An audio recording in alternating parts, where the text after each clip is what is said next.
voices who are typically not at the table can help to make our processes stronger and more sustainable at the state and at the national level. The policymaking process has an important impact on the lives of children, families, and communities. There are many problems and challenges to address here, and we know that we can't solve all of them, but what we can do is bring people into the process, make sure that folks are seen and heard, build leadership in communities and organizations, share power, and offer pathways for real, lasting change. Inclusive policymaking is a way to do that. It moves us from the transactional interactions to transformational relationships and solutions. It can result in better policy and better implementation. It can actually make government work, and it can make businesses stronger and more competitive. So whether you're an elected official, a business leader, hold an appointed position, an agency or nonprofit leader, whether or not you consider yourself a conservative or progressive, know that you have the power to help drive transformational change for people who need it the most. And doing it can be complex, but the good news is that you're not alone and it can be done. To tackle the inequities that shape disparities, collaboration and partnership among both public and private sectors and community are essential.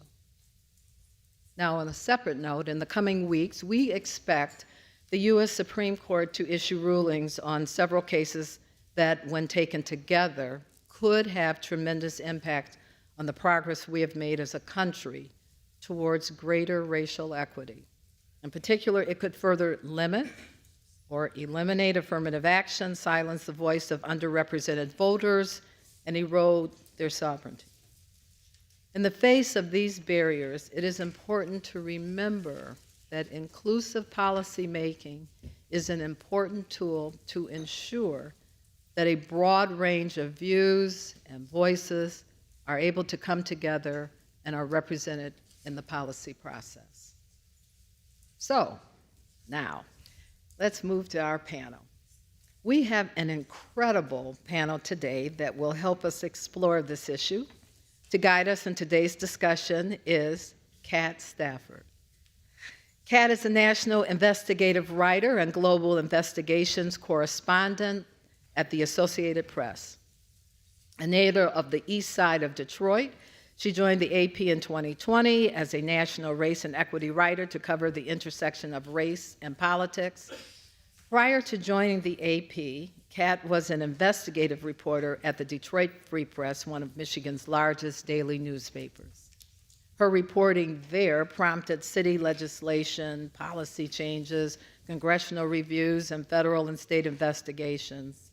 A fierce leader in her field, Kat has way too many awards, accolades, and leadership positions to mention. So I'm just going to say that we are extraordinarily pleased to have her here with us today to lead this very important conversation. So please join me in welcoming Kat to the stage. Kat?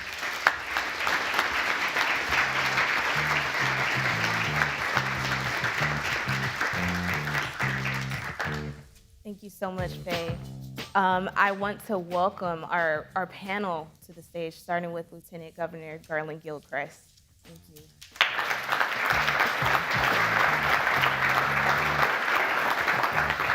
Thanks, everyone. So this is an amazing panel. Thank you so much, everyone, for joining us today. I want to read the bios that I have for this great panel, starting with the Lieutenant Governor. Lieutenant Governor Garland Gilchrist grew up on Detroit's east side and worked for Microsoft before helping run social media for Barack Obama's first presidential campaign in 2008. He ran national political campaigns for the liberal group MoveOn.org in Washington, D.C., before returning to Detroit in 2014 as Director of Innovation and Emerging Technology for Mayor Mike Duggan.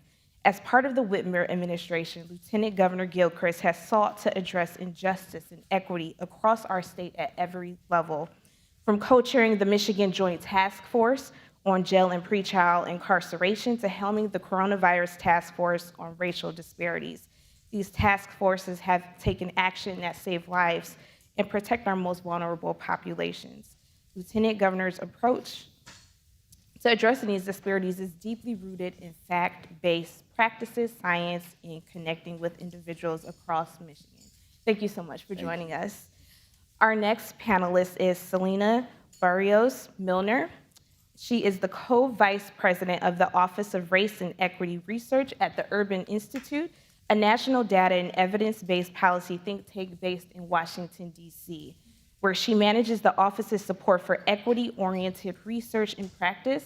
Selena brings 20 years of experience advancing transformational equity and inclusion strategies through the public sector. She served in senior roles in Boston, where she was charged with embedding equity and racial justice into all city planning and operations. She established the city's supplier diversity program and oversaw the city's local hiring policy and helped design the city's immigrant advancement agenda. And last but not least, we have Isabel Medellin, who is a change agent serving as Global Director for DEI and Talent Acquisition at Steelcase, based in Grand Rapids, Michigan. Steelcase is a recognized global leader in office furniture design and creating people-centered workspaces. She was the first person the company hired in Monterrey, Mexico as a human resources manager to ramp up holistic operations for the company's global business startup. She went on to become managing director of operations for the Global Business Center before moving to the US to lead the corporation's DEI strategy, talent acquisition, and company culture. She is passionate about creating cultures of belonging where people and businesses can thrive, and in her work, she helps leaders and teams across the globe develop strategies for advancing talent and amplifying business impact through more inclusive and equitable environments. So really just a phenomenal panel that we have today. But before we get started, just a quick housekeeping note. There are note cards at every single table. We're going to have a Q&A audience portion, so please fill them out with your questions, and someone will come around, gather them up, and we'll try to ask some of these questions to our panelists today. So I want to start. The Kellogg Foundation has a report that they released in 2018 called The Business Case for Equity that's pretty illuminating. What they found was that by 2050, they estimate that 40% of Michigan's workforce and consumers will be people of color. Second, it estimates that if Michigan were able to eliminate racial disparities by 2050, there will be a $92 billion gain in economic output. So to me, it's clear that racial equity is vital for our state, our country, something that we all should prioritize across every sector, every industry. So can each of you share from your unique perspective, why is racial equity such a crucial part when you're talking about inclusive policymaking? Let's start with you, Lieutenant Governor. Thank you, Kat, and I want to thank everybody for joining this panel. I think this is the perfect conversation, frankly, to kick off this Mackinac Policy Conference, because I think it will really ground us in the role that we all have to play to ensure that everybody in Michigan has a chance to be themselves, to be successful, and that giving everyone equitable access to opportunity is how our state will ultimately advance and move forward to its highest potential. And I think from my perspective as a policymaker, and me and Governor Gretchen Whitmer, it's pretty clear we've been unapologetic about the fact that policies and programs in the state of Michigan need to be more equitable, and by that, we need to recognize that different people, different communities have different needs, and therefore we need to invest differently, whether it's in education and recognizing that the communities that are fighting persistent poverty need to have more and deeper investment in their education, not merely equality in their educational investments, and we've done that every year that we've been in office, but also recognizing that from a business opportunity perspective, we have so many people who have been locked out of the traditional system of financing and loans to be able to grow their businesses or start their businesses. We've done things like create the Michigan Economic Opportunity Fund, which specifically and exclusively focuses on those disadvantaged communities, Black folks, entrepreneurs of color, women, people living with disabilities, and saying that this fund will help you even when you cannot get a bank loan because you've been discriminated by that system. And so our hope is that the choices we can make in the public sector can frankly be models for those private sector entities that have not yet caught up. Now, we are proud that so many entities, Steelcase being one of them, have made explicit choices and commitments and have made investments in improving how inclusive they run their business, their leadership of their businesses. And we want to see that continue because, with this whole theme of our conference, the power of and, what it means is that you get more when you add and multiply than when you subtract and divide. And so that's, I think, the opportunity that we have to demonstrate. Selena?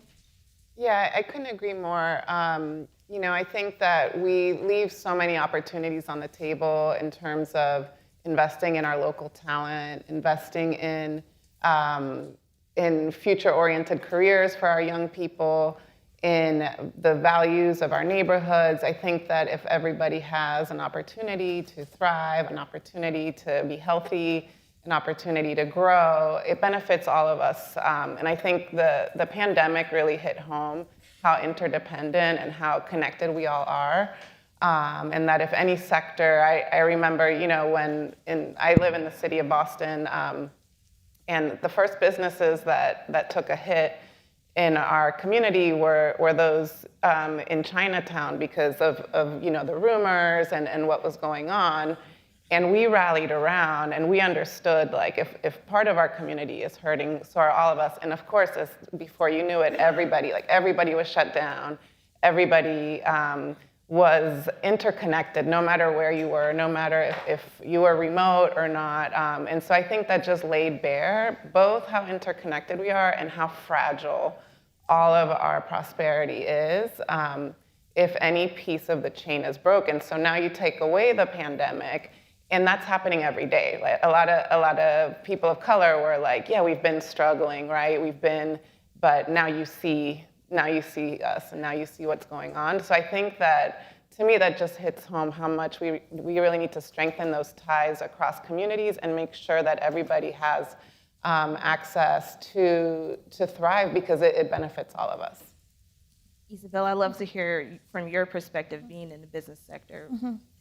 Yeah, and a strategy is about making choices, and we are committed to design a better future for the well-being and the planet, and we do that by acting with integrity, helping our community thrive, and fostering inclusion. And racial equity and inclusive policy making are an essential part of that. And for us, it's about two things. First, it is the right thing to do, period. It's the right thing to do. And second, we know it increases performance, innovation, and growth. There is a lot of external research that shows how companies that are strong in DEI outperforms others financially by about 30%. So it is the right thing to do, and it helps us to progress in our business. And I think that if I can make an analogy or a metaphor, companies, as well as our Michigan community, is like a dynamic ecosystem. So racial equity are the seeds that we need to make our community thrive, and we need to cultivate and grow that together. Absolutely. So, Lieutenant Governor, both of us, we grew up on Detroit's east side, so we've seen the beauty of the city, the resilience of the residents there, but, growing up, I think we've also have seen the legacy of structural racism and how that shows up, disinvestment, what that looks like. So for me, that made me want to become a journalist so that I could reflect my community and the coverage that I saw. I didn't see myself growing up oftentimes. So for you, how has that lived experience of growing up in a city like Detroit shaped who you are today and the work that you do now? I appreciate that question. So I'll use, since we're at a conference that has a lot of business leaders. So I never met an entrepreneur when I was a child. I thought that businesses just happened. I didn't realize that a person had to start them, take a risk, be invested in order to create something that made money and prosperity in the community. What I saw were people who were working incredibly hard, who were dealing with unfair circumstances, who were overtly and covertly discriminated against or locked out of opportunity. So for me, there were sort of two tracks. One was an educational one. I was blessed to have a grandmother who was a Detroit public school teacher who had the foresight to buy her baby a computer. And so that led me to fall in love with technology and something that I pursued as a professional. But I also pursued that in a way that was about empowering people in their experiences. So my first job was actually, I built computers. I learned how to build computers myself and installed the first 5 that I built at a rec center on the west side, Bustle Rec Center, for those who don't know, the one with the ice rink on Linwood. on Linden, excuse me, and then taught people how to use them. And so worked with, for example, there was a woman who was returning to the workforce after her kids got a little older, so showed her how to use Microsoft Word to make a resume. Showed one of our elders how to use the mouse playing solitaire, which I know was a mouse tutorial. But the most important one, though, was I got a chance to show this little girl named April the internet for the first time.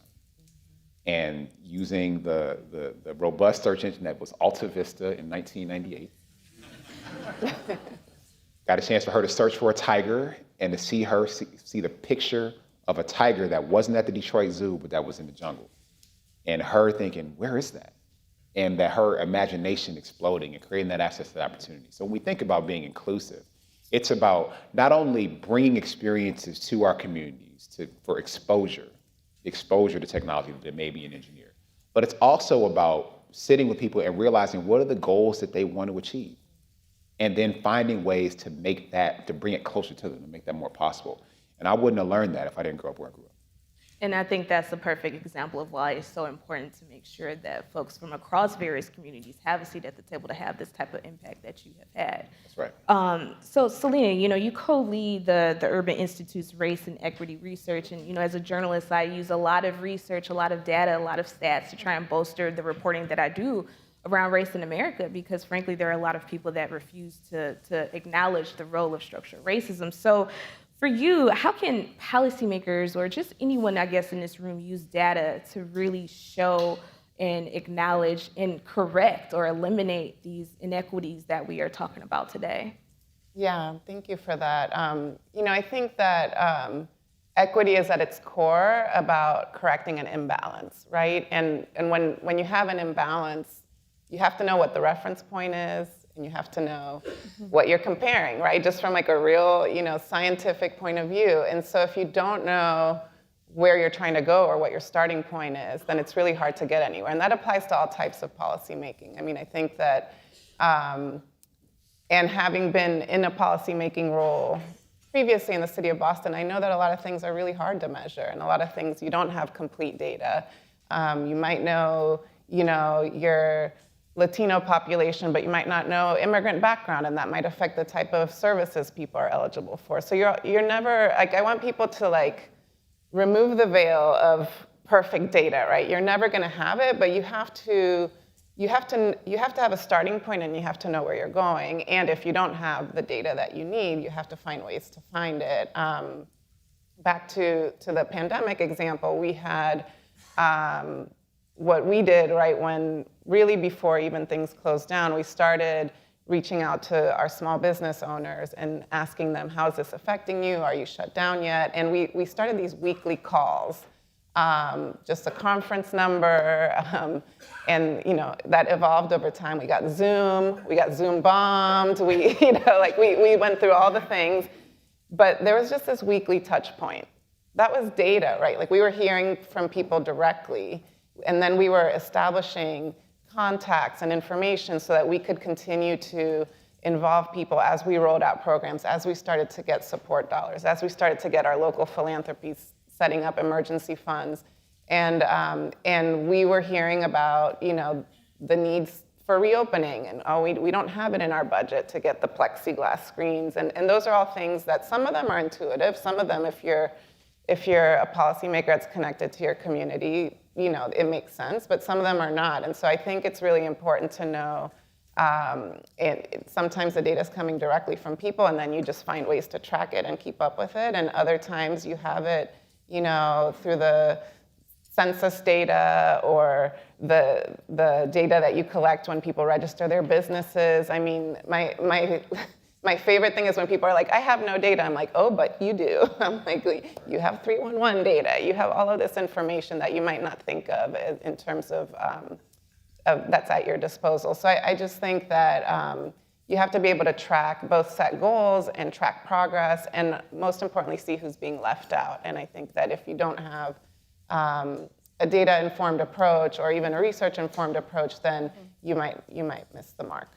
Can I ask something? Yeah, sure, go ahead. So I appreciate that. One of the things that has been important in the Governor and I's approach is the fact that you have to have the courage to count things. Mm-hmm. And there are a lot of people who, and especially in Michigan, we've had there's some challenges with this, and there was some laws that are complicated back since '06, I guess it was. But you have to count things in order to observe them. And so, I mean, that was the defining characteristic of our COVID response with our racial disparities task force, and that we had the courage to say that we actually want to count to see how this is landing on different communities. And it's like, oh, wait, this virus is killing Black people at a rate of 5 times killing white people. That's something we can't let stand. And so, therefore, we had a unique approach to then addressing that. And we're the only state to eradicate that racial disparity in COVID-19 mortality because we were the only state to try it. And so I think the courage to open your eyes to problems is really what's important. And when we think about all the roles that all of us can play in our institutions, that's something that we can all do. That's available to the private sector, it's available to the public sector, available to philanthropy. That open your eyes and actually attempt to find where the opportunities to problem solve are. And I think that's how we can make a difference. And that will lead to more inclusive policymaking because you are actually seeing who needs to be included. Yeah, and it also sounds like innovation is also at the core of this and going outside of the typical realms of how we gather data or what we consider to be research. I think that's also crucial here.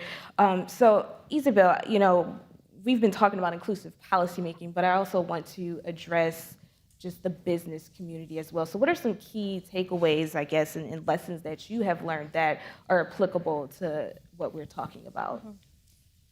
Well, the first lesson is that it's important to favor always progress over perfection. There is a lot of work to be done, so take action, whatever it is that. It is important to favor progress over perfection. And the second is the relevance of working on a change model for progress and having a systems approach. And I want to expand on the importance of building this baseline and have the courage to count things and have the courage to share some stories and have the courage to be vulnerable and ask for help when you want to work with something. So I will say have a systems approach, have a clear strategy, goals, initiatives, and progress measures. It's important that we measure things and have clear outcomes so we can drive a long-term sustainable change. And for us, our participation in the Expanding Equity program with the Kellogg Foundation has been fantastic as a source to inform our choices because we look at our annual results, we listen our employees, we look at our data, and we look at external research, and we get coaching through the Expanding Equity program. So all this helps us to have a system approach and make informed decisions. And so this work isn't easy, though, and when you're talking about race, when you're talking about racism, equity, there are folks that don't understand how to even get started. There are also folks that just, again, outright refuse to acknowledge this hard truth about our country. So what challenges do all of you see on the horizon in terms of getting this crucial work done, Lieutenant Governor? I mean, being discriminated against is not easy. I mean, like I think on the one hand, it's kind of interesting that we talk about how hard it is to acknowledge it. Like it's really hard to have racism impact you negatively. So I think we need to be real about that. I think the other piece, though, what could perhaps make the solutions a little more accessible is if you have a little bit of that courage. What you'll find in the sort of second chapter of my career as a community organizer, what I learned is that the truth is the people who are experiencing the problem are the people who know the solution. And more so than you feeling like you're the smartest person in the room and you understand everything, like the people who are actually going through the challenge, they probably understand it better than you. And so it's important then to create space for people to give you that input. Because the other truth is people actually want to tell you what the solution is. But you can't be scared to listen to it and scared to hear it and recognize that it might mean that you need to do something differently, and that's okay. When we think about this word innovation and what that means, to me, it means you have to do things that are new, that are different, that are better, but that also create more value for more people. And the more people part of it is where the inclusion comes in, to widen the table, to widen access. And I think, so the hard part about that is being willing to recognize that you need to do better. But the truth is, that is how we improve. Like you improve when you recognize that you need to improve. All of us are used to doing that in different realms of our lives, personally and professionally. But we need to have that same attitude and energy toward that in inclusion and not act like it's politically difficult to get better, because I don't think that is. Selena? Yeah, I think that couldn't agree more that you can learn a lot from the people around you and the people who who you're targeting in your different interventions. So we call that a community engaged approach. And it's the difference within the research setting, which is what we do. Every research project is going to have a community that it's trying to influence or support or help. So you might say, oh, that's a community engaged project because they surveyed people, they got data, they measured the outcomes. The difference is, did people help you shape the research questions? That's what we mean by participatory, by community engaged. So it's not just getting people's opinions or getting their feedback or getting their vote, right? It is about bringing them into what are the problems that we need to tackle for your community. So even starting at that moment of inception. And I think sometimes it can be really paralyzing to know where to start, but listening sessions, they're like the lifeblood of our democracy, is to go out and talk to people. And you don't even have to frame it in an equity frame or anything. It's what challenges are you facing? And when you start to see commonality in lower income neighborhoods or by race and gender or whatever it is, then you can start to shape some interventions around it. And so I think that it's really important to listen.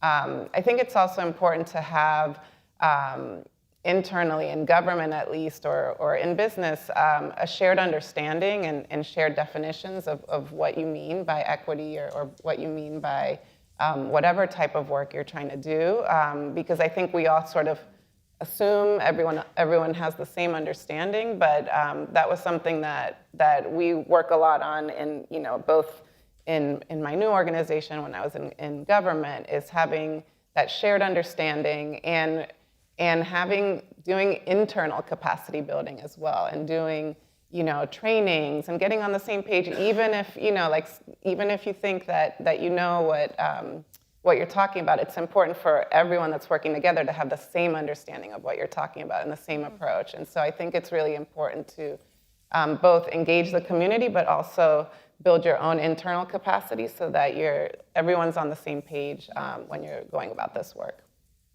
Isabel? Yeah, no, and I agree with Selena because she's talking about alignment. And it's very important to have clarity on what is the real problem that we are trying to solve as community and how to get it done. And for me, there are two important things. One is about culture, because we are talking about policy making and racial equity and diversity, equity, and inclusion. But it's beyond that. This is about culture and who we are and how we conduct business and how essential is to make progress on this to help the communities we live and work to thrive. And this system approach and understanding that this work needs all of us, silo organizations or government or community, we can make progress. This work needs all of us. So I will say, look at your organizations, look at your community, look at your data, have clarity on the real problem to solve, make choices. And so I want to stay with this because one thing that I have heard a lot from Detroiters as well as other parts of our state are folks feel that oftentimes decisions are being made for them and they're not happening with them, being part of the conversation or having them at the table to talk about these things. So what does that look like from each of your perspectives? How do you engage the folks that need to be a part of these conversations?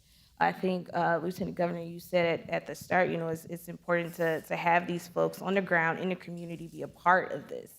They're the ones that are being impacted. So what does that look like? How do you engage? Let me give you two examples. So in the realm of education policy, so the governor and I established an advisory council made up of teachers to advise the executive office of the governor on education policy.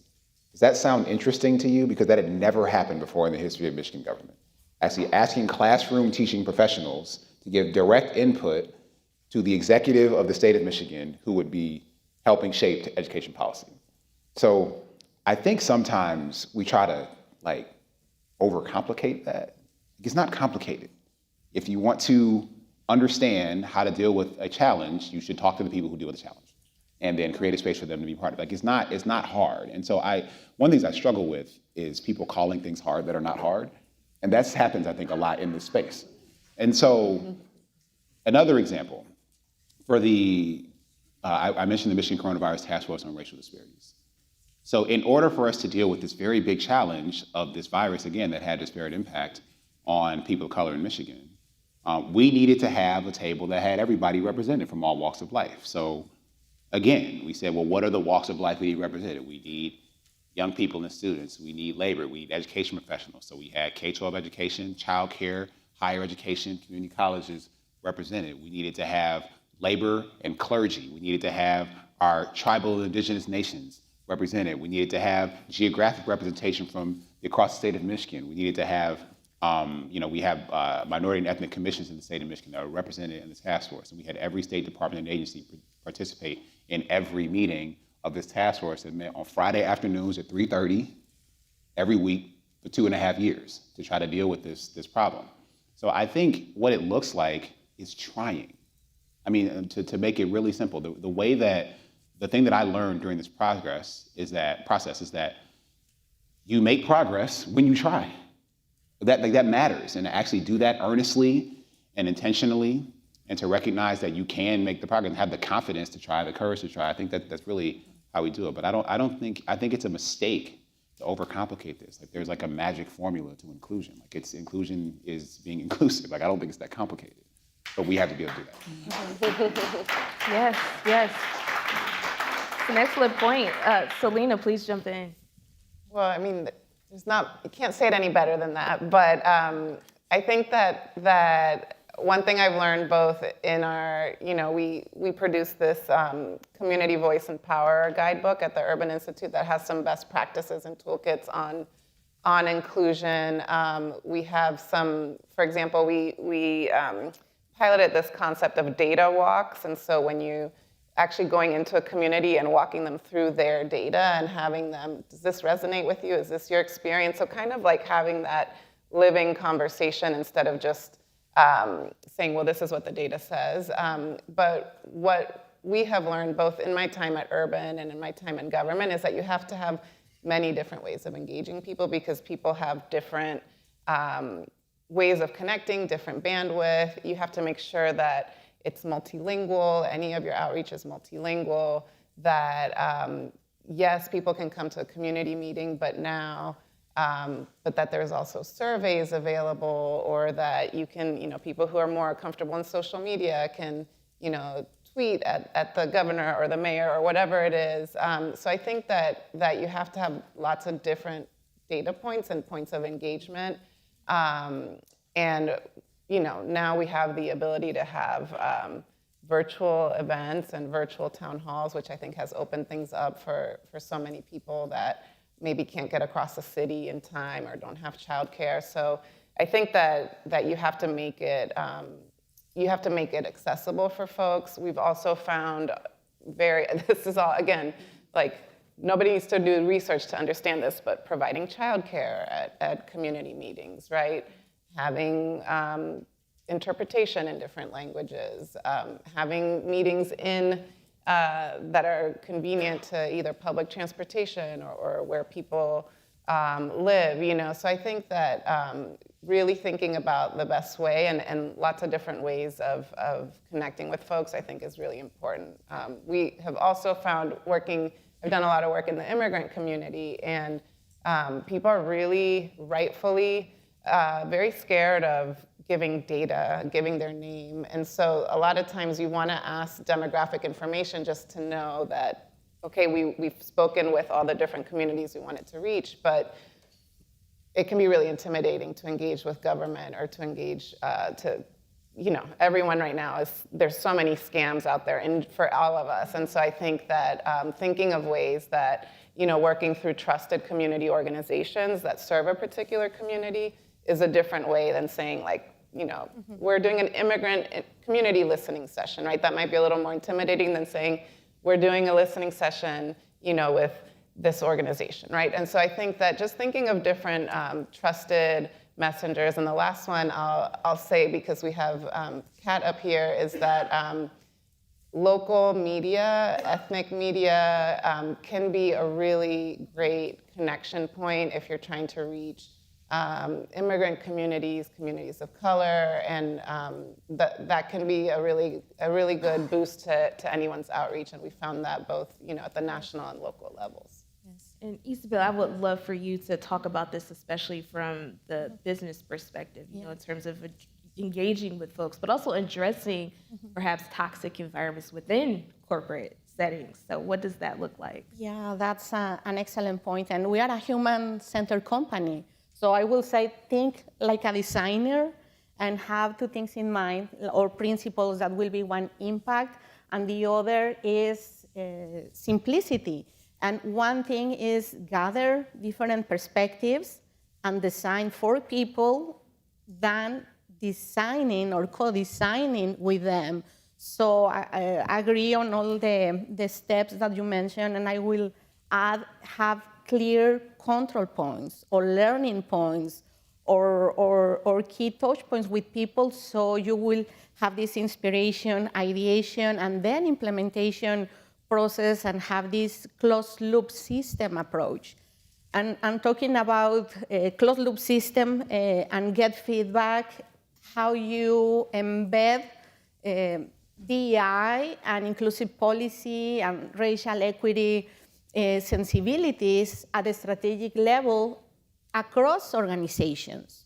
And different things that we look at it is one, this is part of who we are and is in our core values. Also, it is embedded in our leadership pillars. And just to share a couple of examples, one is building strong teams, and the other is create unity.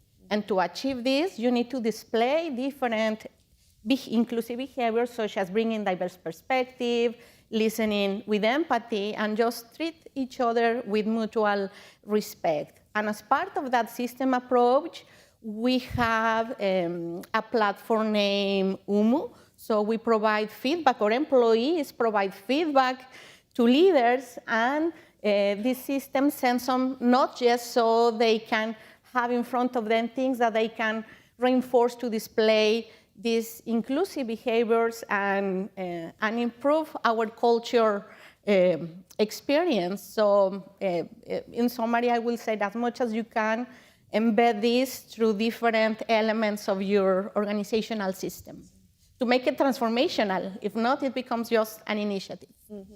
Absolutely. And so I want to transition because we have some really great questions from the audience, one that I really wanted to get to myself. So this person asks, can you touch on historic redlining, its economic effects plus the economic potential of investment? And the second part of the question is, how do you get more political policy and business buy-in through inclusive processes?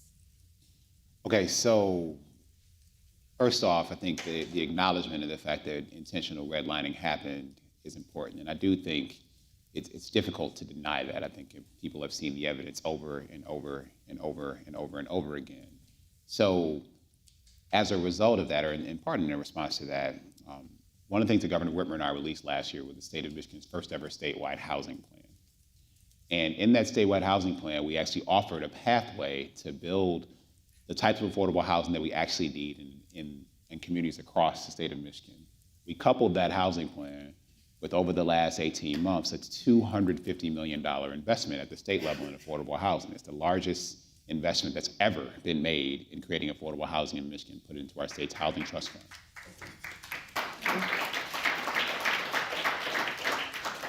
Now, part of the reason why we need so much investment today is because people have been redlined out of housing opportunities for decades.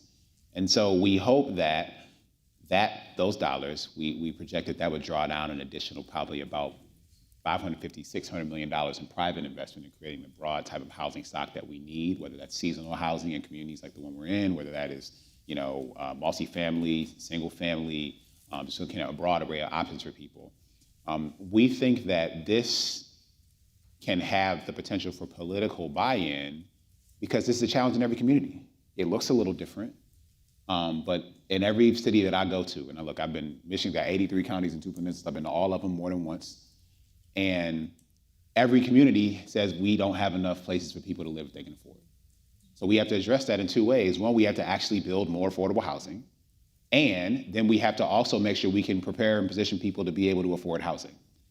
And so the investments that we make in a more equitable way to deal with that historic redlining when it comes to the education investments, the educational attainment opportunities through higher education and job creation, we think those coupled together would allow us to have the political buy-in to deal with the kinds of housing opportunities that we need to have. And I'm proud that we've been able to make that kind of progress. And we need to figure out how to sustain that in an ongoing way to make sure that we have an annual commitment to affordable housing as an example. But I think that's how we deal with that historic redlining, by actually making the investment to right it. But we have to acknowledge this problem. And Selena, I would love your thoughts on this question, because when you think of redlining, it doesn't just impact housing. You know, we just published a project looking at health inequities and how that has impacted generations of Black Americans, essentially from birth to death. And one of those really huge impacts has been redlining. You know, it impacts where people live, the exposure to pollutants, all of these things that you typically might not think that are connected to redlining. So can you talk a little bit about how segregation, redlining, how that has had such an impact when you're talking about racial inequities in particular? Yeah, absolutely. I mean, I think if I had to pick one issue that's kind of like the one underlying all of what we might call the social determinants of health, or you know, what determines whether you will be healthy and thrive versus not? Wealth is underlying all of that. And for most Americans, your source of wealth and intergenerational wealth is your home, right? Like that's something that you invest in, you pass on. And unfortunately for a lot of communities, that hasn't been an option. And I think that because systems like redlining and like if you look at the GI Bill and who benefited from the GI Bill, all of these what are the markers of the American middle class, right? It's like having a good job, having a home, having access to transportation. People have been intentionally excluded, Black people in particular, and now the broader people of color category have been intentionally excluded. I mean, it's well documented, right? Like we just need to just like move on and accept that that's the fact. So that means that we have to design to reverse that. We can't, if we just maintain the status quo is built on this foundation of racism. And it's painful, but it's true. And I think that the more that we can acknowledge that and work against it and do programs like you all are doing here in Michigan to counterbalance that, it benefits all of us. But I just think we need to really understand that all of those were policy choices at those times, and now we have the opportunity to make policy decisions that reverse and put us all on a better footing. And Kat, just I would like to add something from a talent perspective about how we can connect people to opportunity, how we can reach out talent that is everywhere and that comes from communities that traditionally have been underrepresented. And I want to mention just a couple of organizations. For example, partnership with historical Black colleges and universities, in our case with the Marshall Thurgood College Fund, or the Building Bridges programs with the West Michigan Hispanic Chamber of Commerce. Both programs help us to connect with talent, to get to know, to get their feedback, and also to provide input on things that they are developing, so we can build a stronger pipeline and connect them with opportunity, in our case, with organizations. And so I want to combine these two questions because I think they're very important. So how can those most impacted by inequitable policies help design policy on the front end? So let's start with that. Again, I mean, I think this is similar to my answer previously. So as far as informing the strategy that we put together, that is involved bringing people to the table in different communities. So part of my approach as Lieutenant Governor has been spending a lot of time talking to people, meeting people where they're at. Whether it was a tour I did called Thriving Cities in 2019, we went to 19 cities. In 2021, we went to 24 cities across the state, and having conversations about what it took to improve quality of life for people who live in cities.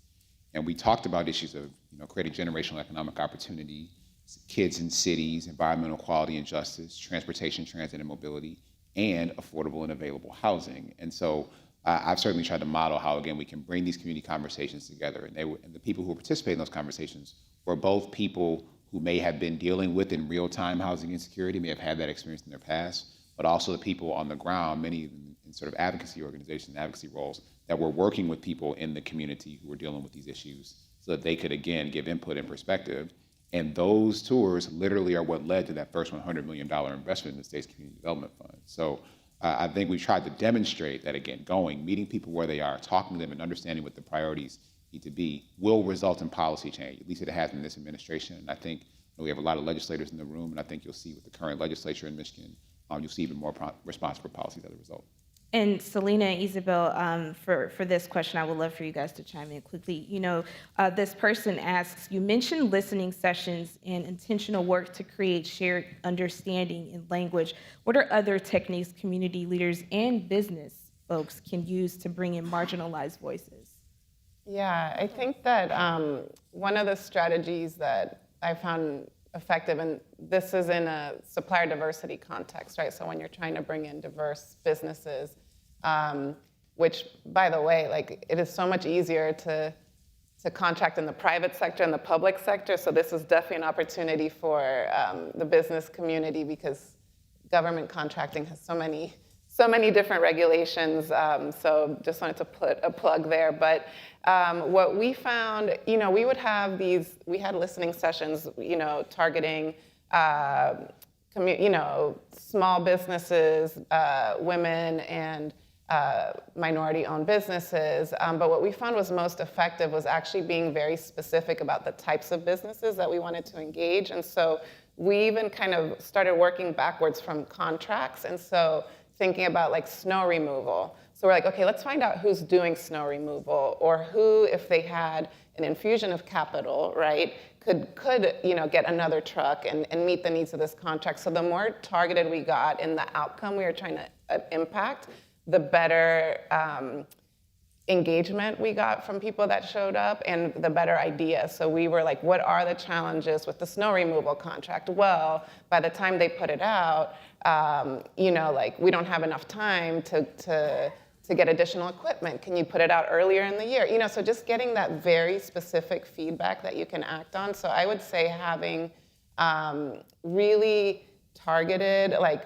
broad conversations are really good, but also when you get really specific about the outcome you're trying to influence, then you get really, really helpful feedback. And we were able to, like, from one year to another, just like tenfold increase the number of minority-owned contractors with just like, we did 1 year of listening sessions, and people partnered up with larger companies, and by the next year they could be primes on really, contracts that help them build their businesses. So I think that that's one best practice I would share. Yeah. Excellent. Isabel, from your perspective. Yeah, each situation is unique. Definitely listening sessions is a great avenue. And it depends on that outcome that you are looking for. In our case, we like to use the critical thinking model. And also I would like to share about something we call action learning teams, or ALTs. So we have a problem to solve. There is a small group of people, could be 7 to 10, that come together, and that project has a start and an end, and they work around providing feedback on something and provide a recommendation. In a different context, we were looking to get additional feedback from our employees, so we designed a perceptions of culture of inclusion survey, and so we collect input from different sources. And so my final question, I would not be a good journalist if I did not try this. Is there any news, you can break just in terms of looking forward? Forward looking, what's next for you from the governor's office, just in terms of focusing on racial equity? What's next? So we're going to break some news this week, I promise. Okay. Right now. Yeah, today would be nice. Look, so I think that the focus of the governor and I this week is on what we need to do to grow the state of Michigan so that more people will choose to stay in Michigan to build their families in the future, and that more people will choose to come to Michigan to build their family in their future. I think critical to that equation is ensuring that every person, again, no matter who you are, what walk of life you come from, what you look like, what you sound like, who you love, how you worship or don't worship, whatever, that you feel like you will be invested in, respected, protected under the law, not discriminated against in the state of Michigan. That you know that. And so this might be a few months back looking, but I think it's worth baselining. So we've expanded our state civil rights law to include explicit protection for the LGBTQ plus community. Compare us to other states. Other states are not doing that.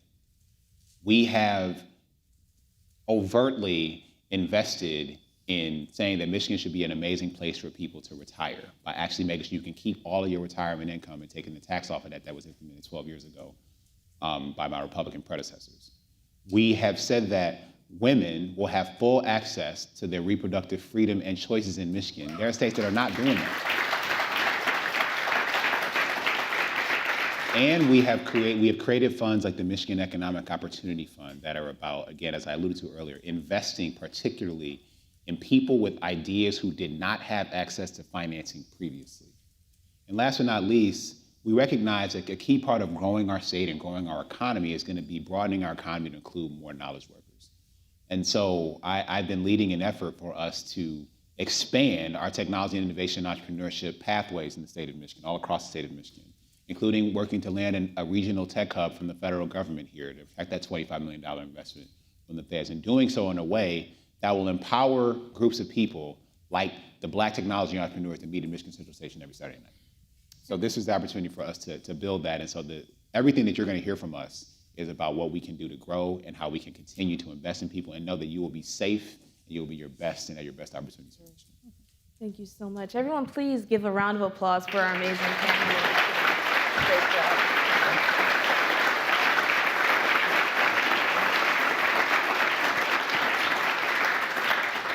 Thank you so much for joining us, and I hope you guys enjoy the rest of your conference. Thank you.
From Delta faucets to Behr paint, Masco Corporation is proud to deliver products that enhance the way consumers all over the world experience and enjoy their living spaces.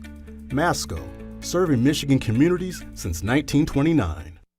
Support for this program is provided by the Cynthia and Edsel Ford Fund for Journalism at Detroit Public TV, the Kresge Foundation, The DTE Foundation is a proud sponsor of Detroit Public TV, among the state's largest foundations committed to Michigan-focused giving. We support organizations that are doing exceptional work in our state. Visit dtefoundation.com to learn more. Nissan Foundation, and viewers like you.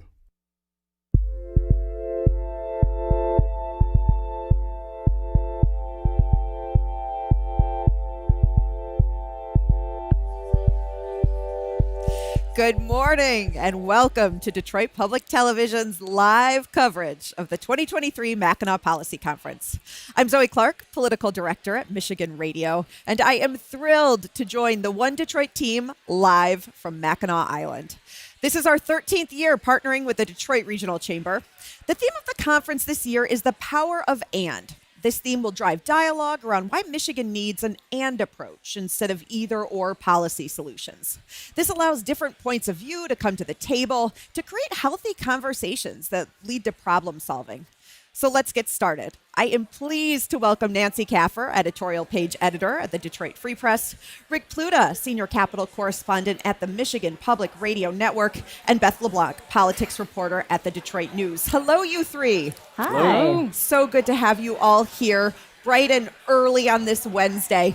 Beth, I want to start with you. So much of sort of the pre-conference conversation has been about population, or I should say lack thereof, in the state, as well as demographics. So the Detroit News also has a poll about how Michiganders are feeling about the state right now, vis-a-vis population loss. How is all of this molding unto itself as we begin the conference?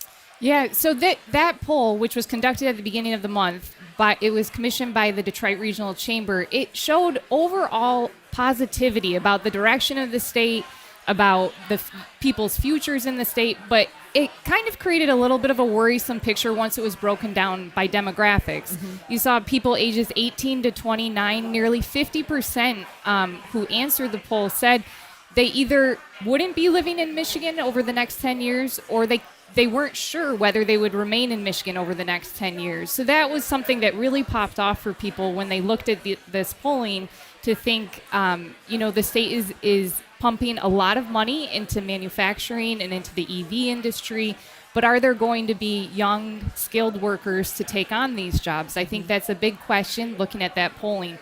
And it was preceded by the state demographer telling lawmakers that there is an issue with our population, that we grew by 2% between 2010 and 2020, but that was 46 of 47 states that grew over that time period. Right. So we're really lagging behind. And Yeah. we actually had a population decline between 2020 and 2022. Right. So it's something that I think they're looking at very closely to see the best way to address that loss.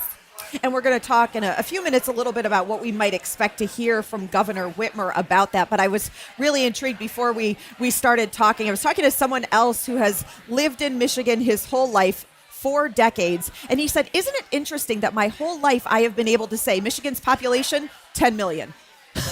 Right? And I thought that was so fascinating because someone who has sort of covered the state, not much has really changed in terms of growth. Second only, as Beth is saying, behind West Virginia. Well, Michigan keeps losing congressional districts, not because we lose population, because we're not growing as fast as most of the rest of the country. Yeah. And at this particular conference, I mean, it's not a new issue that's being tackled. You go back to the Granholm administration and her efforts to create cool cities. We even have Richard Florida, the futurist, who wrote the book of that title, coming here to speak again about the same problem again. And it's just a nut that Michigan hasn't been able to crack for decades. Nancy, you wrote recently about the somewhat confounding signs proclaiming Ohio the heart of it all in the city of Detroit. What does that play into all of this? I mean, is it this interstate fight for population in the Midwest at this point? Well, I mean, as a Detroit resident, those signs sort of fundamentally offended me. Uh-huh. But, in talking to my counterpart, the opinion editor at the Columbus Dispatch, it was just sort of a lighthearted way to talk about what she sees as some real challenges facing Ohio. Yeah. They have not protected abortion rights like voters did here last fall. Yeah. They have, lawmakers have introduced anti-LGBTQ bills, whereas we have expanded our Elliott Larson Civil Rights Act to protect LGBTQ employees in the workplace here. So Michigan with this administration is doing some things that are positive and progressive, and they're the kind of things that young people want. So that, maybe we'll see some, I think, a tool that we could leverage in terms of communicating to people that this is a good place to live. So speaking of population, Rick, what do we expect to hear from the governor this week? That Michigan needs to get more aggressive in getting young people in particular to come here. And so there will be, discussion of jobs, obviously, but a big part of the messaging is both in terms of LGBTQ rights and abortion rights, that this will help make Michigan a more, the messages, her thesis is that this will help make Michigan more attractive to younger people who are interested in those issues and those sorts of protections. Beth, I think about the governor's State of the State address this year and the line, bigotry is bad for business, and it's something that she's continued to talk about. Is that a message that you think resonates at this conference, also in terms of trying to keep and gain talent in the state? Yeah, I think it's a message that will continue through this conference. I think they're also looking at maybe some other practical measures in terms of how are we retaining graduates from universities in terms of tech jobs here? And not just any tech jobs, but ones that are prized among people who are working on EVs and semiconductors and all that. And I think the presentation later today by Richard Florida is going to address some of that and address like where these graduates are going to, especially these ones with these prized degrees for EVs and semiconductors, and how do we get them to locate here? How do we give them a community and an environment that's more welcoming to younger people with these specialties? Nancy, is that sort of what you're expecting to hear, and what are you watching? Yeah, if you remember, it was probably 6 or 7 years ago now when all these states were making a bid for Amazon's second headquarters. Right. And Michigan's pitch involved promising to make investments in things that we had sort of underfunded, infrastructure, education, transportation. And then in this selection process, the Amazon second HQ, which wound up being a whole fraught process, it ended up going to two places that have those investments already, suburban DC and Long Island. So, a takeaway for me from that was that you can layer on all these things, tax incentives, tax policy, etc. But you have to be a place people want to live. And part of that means investing in the things people rely on. Schools, good schools. You can't say City of Detroit, we're not worrying about you. You have to invest in schools. You have to invest in roads, clean drinking water, just these things that make a place people want to be. Yeah. And then businesses come here without having to shovel millions in tax incentives at them. Yeah. It's worth noting that the two places that won the Amazon HQ bid initially had offered significantly smaller incentives and really a lot smaller as compared to their state GDP. Yeah. Rick, you have been covering Michigan politics for decades and decades and decades, following the conference for decades and decades. And one of the things that we continually talk about, economic incentives, economic gardening. It was a conversation with Governor Granholm, a conversation with Rick Snyder, and now with Governor Whitmer, whether it's the Goshen plant, right, and SOAR funding. What does that conversation right now look like in Lansing? Well, there's obviously a lot of skepticism. And the thing is, the support for these incentives is bipartisan. So is the opposition to these incentives. And obviously, the Detroit Regional Chamber has, taken a position in favor of the incentives. Yeah. But there's one thing that the business community dislikes more than opposition to this kind of support. And that is the fact that the state's policy on these sorts of things catapults from one side to the other. Yes. And by the way, sometimes even within the same administration, right. Go back to the Engler administration where he ran for governor saying that state government will not be picking economic winners and losers Right. with government funding incentives. Right. And then after Ford chose another location Yeah. and closed down its Willow Run plant, Yeah. suddenly became a convert No to more Willow you know, Runs. no more Willow Runs, Yeah. to those sorts of incentives. And Michigan, especially this environment of control moving back and forth, hasn't taken a consistent approach. Well, Beth, I guess I'm curious. We saw longevity of Republicans in charge in sort of the early aughts. We're now seeing, though, for the first time in 40 years, Democrats all in charge. Is there a possibility, whether you like the economic policy or not, that there may be some long-term ideas, or are we going to continue to kind of go, every couple of years from one economic shiny object to the next? It's hard to tell, and I think it definitely depends on the majorities that are in there, who can Yeah. keep the majority longer and what kind of stability they can create there. Yeah. I think Rick is correct that there is bipartisan support and bipartisan opposition for some of these incentive plans and the best way to go about economic development Yeah. and what kind of priority that should be for the state. Yeah. So I think can they find an economic incentive program or an economic development program that works for the long term, right? Once the Yeah. state expends all of the extra funds that they have from during the pandemic Yeah.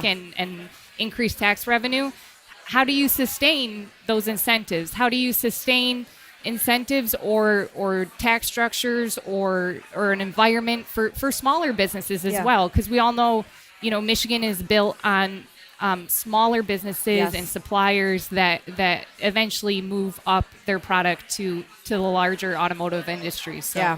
We've got about 30 seconds left, but I'm excited to hear from each of you. Who are you most excited to hear from this week? Nancy? Oh, don't put me on the spot. Now my mind's gone totally blank. Rick Pluto, what are you most excited to hear from? You know what? I've got to go with Governor Whitmer and where she's going to fall on, how to balance, these competing interests. Okay, Beth? I'm excited to hear from Richard Florida Yeah. on the state's population and where young people are going right now. Yeah. He's expected to speak later today, I believe. So. Yeah. Okay. Beth LeBlanc of the Detroit News, Rick Pluta of the Michigan Public Radio Network, Nancy Kaffer, the newest editorial page editor at the Detroit Free Press. Congratulations on that. And thank you all three for the time. Appreciate your perspective. And now we're going to go to a conversation that I had earlier today with the chair of the conference this year, Matt Elliott. Matt Elliott, president of Bank of America of Michigan, is here. Hello, Matt. Hi, You are the chair of the conference this year. I am So I gratefully. first just What got a to ask, privilege. how are you feeling? I'm feeling very excited, very confident, and I can't wait to get the conversation going. Well, I'm here to have that conversation. The theme of this year's conference is the power of and. Tell me a little bit about the thinking that went into the power of and why. Well, the power of and is something that we use very closely inside of Bank of America, and it's also something my wife Ann and I have been talking about over time. Why is it that we have to look at everything in either or terms when Yeah. we know we get to better answers when we bring a more nuanced, a more inclusive conversation to the table. Yeah. And so when we were offered the opportunity to lead this, it was right away. I knew this is what we wanted to talk about. Yeah. What I've been really surprised about, frankly, is how much it's resonated with not just people on the island, but also people around the island. So this is going to be an exciting few days. Talk to me a little bit about what it looks like in practice, right? About how you may, in your business or even in your life, how do you practice that sort of power of and instead of either or? Well, it's easier for me to talk about business because I live this every day. Please. And our CEO and chairman, Brian Moynihan, will be here today, and he'll Yeah. talk about profits and purpose. And he'll talk about the fact that they're not an either or, they're both, they're an and. And more importantly, they have to be. Like if we want to be successful long term, we have to do both. And so that basically means that, yes, we're going to go to work, we're going to do our work correctly, but if we stay focused on our mission, which Yeah. is to improve financial lives, Yeah. both things happen. So we'll talk about this today, but if you're clear on who you're serving and that Yeah. person has a good experience, Yeah. lots of good things happen. I mean, it really is a shift in thinking, I think, for a lot of folks. It's sort of building a new muscle memory. I think it's building, I don't know if it's a new muscle, but I Yeah. think it's a muscle that we haven't exercised in a Huh. while because Yeah. we've allowed ourselves to sit in dualistic binary thinking, either Yeah. or. And the real danger in it, Zoe, is that it's all or nothing. Yeah. And when in real life, none of us are all or nothing of any label. You know, life's more complicated than that. And with all of the challenges and frankly, opportunity that we have in front of us, you know, we need to bring our best thinking to bear. And Michigan deserves it. And I'm really excited to start that conversation this week. I think there is this interesting dynamic, right, where it feels like the country has never been more politically intense. But then when you actually hear from voters or talk to folks, everyone says we don't want the yelling. We don't want the arguing. We want folks to come to the table and work together and possibly, shocking, compromise. So, I mean, again, how do we manage that disconnect? Well, I think it starts with this power of and the idea that you're going to come to a conversation and learn and listen, and probably listen first, you know, rather than coming to the conversation trying to be right. So one of the ways I've been thinking about this is we need to shift the conversation from wanting to be right to wanting to get it right. And thinking that way, I think, is one thing that helps us leverage the power of and. Aside from Bank of America, if you look in Michigan, whether it be an institution like a higher ed, whether it be some part of state government, a foundation, who else is doing this work and thinking about things in this way? I think a lot of companies have a version of the power of and, which is one of the reasons why this theme has resonated so well with people. I think also in some part that theme has given some language to something that a lot of us have been thinking about. You know, I like that if I'm in the middle, where's my voice? Right. And this is the opportunity for your voice to be heard. Yeah. And also, more importantly, an opportunity to actually get things done. Yeah. Well, let's pivot a little bit to the conference itself. So as chair, you had a hand in deciding who the folks are that we're going to hear from over the next few days. Who are some of the people who you really think fit well into the power of and who you're just looking forward to hearing from? Well, all of our national speakers, I think, are interesting in their own right. But what I think is even more interesting is how they are going to interpret the power of and. I mean, I clearly know how my boss will talk about it. I learned it from him. So Brian will be clear. But, you know, to consider how Liz Cheney will discuss the power of and, you know, she's a very conservative, a politically conservative person. And she has respect for our democratic norms. I'm interested to see how Fareed Zakaria talks about this in a global policy sense. How Bill Ford talks about this in a convergent sense of the convergence of EV and ICE vehicles and the evolution there. And our panels, I think, are very, very powerful. We're going to go deep on education, on racial equity, and get into how we use those to drive better outcomes for our citizens. I know one of the things that you're talking a lot about and thinking a lot about are measurable results, right? And what that's going to look like after the conference. Talk to me a little bit about how you see measurable results within this theme. We've really thought, Zoe, about making the to-do list or the scorecard something that's very organic. And so, you know, when you work with my team at Bank of America, you never leave a call without homework, never leave a meeting without homework. And neither will anybody at this conference. And so we're going to ask every panel to give one action step, one simple thing that somebody can do, something different to help drive the conversation forward in their particular area, along with a metric or two. And we're going to package those up and frankly, start to use that as the beginning point of a framework to drive the conversation forward beyond the island. What is that going to look like for you? What's your homework? My homework is going to be to compile this. And then frankly, you know, one of the things that happens at the chamber, Zoe, is I'm technically the vice chair of the chamber of the board, and I will become the chair of the chamber on July 1st. So that's my homework. Is whatever the framework is, now I own it as the chamber chair, and I'm thrilled and honored to be able to do that. Just very quickly, what is one thing that you hope someone up here at the conference takes away on Friday? I hope that the power of and comes down I-75 and stays in our local communities, and I hope to hear that. If I think I hear that in January of next year, or maybe next year here, I think that will be a huge win. Oh, well, Matt Elliott, president of Bank of America, Michigan, thank you so much. Thank you. And we'll be right back. Join One Detroit for a special episode covering the 2023 Mackinac Policy Conference. From keynote speeches to panel discussions, we'll bring you the highlights of the conference with exclusive insights from the One Detroit team. Stay tuned for interviews with top leaders and experts as we break down some of Michigan's most pressing issues. Watch the One Detroit Mackinac Policy Conference special. Check your local listings. From Delta faucets to Behr paint, Masco Corporation is proud to deliver products that enhance the way consumers all over the world experience and enjoy their living spaces.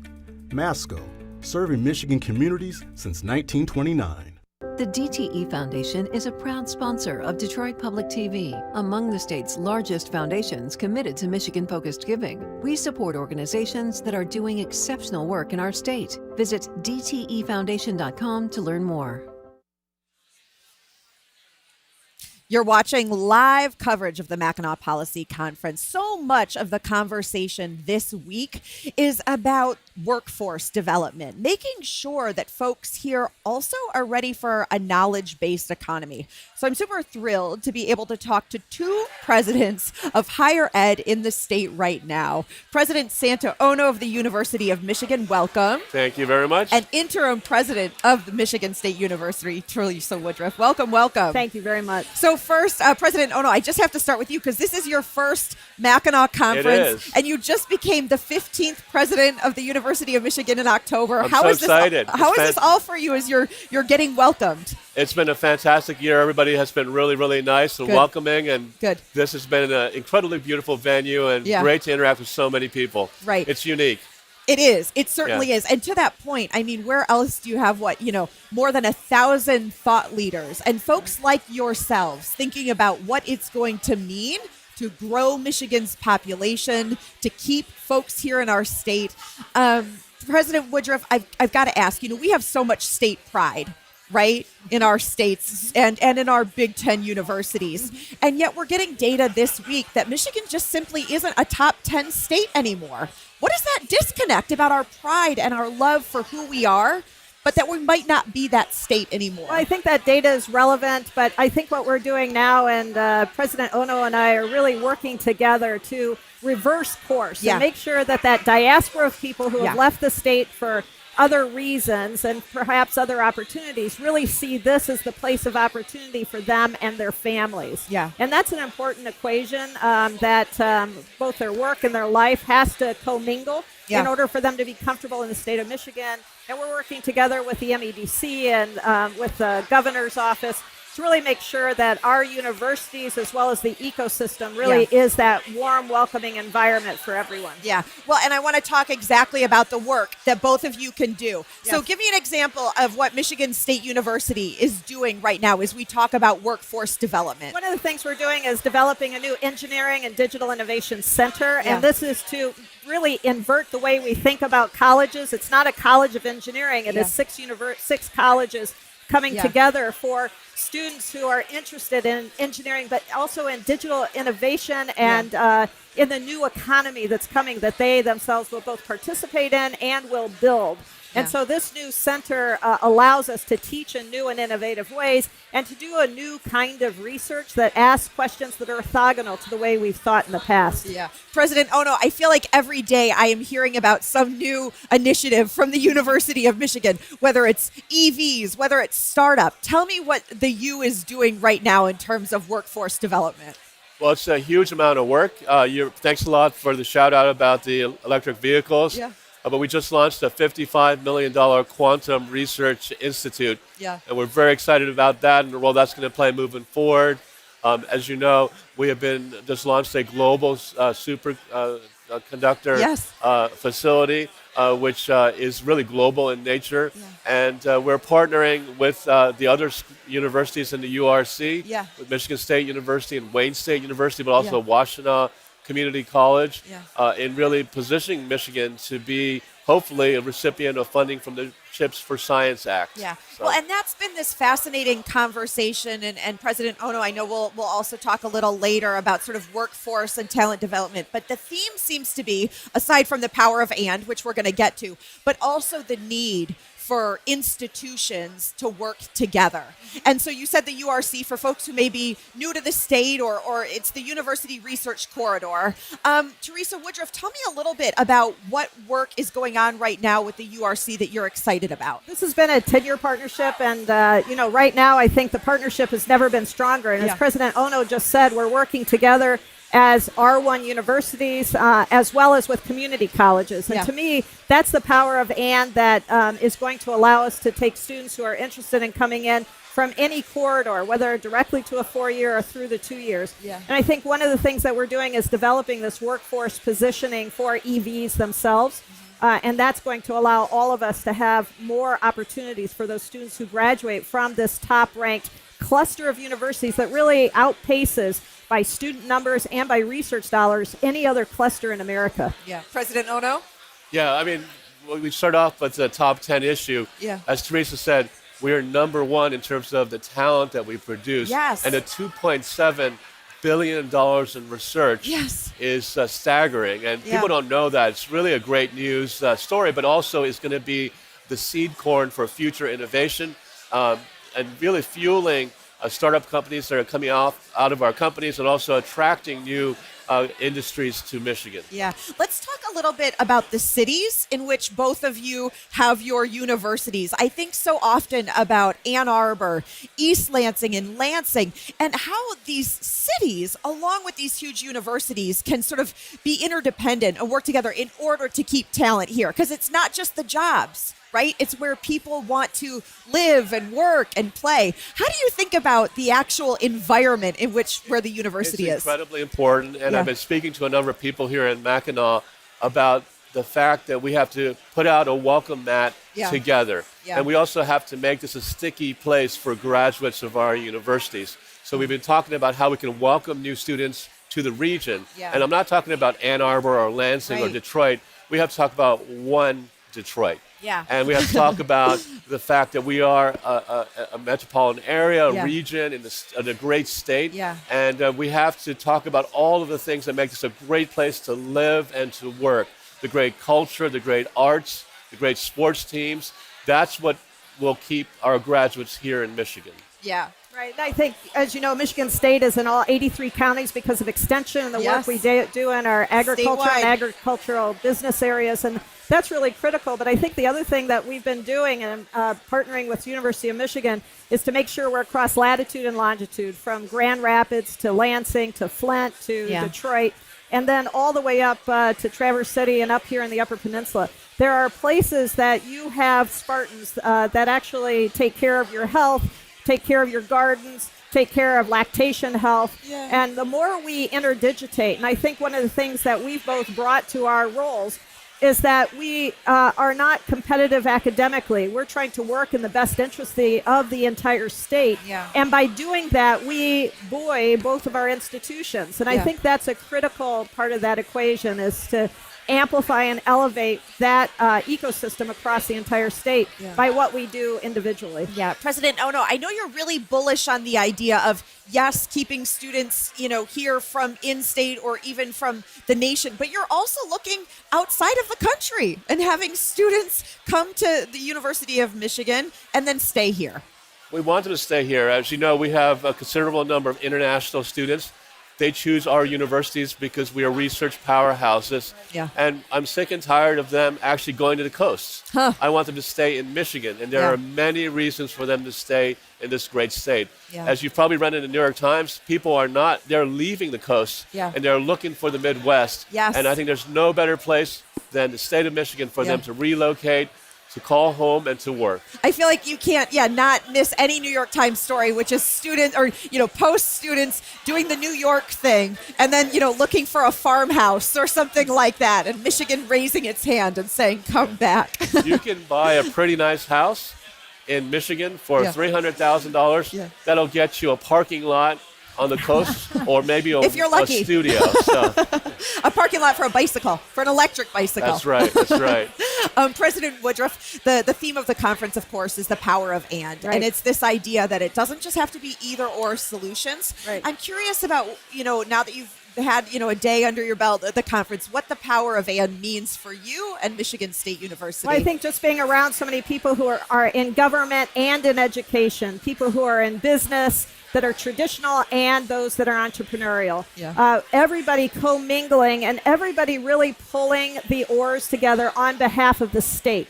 That's something that I think is really powerful. And I love the way we're coming together across all these sectors to enable a healthy Michigan. Wonderful. Well, I so appreciated all of your time. And now we're going to go on a conversation with Richard Florida on how cities will drive Michigan's revival. And we flew Porter Airlines to the Sioux, where I've never been, and drove down, and it was just incredible. I mean, just incredible. Look, I want to talk a little bit about the report we released this morning, and then, but not just talk about that report, talk about the important work Rip and the Kresge team and all of you have been doing on placemaking and city building in Detroit, in the Detroit region, and in Michigan, and also not just Michigan, across the country and across the world. So we released this morning a report called Michigan's Great Inflection, a strategy for technology and talent. That was supported by the Chamber, by the Mich Auto program, by the state of Michigan. And Glenn Stevens and his team, Sandy and their team, and we had a very, very, very lovely conversation with the governor. And I noticed the lieutenant governor, he was just here previously, a lovely conversation with the governor and the lieutenant governor about this. And to me, this is sort of amazing. A long time ago, before many of you were even born, I was invited as a wee assistant professor with support of another foundation at the time, the Joyce Foundation from Chicago. A wee toddler academic. I had done a study with my students at Carnegie Mellon on rebuilding America's manufacturing heartland. It was the first time I was here. Lord God, John Engler was governor. I don't even know how long ago that was, but it was a long, and it was convened. It was not this conference. It was here. It was convened by the Council of Great Lakes Governors. And at that time, before I even knew where the Canadian border was, the Council of Great Lakes Governors were the 8 states that bordered the Great Lakes, plus the 2 Canadian provinces, Ontario and Quebec. So it was a wonderful meeting, but I feel like it's come full circle. After all the other work I've done on the creative class and on cities, what this report that we released this morning is about is really how Michigan can be a pivot, isn't a pivot, but can be a pivot for bringing technology to an incumbent industry, the auto industry. So he called it Michigan's Great Inflection. Last night at a little dinner, the governor even mentioned it, which was so lovely. And the idea being that there's a pivot from the internal combustion engine to these new technologies of electrification, of sustainability, of the car being a digital vehicle powered by software, upgradable app, and how Michigan can compete and win. Now, in that report, we dispel some myths. We dispel the myths that Michigan doesn't retain talent. In fact, Michigan retains a tremendous amount of talent, ranks 7th nationally in talent retention. Detroit, according to research done by a fellow named Jonathan Rothwell, then at Brookings, now at Gallup, who looked at the LinkedIn data, Detroit actually has the highest rate of retention of graduates of 2- and 4-year institutions of any metropolitan area in the country. We talk about the assets in terms of research and development.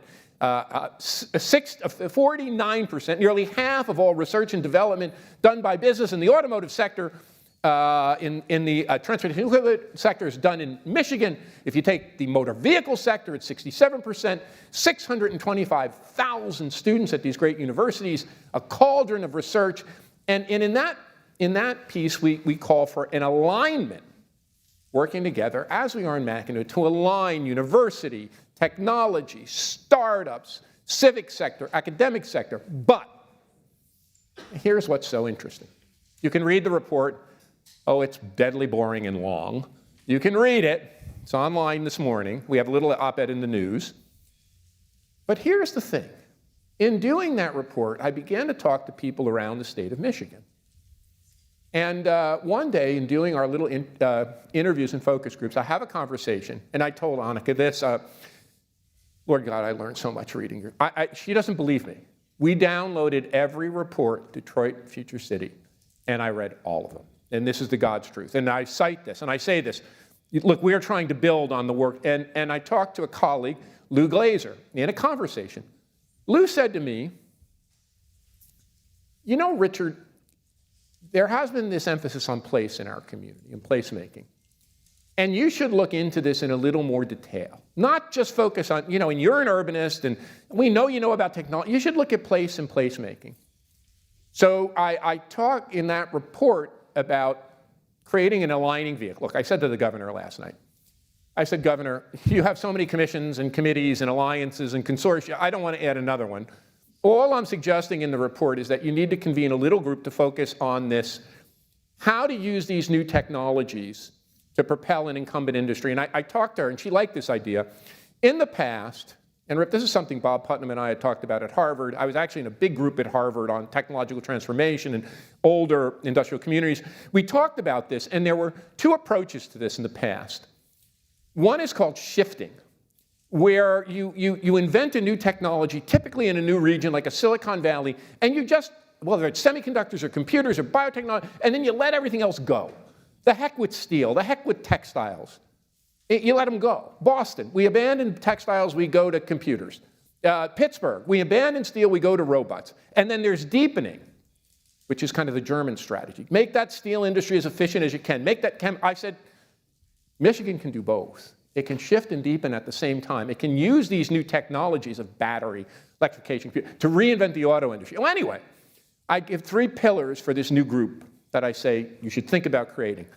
Focus on technology, transformational technology, work on the startups. Focus on talent. You don't have to worry about retaining talent. You have to attract talent. You need to get keep those great computer scientists and software engineers and attract them. But then, because of these conversations and reading Annika's work, Detroit Future City, talking to Lou, we have a third one, place and placemaking as a technological and economic advantage. And that's what I want to talk about. Why? Well, if you think back to the founding of this place, a century or so ago, during the great industrial age, what was the central organizing platform of the industrial age? It was the corporation, the big, giant, mega corporation. That's the era of General Motors and Ford. When IBM stands for not International Business Machines, I've been moved. You went where the corporation sent you. My dad took a job at age 13 in Newark, New Jersey to help support the family. It took 9 people to make a family wage. My dad went off and served in World War II, went back to work for the same company. He worked for the same company from age 13 to age 65. But now in the knowledge economy, where in the auto industry, there is a much higher percentage of people who work in, Peter Drucker said this in 1948 in his classic study of General Motors. The auto industry is transferring to a knowledge, this is where the idea of a knowledge industry comes from. Peter Drucker's work on General Motors. Now there are double or triple the number of knowledge workers in the auto industry compared to production workers. A quarter of workers in Michigan's auto industry are computer scientists or engineers. In the knowledge economy, the container, the platform, the social organizing unit of the economy is no longer the corporation, it's place. Place is where people come, it's where talent gravitates to, it's how people are matched to jobs. You hear this now in the era of remote work. You know, I used to be in the weeds on this. No one listened, they thought it was a Pied Piper. Now you pick up the newspaper. I wrote a book, Who's Your City? Why the place you choose to live is the most important decision you'll ever make. People said I was insane. The most important decision is where you get a job, I said, no. The most important decision is where you live, because where you get a job, where you send your kids to school, who you meet, your networks depend on place. Now this is everywhere. The Wall Street Journal, Detroit Free Press, Detroit News, New York Times. Oh, place is important. These remote workers are picking where they want to live. Tulsa is, I see Warren out here. Traverse City has been noted as a place that not only is competing for these remote workers, Traverse City has been noted by the Brookings Institution as the community that understands place-based, talent-based economic development. So place has entered the conversation. Now, this is a lovely alignment, because Rip at the folks at Kresge have been working on this small little minor problem of place and placemaking and city building for as long as I've been writing about it. So what we concluded in this study is not only place is important to economic development, but you have a real advantage here in Michigan. Because you have this incredible portfolio of places that give people choice in where they want to live. And this is super important. It's not like people all want to live in the same kind of place. And I think this is unique. We're going to talk about this. I think this is also unique to America. A little bit different in Europe, also a little bit different in Canada, where Ron and I spend a good part of our time. That in America, the portfolio of places and the choices of place are also age and demography dependent. I hope everyone under age and demography dependent. And also social class, socioeconomically dependent. So one of the things that's very important is that people who are mobile and are able to be mobile and are able to move across places, who have geographic mobility, also tend to do much better in terms of their socioeconomic mobility. There are also people who are highly rooted, people who have social ties, community ties, who don't want to leave their place, who are committed to their place. And then there are people who are just stuck, who don't have the resources or capability to move. Demographically speaking, in the United States, I think we have 3 cohorts. The first cohort are young people. And the first big group who can choose places are people once they graduate university or get an advanced degree, who get to choose. In fact, the assignment in my MBA class at the University of Toronto, the first assignment in my class, they have to develop a strategy, not for where they're going to go to work. Their assignment is develop a strategy for where you will move post your MBA degree. And they have to evaluate and do a process of evaluating, comparing cities.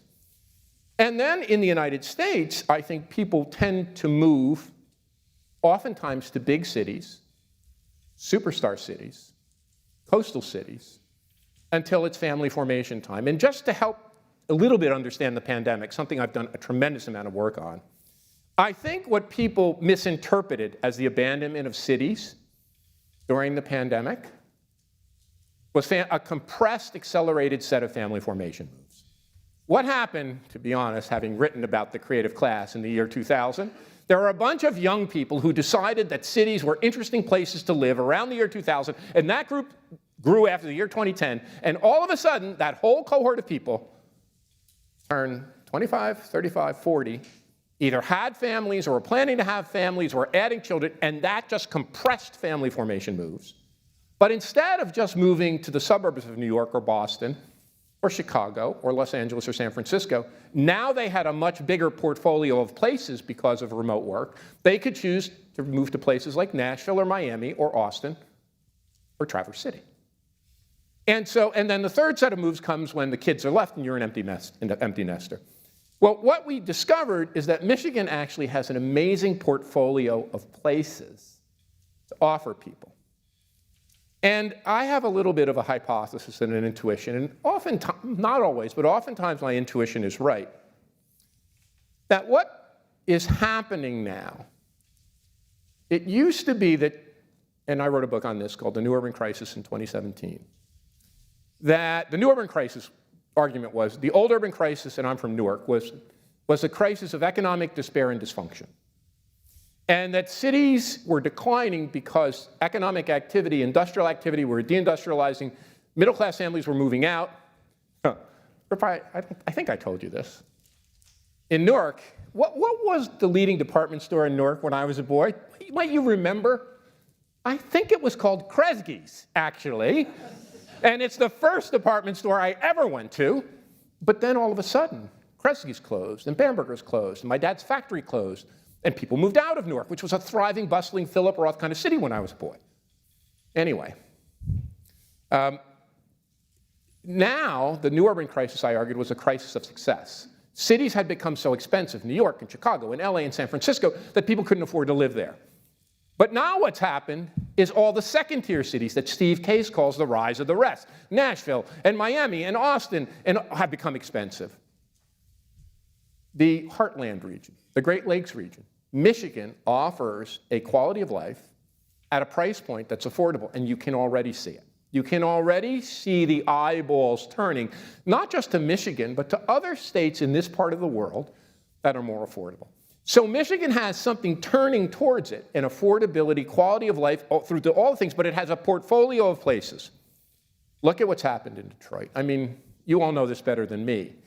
But I've been coming to Detroit for a long, long time. If you had asked me 20 or 30 years ago, could this happen? I would have said, it's inconceivable.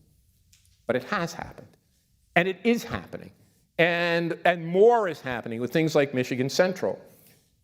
You look around and you look at the suburban communities in Michigan, what they offer at a price point and a quality of life, schools, education, the ability to get your kids into good universities and colleges. You know, we were talking earlier with the president of Michigan Tech. He said, you not only have a portfolio of places, you have a portfolio of colleges and universities. Think about this as a place advantage and a higher education advantage. Market the darn state for the universities and colleges.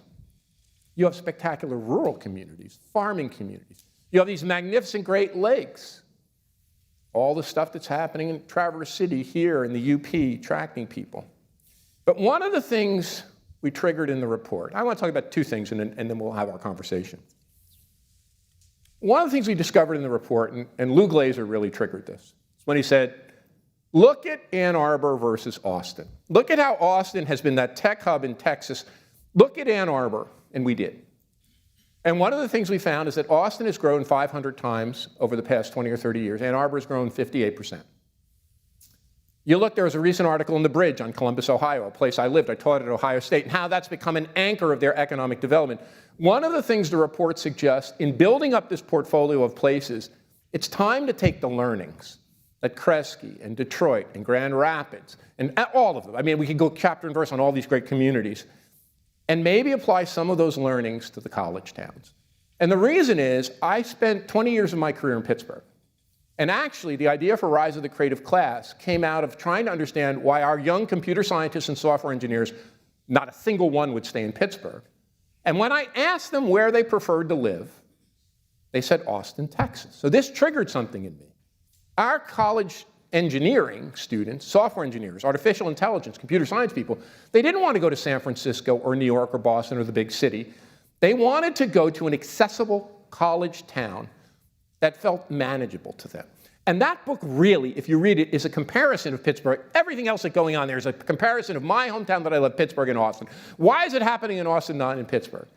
Well, the idea being that maybe it's time to consider a placemaking agenda around not just Ann Arbor is the one we use. It could be East Lansing. It should be East Lansing. It should be Detroit, because Detroit is a big college town. Thinking more about these decisions of college students, particularly in computer science and engineering, the fields critical to your industrial transformation, and what it would take to glue them. How do you grow and scale them? And the little chime on the wall says, two more things. And I see I have 2 minutes. 2 more things. And we talked about this. We're going to talk more about it. Rana and I live in Toronto. We live in a family-friendly city. Our kids are 6 and 7, can walk to 5 schools.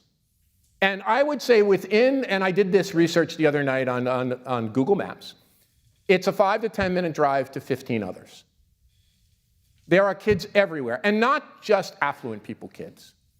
When we came to Toronto, we had a housekeeper. Her name was Ella.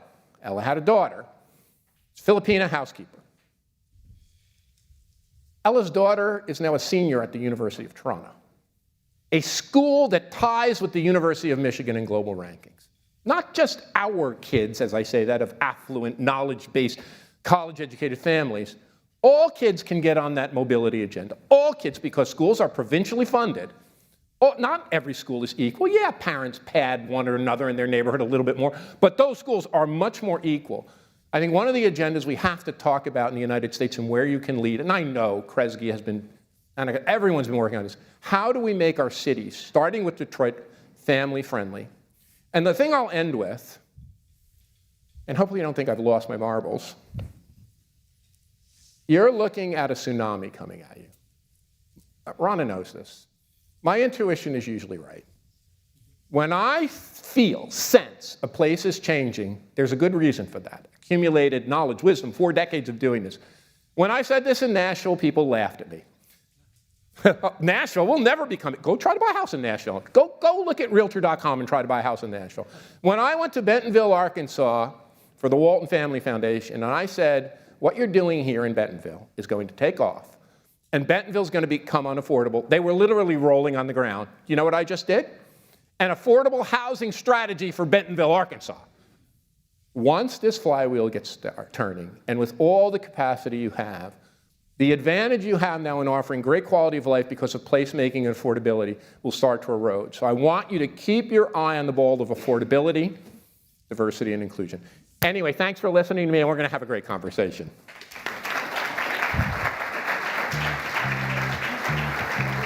Joining Richard Florida on stage, please welcome Chief Executive Officer of Detroit Future City, Anika Goss. And to moderate the discussion, President and Chief Executive Officer of the Kresge Foundation, Rip Rapson.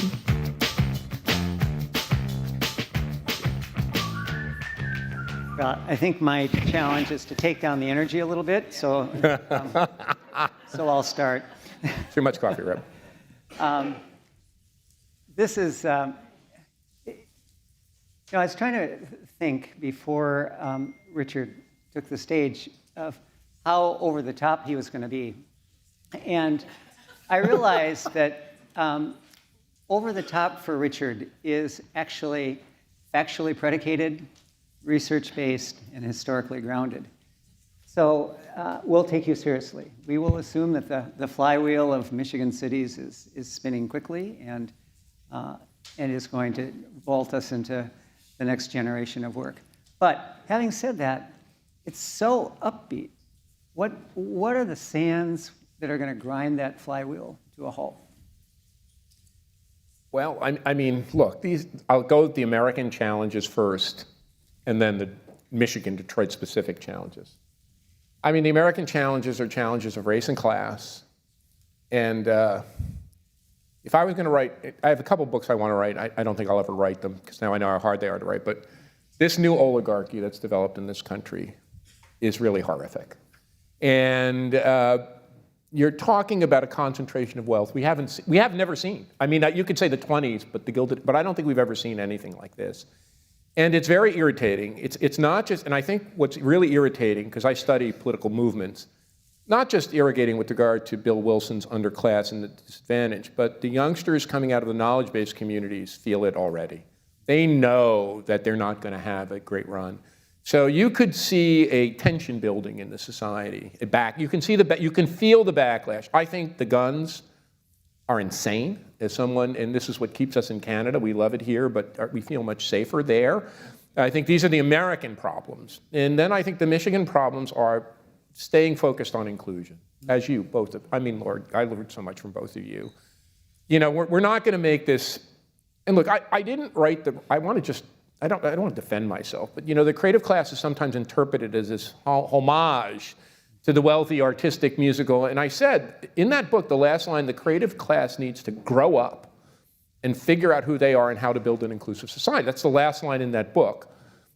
So I think this inclusion agenda is very important. And then finally, I think, look, everything is pointing in your favor, and that's what our little report, right? I say, you know more about this than me. I'm just a little bit of an outsider and come add and maybe elevate it slightly. The alignment issue, I think, is so important. Aligning what you're doing, what the economic developers are doing. And maybe the one thing I'd say, and please don't hate me for this, is that the universities and, you know, Michigan Tech, and I think the community colleges are on this, and I think it's getting there. I think the universities need to understand a little bit more their role in placement. Not a lot. They're already getting there, but a little bit more alignment between what the universities are doing, and they're getting there, and the community. So that's what I think. That's the grinding. And I'll turn to Anika in just a moment, but what does that look like? What does an alignment with a university based in Ann Arbor, just hypothetically, what does that have to do with how the city of Detroit evolves? Well, first of all, you have a great new president who is Canadian and was president of UBC, and also led this in Cincinnati, so knows this area. I think the same is true of Michigan State. I think Wayne State's. I think all of them. They all need and look. This is a college. Somebody said today this is a college. It should be a college state higher education destination. I think, you know, I can give you two examples. When I lived in Pittsburgh, we really advocated for Carnegie Mellon becoming involved in this, and for the city, and really the leadership of the city thought I was completely batshit crazy. I mean, there's this young kid at Carnegie Mellon arguing the future is the universities, and now they say, you know, when I meet with them, you know, you were right, Richard. You were right about this. I think the other one that's a very good exemplar now is Nashville. In the ivy-colored walls of Vanderbilt University, where I was never allowed to enter, there's a new chancellor there, Dan Diermeyer, who's spectacular, and working hand in glove with the city. He's actually going to try to build a new neighborhood, adjacent to Vanderbilt, which is an inclusive neighborhood, which is a walkable, pedestrian-friendly, Kresge, placemaking kind of neighborhood. So yeah, I think that university, here's the other thing. If you think about it, you really think about it. Now, you have some great anchors in Detroit that most communities don't. You have GM, you have the big corporates, you have you guys, the foundations. Most cities don't have that anymore. The universities are the last remaining anchors. You know this terminology. So I think increasingly the university heads are being called upon to do more. So I think that's the alignment, though, really working hand in glove. I think for Detroit and Ann Arbor, and also I put East Lansing, a nice corridor where they're really seeing themselves not in competition with one another, but part of something that works together. And when this works, there's Palo Alto, which is the high-tech hub, was the high-tech hub in Silicon Valley. That fueled the development of San Francisco and San Jose. St. Austin didn't compete with Dallas, it kind of fueled it. North Carolina Research Triangle, but the other one, Boulder, Denver. I think when it works together.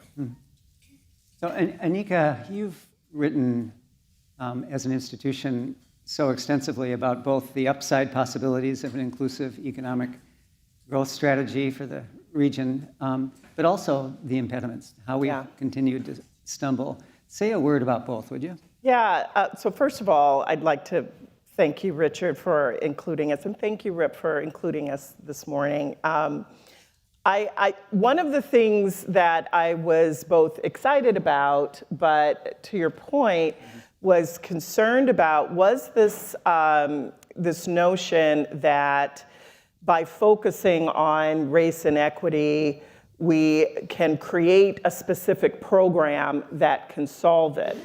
And I think what we found, and at least in our research, is that at all levels, at all education levels, and at all growth occupation levels, so by growth occupations, meaning the highest growing occupations that are related to our region, we're still finding these kind of discriminatory practices where Black and brown workers are excluded for reasons they're not quite sure, and where they are competitive with other white workers that have the same education level, the same experience.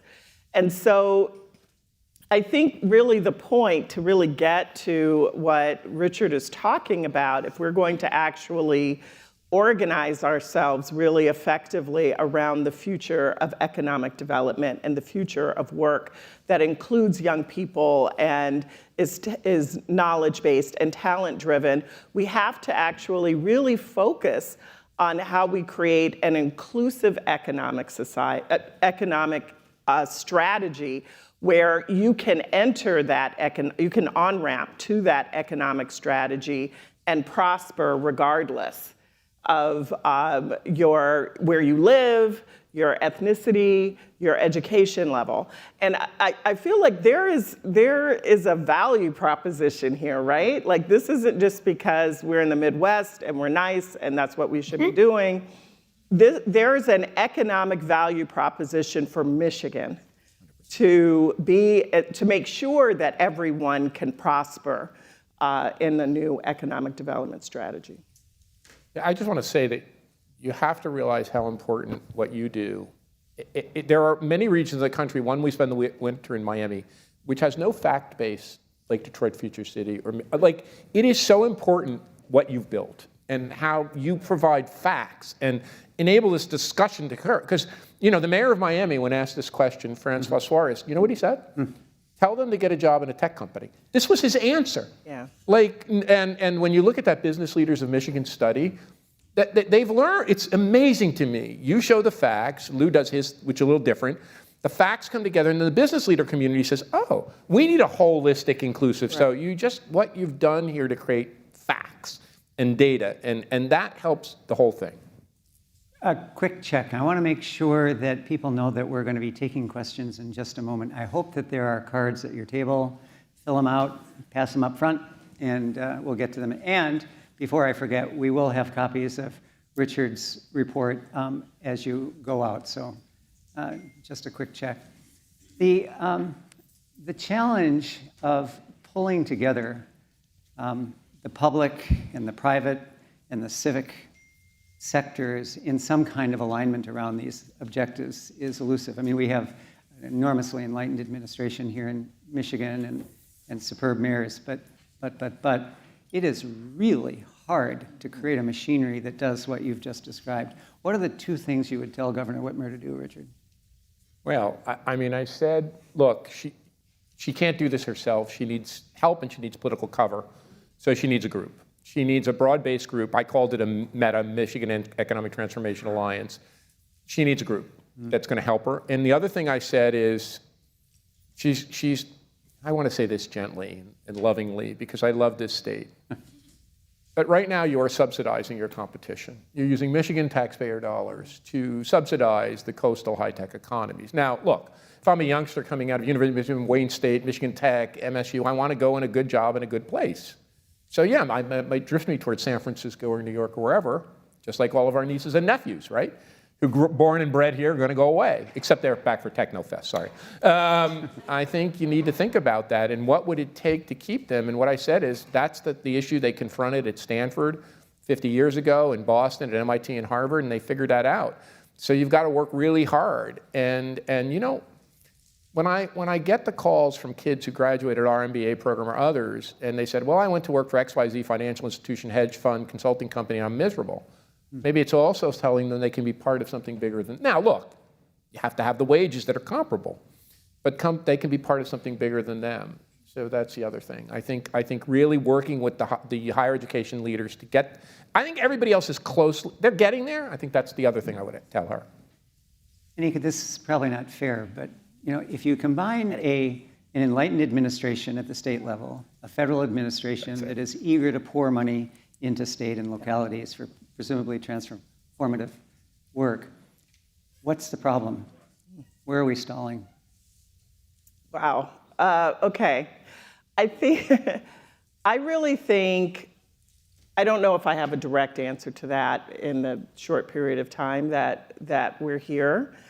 I really do believe that part of why we can't move forward in southeastern Michigan is, one, we're still too divided as a region, right? Like, as a matter of governance? As a matter of not only governments, but how we even view the talent that is coming from this region.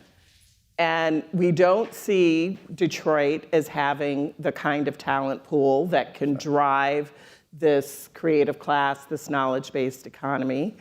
And we believe that the surrounding region is the only place where we can get that from. And that's very difficult to counter. Furthermore, we do have this perception that Detroit is only a poor Black city, uneducated city. And that is a perception that we constantly are fighting against. And until we can break that perception, and this was something that we talked about even yesterday in the report, where it's recommended that, you know, when you're young, you'll live downtown because downtown is great. And then when you have kids, then you'll move to Troy and Birmingham. So smart.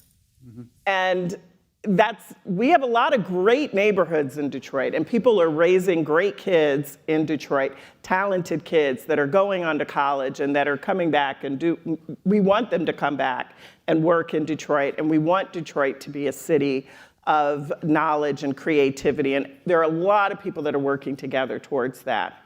And so I do feel like in cities that have been successful in this, right, even cities that are considered are the more industrial cities or weaker market cities, Cleveland, Columbus, Baltimore, Pittsburgh, #1, right?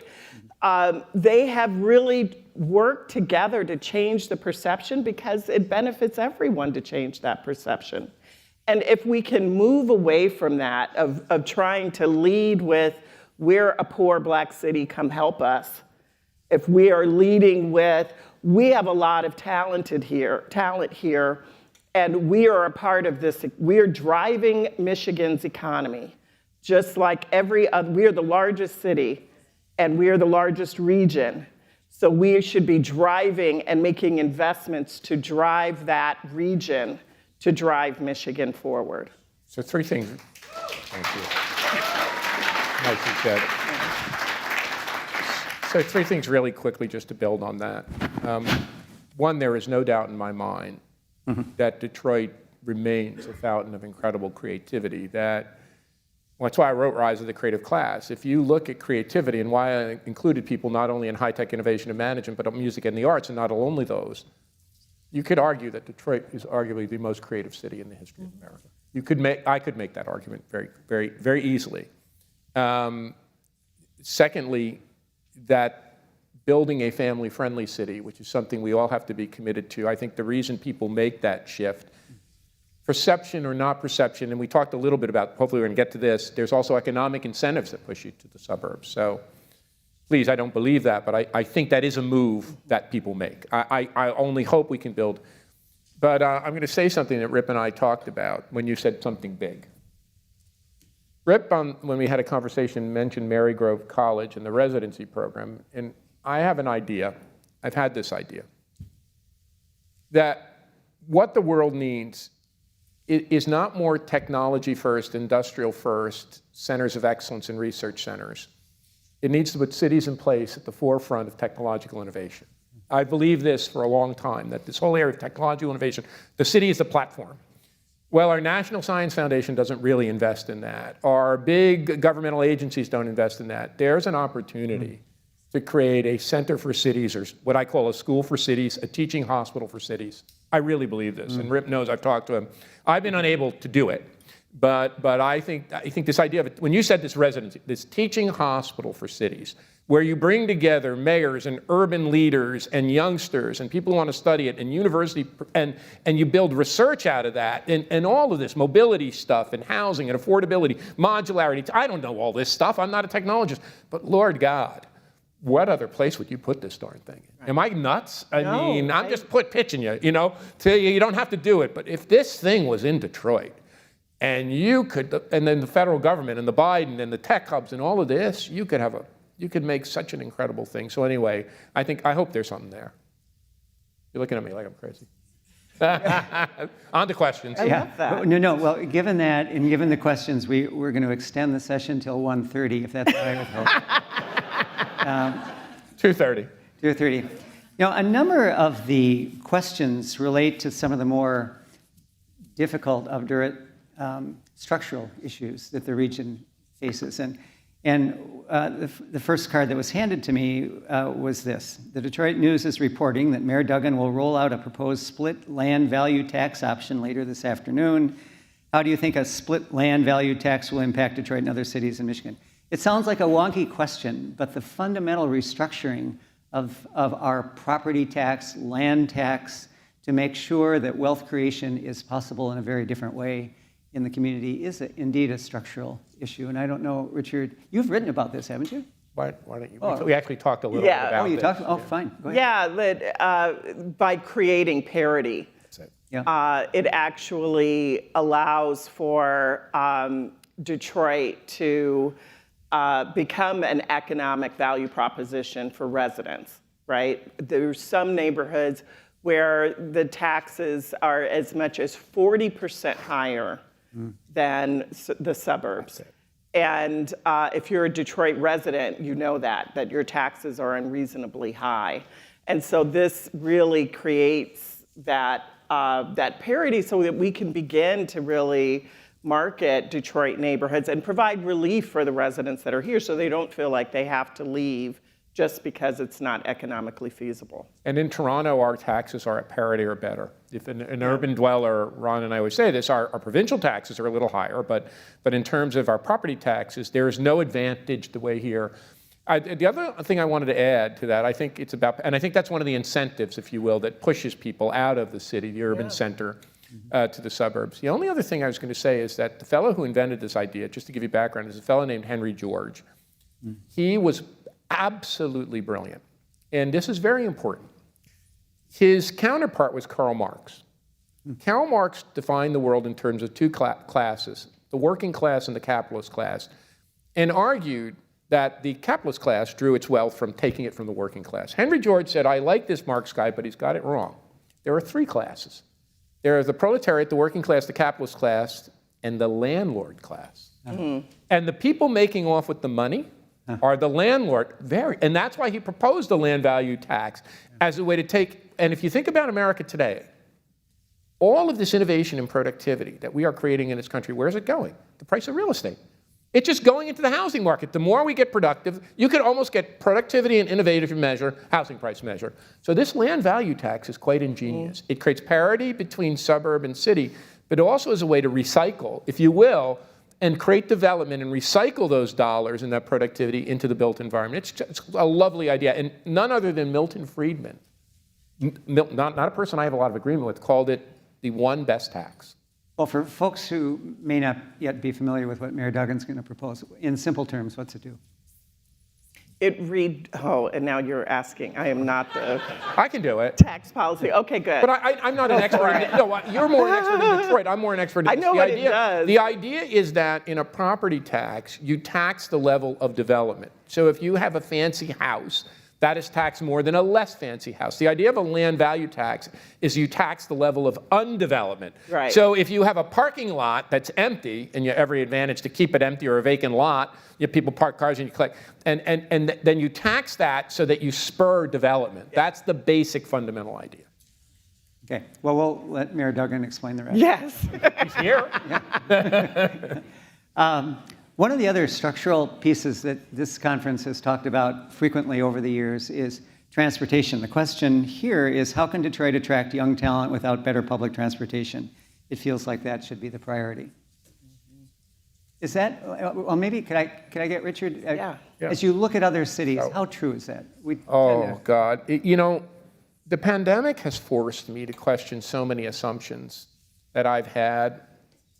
Like, I was always and I'm not a big fan of subsidizing sports stadia, but things that get people back downtown, I'm less nervous about than I was, and because not back to the office. I believe that public transit is necessary, but we've always thought of public transit as a way just to move workers. There is a new study out in New York, I believe there's one in San Francisco, really looking at this, and from groups like your group. And they say there's two things. One, we need to make sure less advantaged people can still get to work.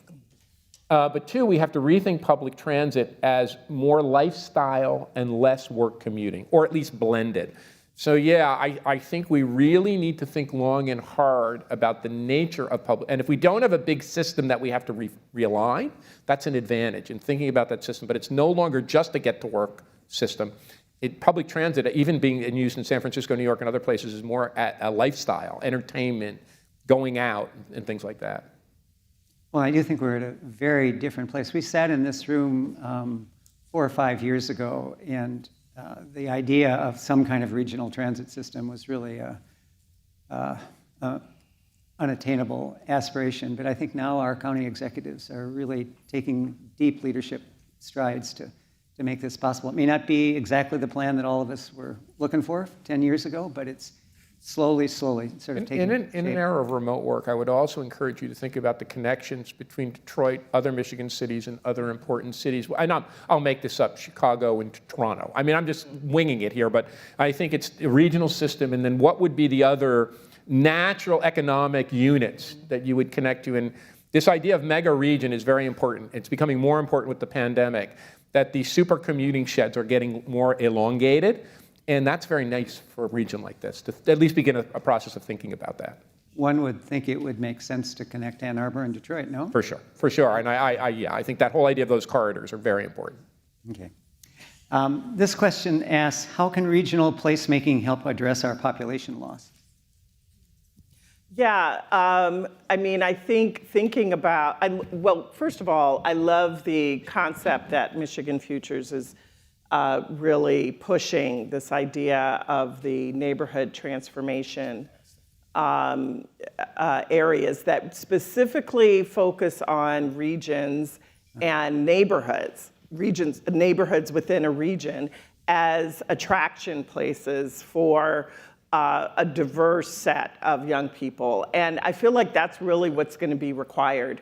You have to be able to focus on both attraction and retention, and really being for all of the regions, right? And it's not a city component, because economic development is not city focused, it's regional focused.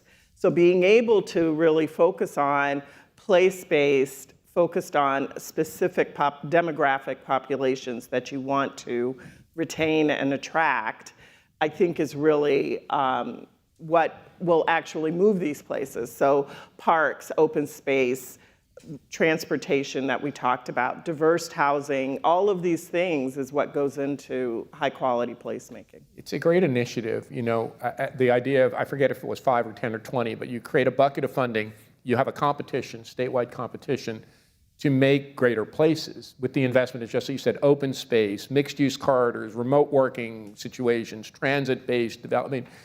Quite brilliant. I think with regard to population loss, the answer is pretty simple. Every large city in America, including most Sun Belt cities, including Miami, loses domestic population. The only thing that complements for that is immigration.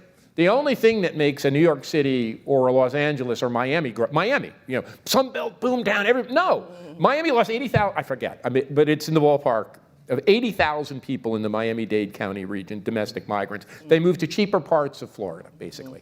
The thing that fueled the growth of Miami is Latin American and international immigrants. So yeah, the only way you're going to stem population loss in a large northern city is through increase. And I think, look, that's an area, someone who spends time in Toronto, we are tied with Miami. You know this, for the only 2 metropolitan areas in North America that are over 50% foreign born. I forget what you are. You're probably in the teens. I think you're in the teens. Pittsburgh is 3%. I think you're in the teens. You got to goose that, and especially with all the international students coming here. You know, I always say this. John Doerr, the great venture capitalist from Silicon Valley, said every kid who graduates Stanford who's from a foreign country should have a green card stapled. I think staple the green card, staple the employment thing, labor contract, job. Keep as many immigrants and attract as many immigrants as you can. I know we have another question, but I also think this idea of connecting the universities to a regional placemaking approach is another way to really focus on population. 100%. And because you can start at pre-K and connect it to that university all the way through the workforce itself.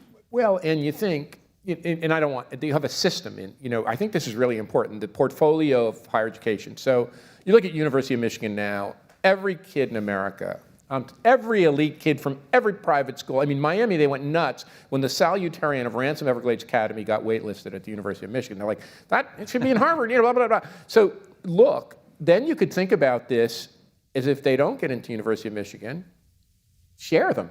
You know, come to Michigan for school. Maybe you didn't get it here, but there's Michigan State, this one, that one. You could begin to think quite creatively about using the incoming, and then folks who grew up here and want a job here, folks who are coming in here.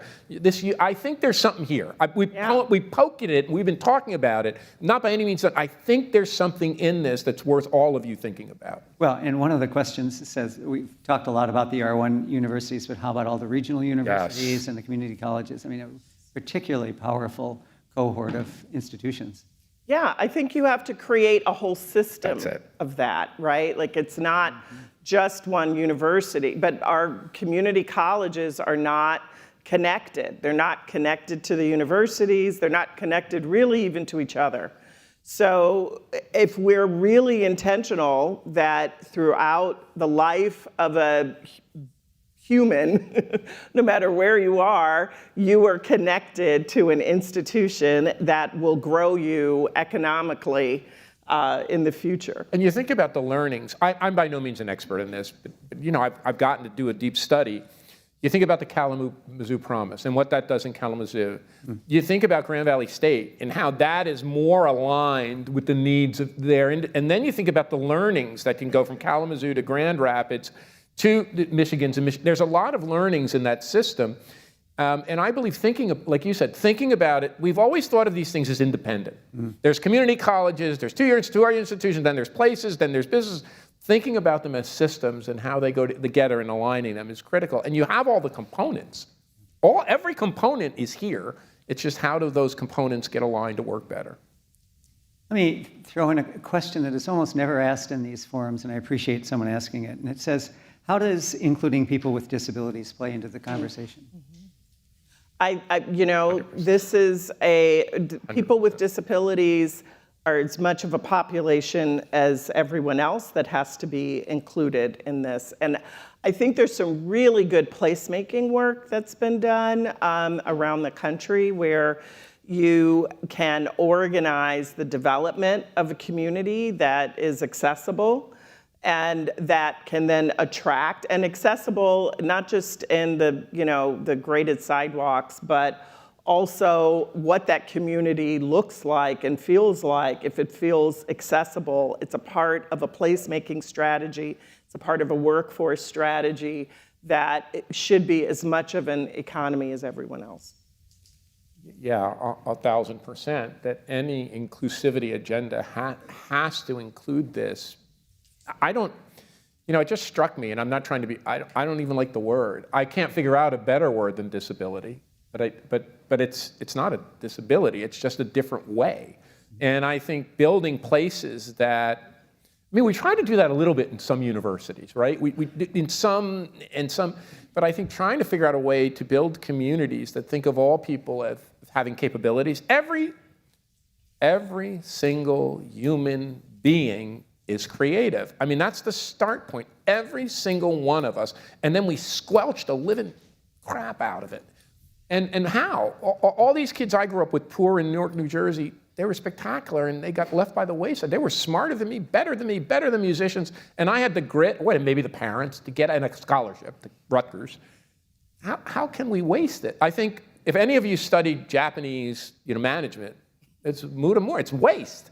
Why are we wasting human capacity? That's the whole thing. We need to build places and platforms that activate every human potential. How about this small question? How about climate change? It's funny. I was talking to my kids who live in Los Angeles, and they're planning on coming back to Michigan. And I said, why? And they said, look around. Where in the world would you have the kind of natural resources? And I said, well, there are a lot of very beautiful places. They said, yeah, but as the climate gets goofy in California or in the southern tier, just think what an oasis Michigan will be. But so much for the Chamber of Commerce pitch. Is there a real advantage to? First of all, thank you for making my case. What you just heard is a conversation going on everywhere in this country. The damn thing is burning up. The people aren't nice. It's too competitive. It's not for my family. There's muds. You hear it now in a way. I'm not just picking this up, because I'm in tune. You hear people saying, I've seen Iran on the way up. I was saying, yeah, California's beautiful, but this is darn close. I was saying this as we drove through the zoo. This place is amazing. I think that, I hate to say this, because this part of the world is really advanced. We have to stop the climate thing. We just have to get on this. But yeah, we get an advantage from it. But at the same time, I don't like the fact that we get, that the Great Lakes get the advantage, because so much of the rest of the world is burning up and hot and horrible. But in the short run, and it's happening very quickly. I think it's happening quickly than your kids and we realize. I think that places that were once hospitable are becoming inhospitable climatically very quickly. That points at the Great Lakes. Plus, never mind the fact that there's all this water. We didn't even get into that. We're just talking about the water. You have all of this water available. It's spectacular. I also believe that the impact of climate change is one of the primary equity indicators, yes. Right? We're not all resilient to the climate impacts. And I feel like that has to be a part of the placemaking strategy in and of itself, whether it's tree canopy or preventing greenhouse gases or using open space and solar and all of the different elements that can impact climate change. I feel like this is a critical issue that we need to think about, because vulnerable neighborhoods, people who are living in vulnerable neighborhoods are not going to have the resources to live lakeside, right? Or to even benefit from a forest that can actually absorb greenhouse gases. I just want to say one other thing that's really important in the placemaking thing.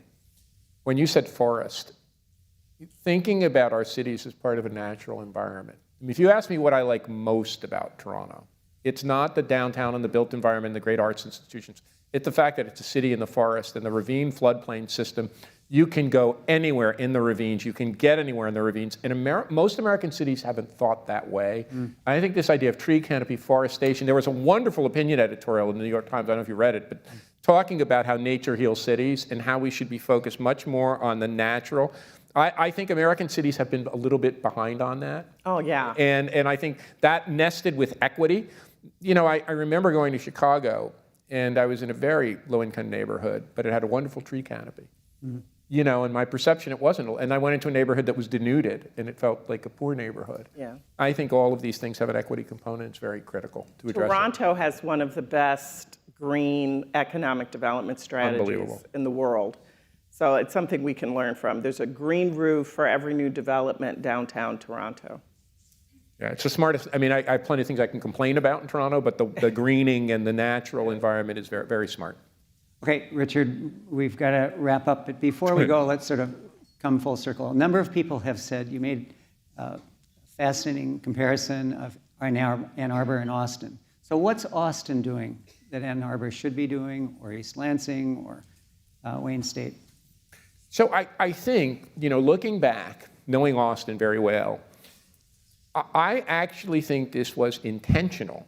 And we could see the same thing in Palo Alto, the Bay Area, the same thing in Cambridge, Massachusetts, the same thing in Boulder, and the same thing in Austin, as a way to keep young people, young talent, and grow the economy. This wasn't happenstance. This was, if we want to keep these youngsters here in the tech fields, in the entertainment fields, we have to build something for them. This began after the war in Stanford, after the war in MIT, and then Austin. This began, you know, what happened in Austin is this is a very important lesson. A guy named George Kosmetsky, who built a very famous high-tech company, was denied tenure at Carnegie Mellon. It's a true story. And he moved to Austin, and he said, you know, they denied me tenure at Carnegie Mellon, so I'm going to build my startup here in a startup economy, created an institute called IC Squared. They then went after the federal dollars for Semitech and MCC. They then went to Silicon Valley to attract the companies and were able to grow it. So they were very intentional about growing a college town into a high-tech and entertainment economy. It isn't hard. You have to be intentional about it. Okay, well, I think that brings us to the end of the session. Could we all thank both Anika and Richard Clark? Thank you. Thank you. Thank you. Honored and humbled. Thank you. From Delta Faucets to Behr Paint, Masco Corporation is proud to deliver products that enhance the way consumers all over the world experience and enjoy their living spaces. Masco, serving Michigan communities since 1929. Support for this program is provided by the Cynthia and Edsel Ford Fund for Journalism at Detroit Public TV, the Kresge Foundation. The DTE Foundation is a proud sponsor of Detroit Public TV, among the state's largest foundations committed to Michigan-focused giving. We support organizations that are doing exceptional work in our state. Visit dtefoundation.com to learn more. Nissan Foundation, and viewers like you.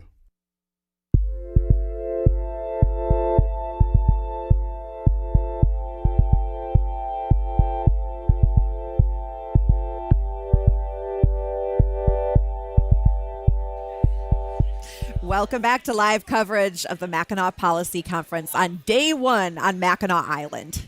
So the Workforce Intelligence Network, or WIN, for Southeast Michigan is a partnership of 10 community colleges and 7 Michigan Works agencies in Southeast Michigan. Michelle Economo Uresti is the Executive Director of Workforce Intelligence Network, and Alicia Albrecht is WIN's Communications Specialist. Welcome to you both. I'm so happy to have you. Thank you for having us. So I was just blown away when I read this week all of the work that WIN is doing to build Michigan's workforce. Michelle, for folks who've never heard of WIN before, explain what it is and what you're doing. Yes, as you stated, we are comprised of 10 colleges, 7 Michigan Works agencies, and really the largest workforce collaborative in the state of Michigan. Yeah. We do a lot of grant writing on behalf of the colleges, workforce agencies, and community at large because we obtained almost $50 million in training funds just in the last 2 years. A lot of that goes directly to upskilling incumbent workers, to providing short-term college-level certification training programs to unemployed, underemployed individuals. And of course, because WIN operates on 3 pillars: labor market data, workforce solutions, employer convening, our labor market information really informs the curriculum development at the colleges and our regional training strategies. And we have some really new exciting initiatives. The EV Jobs Academy is our flagship program. It is the governor's #1 priority initiative. We're building the EV talent pipeline on the same 5-year timeline as the Infrastructure Investment Jobs Act. And then we have another really amazing program, Industry Infinity. It was one of only 3 $10 million awards in the nation to basically provide cybersecurity frontline workers certification training through our 10 colleges to secure the automotive supply chain and enable connected autonomous vehicles on Michigan roadways. And we have 2 apprenticeship grants, which we can get into more details. So, Alicia, you've had some really big wins here. Oh my gosh, we have had so many wins though. The first one is obviously just, WIN is so unique and pulling all those partners together is so strong. Yeah. And we've been recognized by the United States Department of Labor as one of the top workforce initiatives. So that's a huge workforce win for us and our partners. On top of that, I mean, WC Washtenaw Community College is pulling out the semiconductor training that was just rolled out last week. That's part of EV Jobs Academy as well. We have everything from Capital Area Michigan Works and Lansing Community College to work together, making sure that people have the tools they need to graduate in time and on their schedule as well. We also have initiatives helping maybe climb school representatives get boots for the field, or healthcare representatives maybe help them pay for their registered nursing curriculum or books or anything like that. So with our partnership, we can do so much. It's really, I mean, the sky's the limit. And you can tell the excitement from both of you about the work that you're doing. And so much of the conversation this week, again, as I said, is about workforce development. Help me understand, Michelle, when folks are looking at the future and the future of work and the future of jobs, what thinking goes into your decisions about, you know, which organizations and institutions make the most sense? Like, how are you determining, you know what, EVs, yes, or here's where we're seeing labor shortage? What goes into making those decisions? Well, we do license some very costly real-time job posting data. Yeah. And our data team analyzes this. In fact, the governor's office contacted WIN just a few short years ago to do a 5-year projection. Yeah. So from 2019 to 2024, we estimated, based on real-time job posting information, comparing that to post-secondary degree completers or certification completers, that there would be 811,055 jobs that would go unfilled. And that translates to about $49 billion of lost wages for the annual Michigan economy. Yeah. The highest concentration of that 811,055 unfilled jobs is in IT, about 270,000, followed by healthcare with about 212,000 jobs. And then advanced manufacturing, 109,000, and then business, retail, finance, hospitality, and such. Yeah, I mean, Alicia, we're talking so much about population, right, here at the conference, leading up to the conference. I guess I'm curious, I mean, is it fair to say right now that Michigan doesn't have enough people for the future of work here in the state right now? Unfortunately, it is fair to say that, and that's really why WIN is important. And our partners, all the community colleges and all the Michigan Works agencies in that 19-county region, are really working together to make that difference and creating maybe short-term programs to get people certified and credentialed right away and back in that labor market. I mean, that's what we're looking at, is could we do a program in 2 weeks or 2 years instead of a 4-year program to help speed that along? Yeah. Michelle, one of the things I'm really fascinated about this conference, right, is we've got more than 1,000 people who are thinking all of the big thoughts about the future of Michigan. But once we go, back down south 75, not everybody is on an island together. So how do you make sure that the stakeholders and the policy leaders who need to be aware of the work that you're doing and the work to keep folks here to learn the skills, like who needs to be at the table having those conversations once we head back south? That's what WIN is. We've been a Right. recognized convener. The state of Michigan, for instance, formed an employer-led collaborative with industry and industry stakeholder partners called MAGMA, the Michigan Alliance for Greater Mobility Advancement, in 2009, and recognized WIN as a convener for employer-led collaboratives. WIN began convening MAGMA since 2013, which is leading the EV Jobs Academy. They've been at the table, 5 automotive OEMs, tier 1 suppliers, industry stakeholder partners, to discuss common pain points and develop short-term certification training courses to meet their needs, industry needs. So WIN convenes and works directly with the State of Michigan Labor Economic Opportunity, Michigan Economic Development Corporation, government, academia, industry stakeholder partners in our employer-led collaboratives. Yeah. That's what WIN is. We bring everyone together all day, every day. Yeah. And it really is amazing the work that can come out of that, because really for industry to attend some employer-led collaborative meetings, and they're all virtual, really is a big benefit of the community colleges and Michigan Works agencies to hear directly what their needs are, so that when our certification training programs hit community college catalogs or university catalogs, they will lead to employment, because they are what industry needs. Yeah, yeah. Well, Michelle, Alicia, thank you for the time, the work that you're doing. I know you're sort of at the forefront of all of these conversations. It's wonderful to talk with you. Thank you so much for having us. Thanks so much for the time. And we're going to take a quick break, and we'll be back. Detroit Public TV is having conversations about how we create, attract, and retain the talent needed to make Michigan a competitive top 10 state across multiple industries. Join us for conversations with business leaders, economists, educators, and policy experts about how Michigan's workforce and economy can continue to adapt to an ever-changing world. Learn more about the future of work at onedetroitpbs.org/FOW.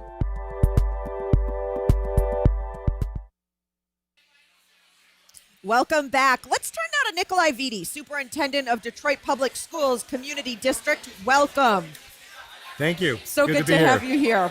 So every year as superintendent, you are working to meet both short-term, long-term goals. What is deeply in your mind right now when you think about Detroit schools and success? Well, I'll be going into my 7th school district school year. And I think our work started off just stabilizing the school system, just making it normal after emergency management. And we've done that. And then on that road, it was we had so much improvement in our key indicators when we look at enrollment, student attendance, student achievement, just recruiting and retaining teachers. And then the pandemic hit. And so the next phase of the work was, the first phase, overcoming emergency management. Then it was overcoming the pandemic. And I think we've now turned the corner. Okay. I wouldn't tell you that every individual student and employee feels whole from the impact of the pandemic, but I can tell you in the aggregate, as we close the end of the school year, most of our metrics are moving into the pre-pandemic levels. Okay. From student achievement, attendance, staffing. So I would say now we're not only functioning as a normal school district coming out of emergency management, but we're functioning as a normal school district coming out of the pandemic. Well, so that's where we are as a school district right now. And I think a lot about that for you. As you said, you took over in May 2017. So you actually spent more time being superintendent in COVID than you did pre-COVID. What has that been like for these long-term challenges and for meeting success? Yeah, well, if the numbers don't equate to that, it feels like the pandemic was definitely longer. If my longer. math isn't right, it at least feels that way. Yeah, it just feels that way. But 1 year as an urban school district is 7 years is like dog years. and COVID multiply that by 2. Yeah. But everything was a challenge in the pandemic, from staffing to online learning to student attendance. Yeah. So the work we had to shift to try to meet the needs of our families, our students, and our staff. Yeah. And we've done that. So what gets me up every day is the opportunity to give our students what they deserve, which is an outstanding public school quality education. Yeah. And I didn't feel like we were able to do that because of the challenges of the pandemic. And now we're starting to turn a corner. We had to balance our budget next year without COVID funding. Yeah. The reality of losing 2,000 students. Yeah. But, I think the positive is that DPS in the past really had difficulties doing these kind of things. Yeah. And now we're able to do this. We've had some challenges and some tensions in the school district, but our budget is balanced going into next year. I feel like we have not undermined our commitment to student achievement. We've protected the classroom. We're not laying off teachers. We're not cutting art and music programs. We're refining some things, refining some personnel positions, but we're moving into next year, I think, with the intentionality to continue to raise student achievement and build on the kind of academic success we had before the pandemic. What do students need the most right now in Detroit, in the district? One thing they need is stability and consistency. And I think as superintendent and as a school board, I think we've done that. Yeah. And when you have consistency in superintendent and school board leadership, you have consistency with central office staff, you have consistency with your principals, and that trickles down to your teachers. I was going to say. And, we've been nearly fully staffed now for the last 2 to 3 years. Yeah. And that means consistency for children in the classroom. Yeah. And so that's when I talk about our district being normal. Yeah. That's what that means, is that you can go to school every year and anticipate to see the same teacher, the same principal. There will always be changes here and there, but for the most part, it's consistency that I think our students need, especially after the pandemic. Yeah. We can talk about more mental health support, having nurses in schools, and all that's important, but it's the relationship between the students and the personnel that they work with every day. And that has certainly been improved over the years and will continue to improve. And so how is teacher retention? I know you're getting ready to end this year, start a new one. Are you going to have enough teachers in the classrooms to do the work that these students need? Absolutely. And I feel that has been a definitive sign of progress and improvement. When we started 6 years ago, we had 400 teacher vacancies and no plan to recruit and retain teachers. Yeah. And so now, the past really 2 years, we've had fully staffed with teachers. We've put money in a budget to increase salaries again next year. The average teacher salary is improved by $15,000. We're going to make another investment next year. And so I'm not concerned that we're going to be fully staffed come fall. Yeah. There might be a couple of schools that have 1 or 2 vacancies, but knowing that we hire 3,000 teachers in 100 schools, that's definitive progress, and I think that's competitive with any suburban school district in Michigan. Where are those teachers coming from? We're talking so much about workforce development and training. Where are you finding the teachers right now? Well, we're really developing our own. We're not relying as heavily on universities. Of course, we pick some up, but we have paraprofessionals, we have academic interventionists that are in our school district. Yeah. And the proud point is that 80% of them are from DPS. They graduated from DPS. They've been working with our kids. So they have college degrees, but they don't have that certification. Yeah. So we have an On the Rise program. We call it On the Rise Academy. And we work with employees who are already working with our students to gain their certification. And then we put them in a classroom. So we're building a bench of probably about 100 to 200 teachers every year and anticipating the retirements that are natural part of attrition. Right. We've got about a minute left, and I'm just curious, we're talking a lot about the power of and is the theme of this conference. Yeah. What does that look like for you in your work, right? This idea that it can be yes and not just sort of an either or approach?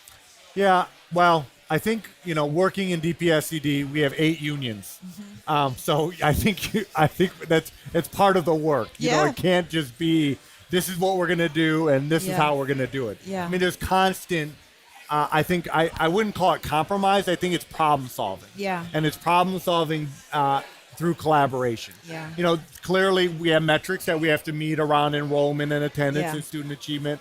And I think we've done a better job of that being the outcome focus. Yeah. But then what are the strategies and what do you invest in to meet those outcomes? And you have to work with various people to do that.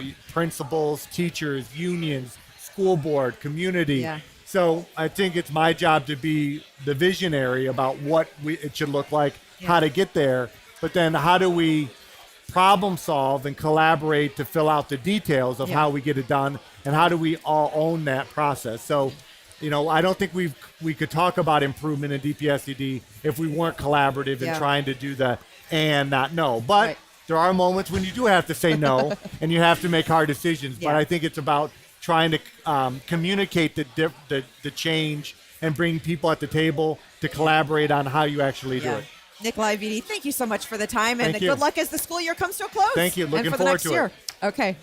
And we're going to take a quick break. We'll be right back.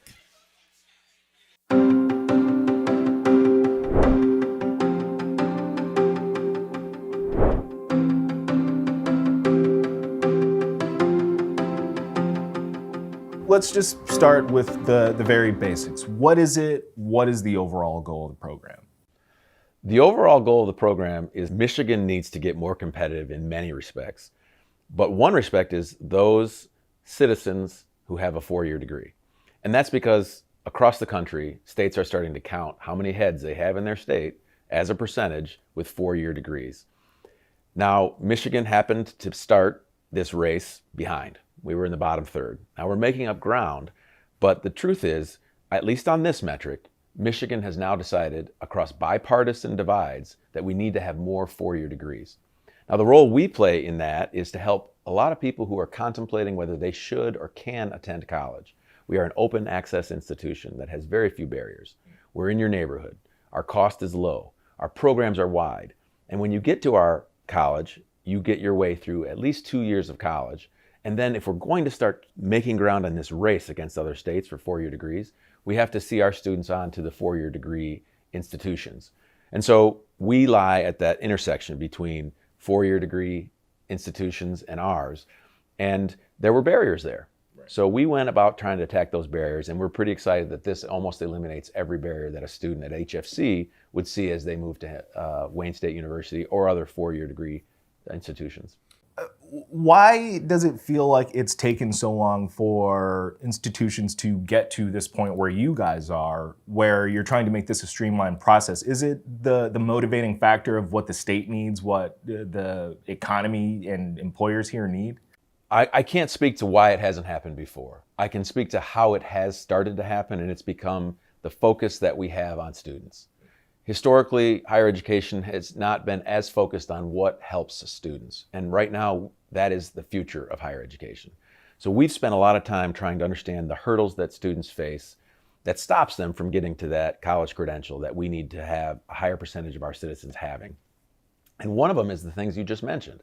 Our students will work hard, work well in the classroom, work at home, taking care of family. A lot of our students work really hard to get these 60 credits in their associate degree, and then they face more hurdles to move to the four-year degree institutions. And some of those hurdles were, how many credits will I take with me? I spent a lot of time and money on those credits. Will I have to ask for permission? And what if they say no? Because a lot of my students are first generation, either Americans or college students like my dad was. And it's a serious question. Will they say no? And no one wants to be told no. So we went right at those two hurdles after hearing our students say, these are the hurdles that we have moving from Henry Ford College to Wayne State University. And with this agreement, if they get through Henry Ford College and show academic success, they don't have to worry about being told no when they ask for admission at Wayne State. And if they collect 60 credits, they don't have to worry about whether those 60 credits travel with them. And that is really focusing on students, and that is where we're going to make up ground on this 60 by 30, getting 60% of a Michigander population to a post-secondary credential.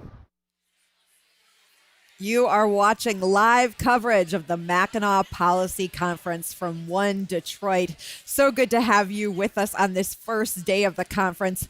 There is a report leading up to this conference that sort of has everyone here talking about. It is about the need for population growth and looking at the demographics of Michigan. Folks behind that report, Ani Turner with Altorum and Eric Lufer of Citizens Research Council, welcome to you both. Thank you. It's So, great to be here. Eric, we were talking a little earlier before we started. I don't ever remember a single report leading up to a Mackinac policy conference having such impact and being what the dialogue is all about. So first, what is in this report that has everyone's eyes this wide? Yeah, so Michigan's population hasn't been growing for the last 50 years. We've been sort of on a flat, little people coming, some people going, obviously natural growth with births and deaths. And it doesn't bode well for the future. The national population is growing much faster, and we're getting left behind. And that affects our economy. It affects the quality of life in the state. It affects our infrastructure. It affects our education system. It affects everything about who we are and what we do. Yeah.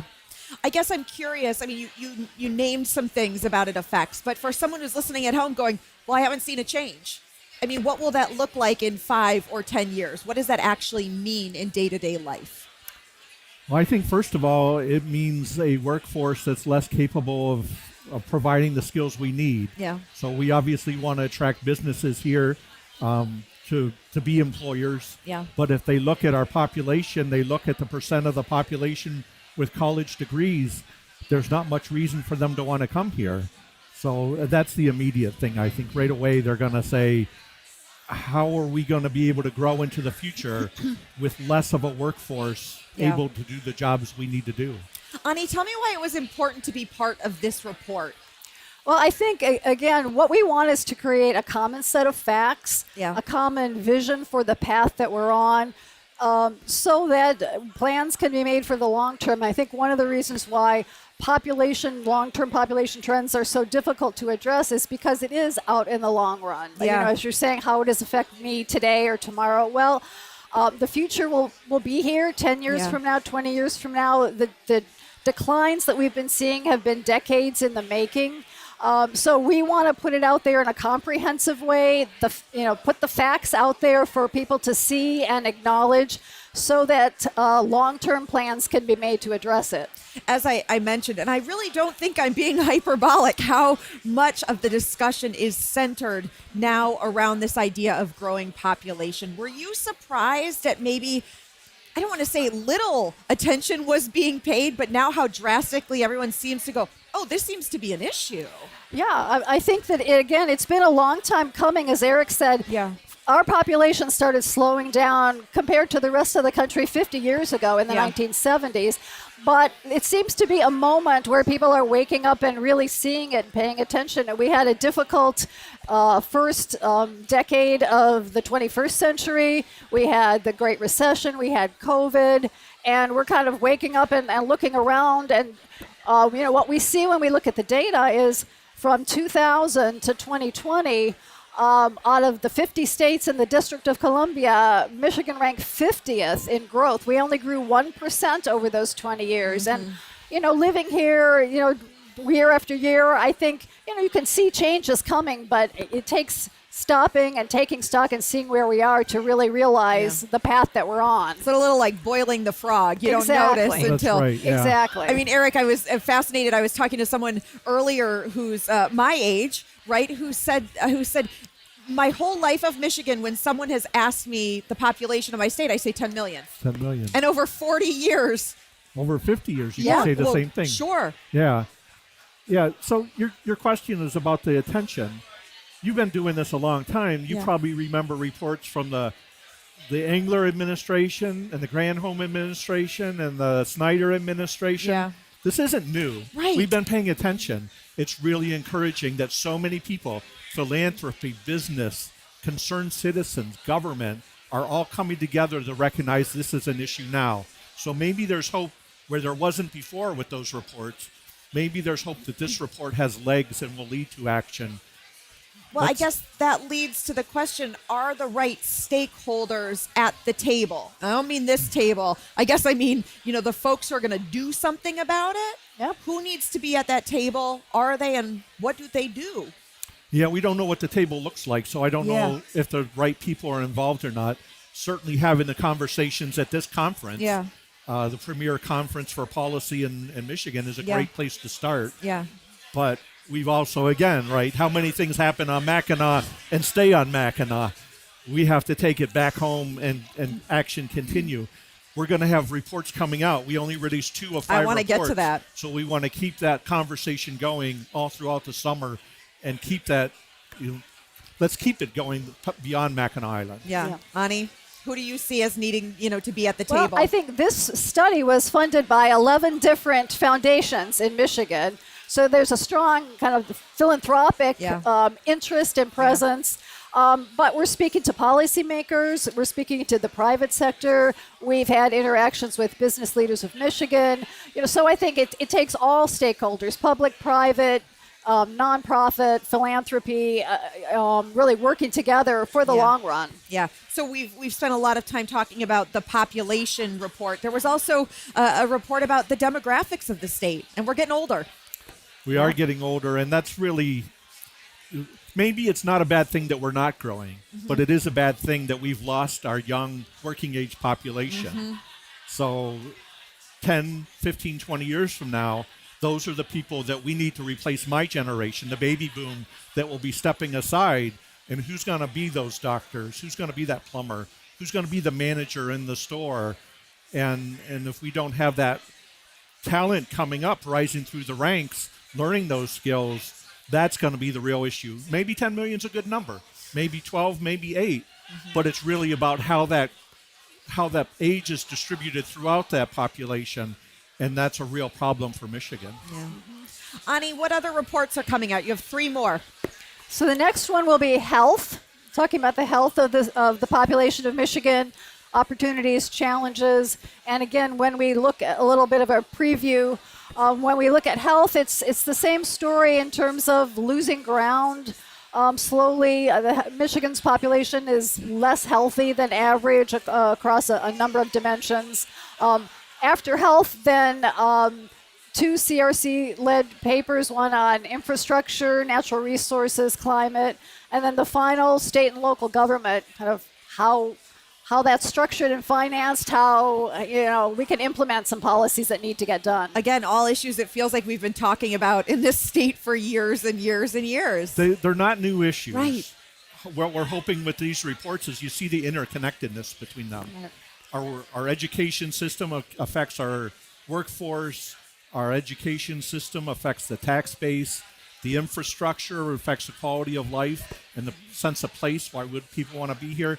So let's not just be off in our different tribes, our different issue areas talking about these different things. Let's come together and understand that interconnectedness and think about the holistic approach to addressing these issues. And I wonder if there isn't an intersection there with the theme of the conference and the power of and, the yes and instead of either or solutions. How does that fit into, again, this holistic approach? Yeah, absolutely. Again, we want to keep people here. We want to attract people.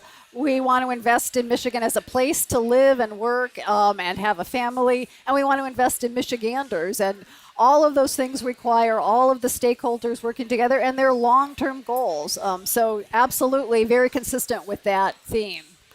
Yeah. There's not a silver bullet. No. Right? There's not a silver bullet. So it by definition is and. We need to fix education and infrastructure and our public health system and this and that and 3 more things. Yeah, Eric, 10 seconds. It might not be fair, but are you optimistic that Michiganders can do this? Yeah, we're a state that gets things done. Okay. So absolutely, we can do this. Well, I like to hear those words. Thank you both for the time. And again, congratulations on a report that really has been the buzz. And we know that Governor Gretchen Whitmer is going to be speaking about this week as well and laying out some possible solutions. Yeah. All right. Well, thank you both. We're going to go now to the first official opening. This is the conference open with Matt Elliott and Sandy Barua.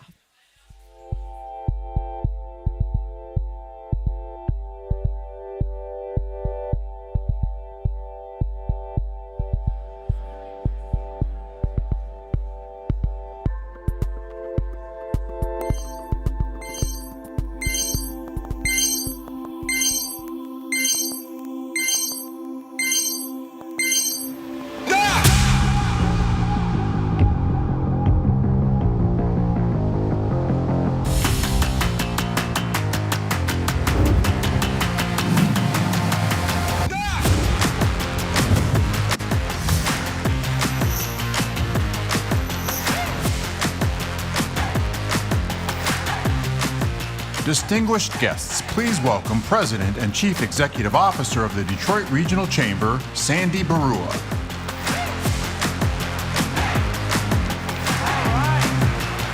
Full house. I love it. My God, you guys look great. It's like you went shopping before you came up to the island. Awesome.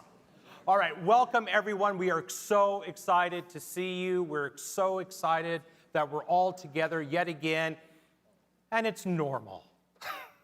Right? We're back to normal, and it just feels great, but we're honored to have you with us. We know you have so many demands on your time. You're all leaders. You're all incredibly busy, so thank you so much. And from the Chamber team, from our heart, we want to thank you for being here and your support of the Detroit Regional Chamber. You know, we understand very, very clearly that the Mackinac Policy Conference is a statewide asset, and we treat it as such. We treat it as we are stewards of this incredible statewide asset because across the country, they look to us, they look to this event, they frankly look to this room and say, why can't we do this in our state? And frankly, if we hadn't had a history that goes back decades, we couldn't do it. So we're all incredibly fortunate. And one of the reasons why we're incredibly fortunate, the reason why you take the planes, trains, the automobiles, the ferries, and however else you take, to get up here, because let's face it, we love Mackinac Island, but one of the reasons why we love it is that it's inconveniently located for everybody equally, no matter where you live in Michigan, which is why we keep doing it here. But one of the reasons why you make that trek is because civility still lives here. No matter what your viewpoint is, you are welcome here, and how we treat each other, how we talk to each other, and most importantly, how we listen to each other is something that we all value, and this is why Michigan works, is because of conversations and experiences like this. And it wouldn't be possible, of course, without our amazing sponsors.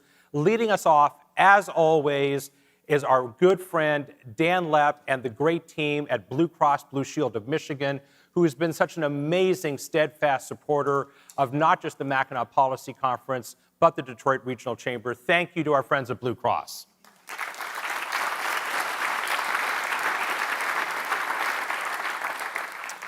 And our Ruby sponsors, they keep growing.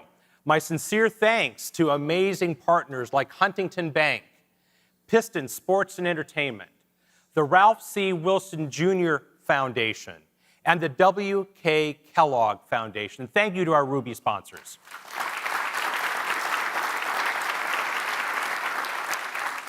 And our Platinum sponsors keep growing too, and we're so gratified by this. Consumers Energy, Crane Communication, Dow, General Motors, the Grand Hotel, the Michigan Economic Development Corporation, Michigan Health and Hospital Association, PNC Bank, the Rocket Companies, Strategic Staffing Solutions, and our partner, UPS. Thank you to our Platinum sponsors.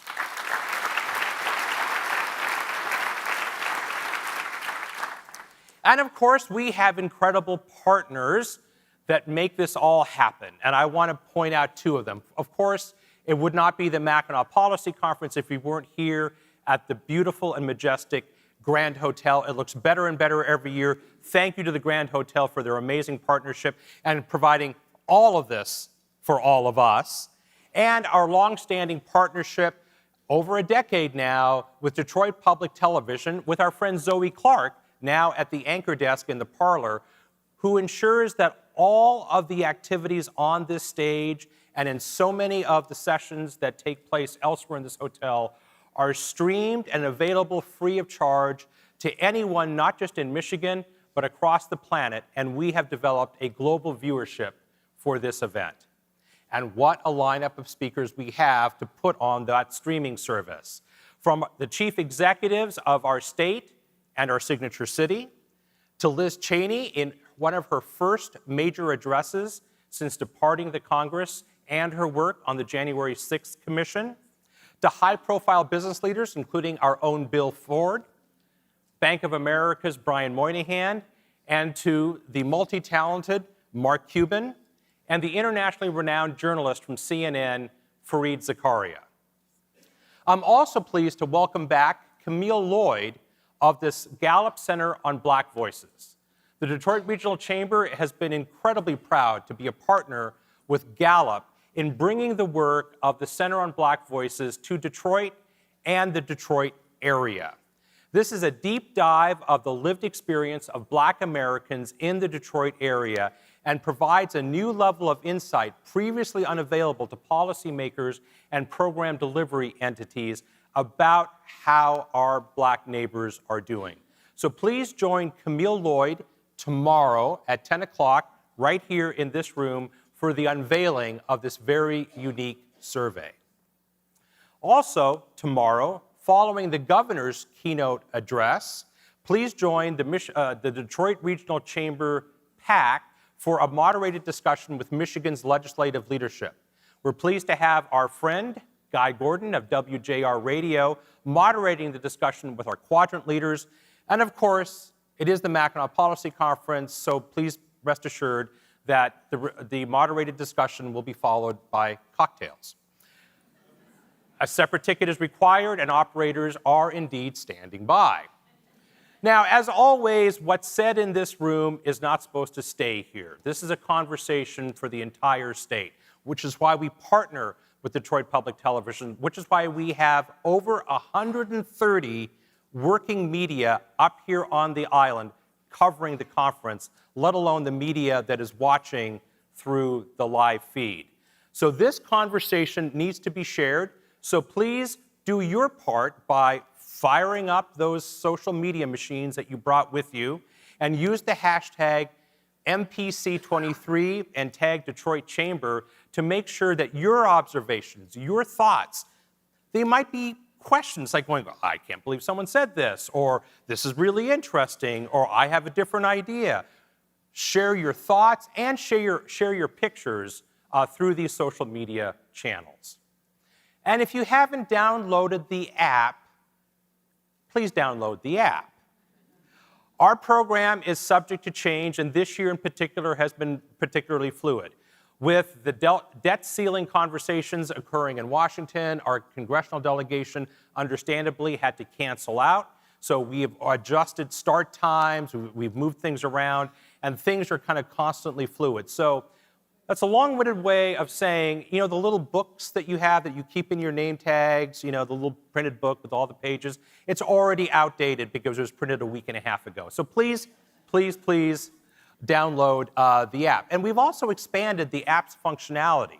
So number one, many of you have taken a poll, a survey that we have put, and you can see some of the results here. And we mirrored some of these questions that we're asking you, our Mackinac Policy attendees, some of the same questions that we're asking our statewide audience through our partnership with the Glenn Gariff Group on the statewide polling that we do at the Chamber. And I think some of these are interesting. So this is of all of you, of attendees. Is business a force for good? Well, 12% of you apparently think no, which is interesting. One, this is a business conference hosted by, one of the state's largest business entities, but I find that really interesting. So that's what this conversation is about. I mean, we're not going to go beat them up in the parking lot. Let's find those 12%, and we want to hear those views. Are we competing for EV? Should we be serious about that? Seriously, 90% say yes. And does business have a role to speak out on social issues? A really strong 93%, and that's awesome because you may have seen in the news there are some other states that are challenging businesses that speak out on issues that they feel that they need to speak out on. The other way that we've expanded the app is that for the first time, we're going to have some designated sessions where you will be able to send the moderator your suggested questions. So we're going to do that through the app. So please look for those functionalities. And again, please, please, please download the app. And I want to thank our chair, Matt Elliott, and his wife and partner in this endeavor, Ann, for coming up with this incredibly terrific theme that we have, the power of and. And its power is in its simplicity. As a community, as a state, even on the global stage, we are all stronger when we work together, when we work in partnership. And is about doing things together and looking for the win-win as opposed to the either-or. And you're going to hear that contrast so much during these next 2.5 days. And if you haven't already sat on it, there is a pin on your seats. And if you believe in the power of and, please take out the pin and put it on your lapel. We'd love to see you all wear it and really support the power of and theme that we're going to be talking about. And during this conference, we have plenty of ands to talk about and to address. Michigan's population growth has shallowed the rest of the nation. Yes, we're growing, but if we were growing at the rate of the rest of the nation, we wouldn't be losing congressional seats. The business environment, rankings by CNBC and frankly other organizations indicate that Michigan's business ranking is falling, not growing. That's a problem. From this stage, we have frequently talked about educational attainment and how that is critical to Michigan's future. And not only are we seeing a shallowing in our educational attainment compared to other peer cities and regions and states, we see that the knowledge workers that have been growing at 35% across the nation have been flat here in Michigan. So when we look at just education alone, and we're going to talk about a whole bunch of different issues while we're up here together, but education is one that really kind of cuts. 37 of the top 50 jobs in Michigan today require a formal four-year degree. Now, I just want to put the caveat, college is not the path for everybody, but if 37 of the top 50 jobs in Michigan today require a college degree, what does that mean for tomorrow? And when we think about the complexity of the 21st century, what do we need? What do our businesses need, and what do we need as individuals? You know, there's the 5 C's that are growing increasingly in awareness in terms of what these needs are for our society. Critical thinking, creativity, collaboration, communication, and the one that I'm glad that we're finally adding is citizenship. So it's going to take a lot of ands to address these and the other issues, and either-or thinking isn't going to get us there. And the reason either-or thinking works is because, frankly, it's good for some businesses, right? We know that there is a business model out there in various industries that profit from separating, dividing, and pushing people into their corners. Frankly, I spent most of my life in national politics, and I know that negative ads work. There's a reason why you see them over and over and over again during election cycle. But fortunately, there are no negative ads up here this week. We are assembled here to talk about the power of and, so let's enjoy ourselves and let's solve some vexing Michigan issues. Thank you all for being here. Please welcome President of Bank of America Michigan and Chair of the 2023 Mackinac Policy Conference, Matt Elliott.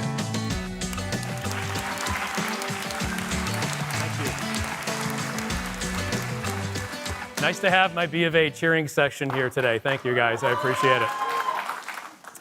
Well, I'd like to add my welcome to the 2023 Mackinac Policy Conference and the potential of the power of and. I also want to thank the chamber staff and the staff of the Grand Hotel. Ann and I have had a chance to see what it's like to really put on this conference, and it's like launching a missile. It's really complex, and they do an incredible job. So thank you for all that hard work. I also want to thank our sponsors, without whom we couldn't fund all this. It does take a lot to get this video board, for example, onto an island using horses. I also want to thank you all for embracing already the power of and. And I feel like we're going to have a lot of fun with this over the next few days and hopefully even beyond. And that's one of the things that we really want to do with this year's conference is take it beyond just this conversation and expand it out. Last but not least, I'd like to thank our chairman, our current board chairman, Arn Tellem, for his leadership of the chamber for the past year and also for putting on an incredible outing yesterday. Now, Arn took complete credit for the weather. So we all have Arn to thank for paying the extra premium for the good weather this week. So Arn, thank you very much.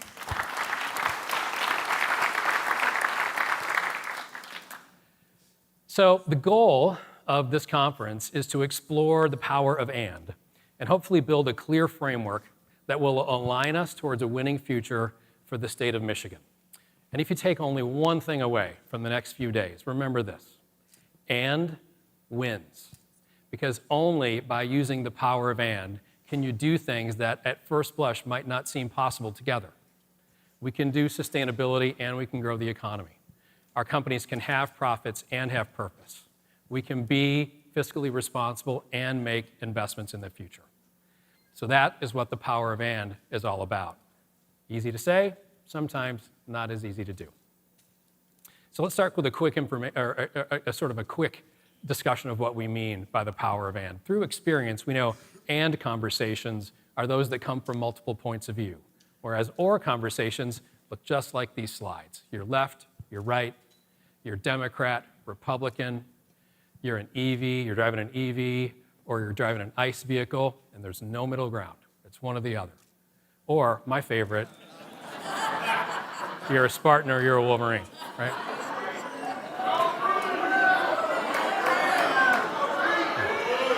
All right, we're going to settle it with a go green. I'm the chairman.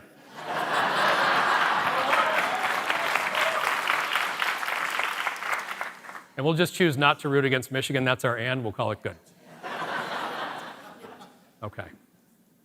Well, even though or can be simple or easy, the problem with it is that there's only two options. There's a winner, there's a loser. So the conversation stops. And there's no discussion in between, right? There's no growth, there's no synergy. And there's no win-win. That's how you spot an and conversation, is that you have a conversation between people usually who have different points of view, they have different takes on things, they may have a different context, but together you land in a spot that's better than where you started.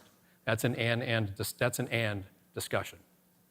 So that requires a couple of things, and along the way here, I'm going to give you a few tips that we think will make your experience a little bit better. I'll also talk a little bit more about this alignment reference that I made earlier, and I'll give you a few elements that we have built into the conference structure that I think you'll find helpful as well.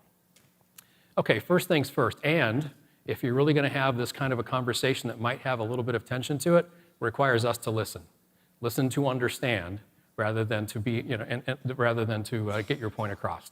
One of the ways I've thought about this and expressed it is that we want to shift the conversation from being right to getting it right. And that requires us to listen together, okay? Now, let's turn our attention to the state of Michigan, right? We're all here to try to drive a better future for the state of Michigan. Now, we know that Michigan has tremendous challenges. We talk about them a lot on stage at the Mackinac Policy Conference. But I think the more interesting thing is that we have incredible opportunity. It's right in front of us. And we've had some success in recent years taking advantage of our opportunities. But as you're going to hear in the next few days, we can do better. And we all know we can do better, and that's why we're all here. But what holds us back? Well, in my opinion, it's two things. One is culture, and the other is alignment. We have a culture that too often emphasizes or thinking over and thinking. And so what we do is we focus on our piece of the pie, not realizing we'd all be better off if we grew that pie. And as a result of focusing on our piece of the pie, our systems, our organizations, our institutions tend to align themselves towards either or choices. We don't do a good enough job of creating win-wins for those that we serve. So I've got a visual I want to show you that I think does a really good job of explaining this disconnect and how it can be solved. This is not a theoretical discussion. This actually happens. So, ladies and gentlemen, meet the person on the path. Raise your hand if you've seen this before. Yeah, there's a few people who get it. I love that. Okay, this visual comes courtesy of my friends at Sevilla, which is a Detroit-based design consultancy that uses and thinking to drive win-win outcomes. Now, their primary client is usually the people who build that brick path. They're working for the institution. And we all know, for those of us who work in institutions, how hard it is to build a system that we think is going to serve a user. But how often have we ended up, instead of building a brick path, had our client or our user use the dirt path, right? So how does Sevilla do this alignment? It's very simple. They start with the user, and they start with that user's experience. By understanding that experience, their context, where they're coming from, then they help the institution design a better path, and we create a win for the user and a win for the institution. There are lots of examples of how we can use this sort of thinking to drive our state forward, only if we remember by starting with the power of and the person on the path. And we'll talk a lot more about this as we go along, and we're also going to have a group of incredible speakers that will lift these concepts up as we go through the week. Okay, 4 more things I want to share with you that I think are going to be a little bit unique to this year's conference. The first is data and feedback. In several sessions, we're going to level set with fact. So we start the key conversations from a similar set of facts, a similar starting place. And along the way, you're going to have opportunities to share your voice via Twitter and live polling. The next is what I think of as proximity and context. If you really want to understand someone, to have an and conversation, data is not enough. You have to understand where that person is coming from. And thinking is powered by diverse points of view among people who respect and understand each other. So the tip is along the way, when you're having a conversation with someone new, which happens all the time at Mackinac, get a little bit more about their story. What makes them tick? One of my personal favorites is, where'd you go to high school? By the way, DeWitt High School, class of '85. The third thing that I think is really important is engagement, and this is Mackinac's superpower. This is the opportunity for us to bounce ideas off each other and come up with a better solution than an either or. But here's one ask. As you're having those conversations with people, make sure that we remember the person on the path and speak for the people who aren't in the room with us. Those are the people that ultimately we have to serve and drive a better future for, so speak for the person who's not here with you. And then the last one, and as a banker, this might be my favorite, this is action and measurement. There's a group of B of A'ers here, and they all know that we never leave a meeting or a call that I lead without what? Homework. We never leave a meeting without homework. Neither will any of you. So at the end of every session, we're going to ask for 2 things. Number 1, a micro action, something tangible that we can all do that will start to change the conversation and change the narrative. Too often, we leave here on Friday with a box of fudge, but not much that's all that tangible. We're going to try to change that. The second thing is a metric. How do we know that we're staying on track? And so what we'll do is we will package those metrics and package those micro actions, and that will form the framework, at least the scaffolding of the framework that we'll take home with us. All right? I'm looking forward to seeing how that evolves. Okay, 2 things. Number 1, to drive all this forward, to use the power of and requires us to drive change, and change requires leadership. The more courageous, the better. And I can't think of a better room of courageous leaders to be in than this one. So I want to thank you for your engagement. Thank you for walking the path with us this week. We're going to have a lot of fun. I also want to thank a special person, my wife, Ann, who's sitting here in the front row, and who has walked the path with me.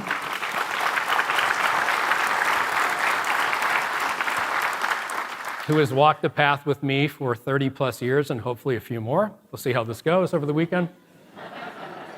But Annie, she thinks I'm doing okay, But she has been, and Sandy said it right, this has been a team effort the whole way, and it's been a better for it, and I want to thank you for everything you've done for us. Thank you, Annie. Okay, well, it's time to get our conversation going, and I can't think of a better leader to introduce to get that conversation started than the leader of our state. So I'd like to bring to the stage the 49th governor of the state of Michigan, Gretchen Whitmer.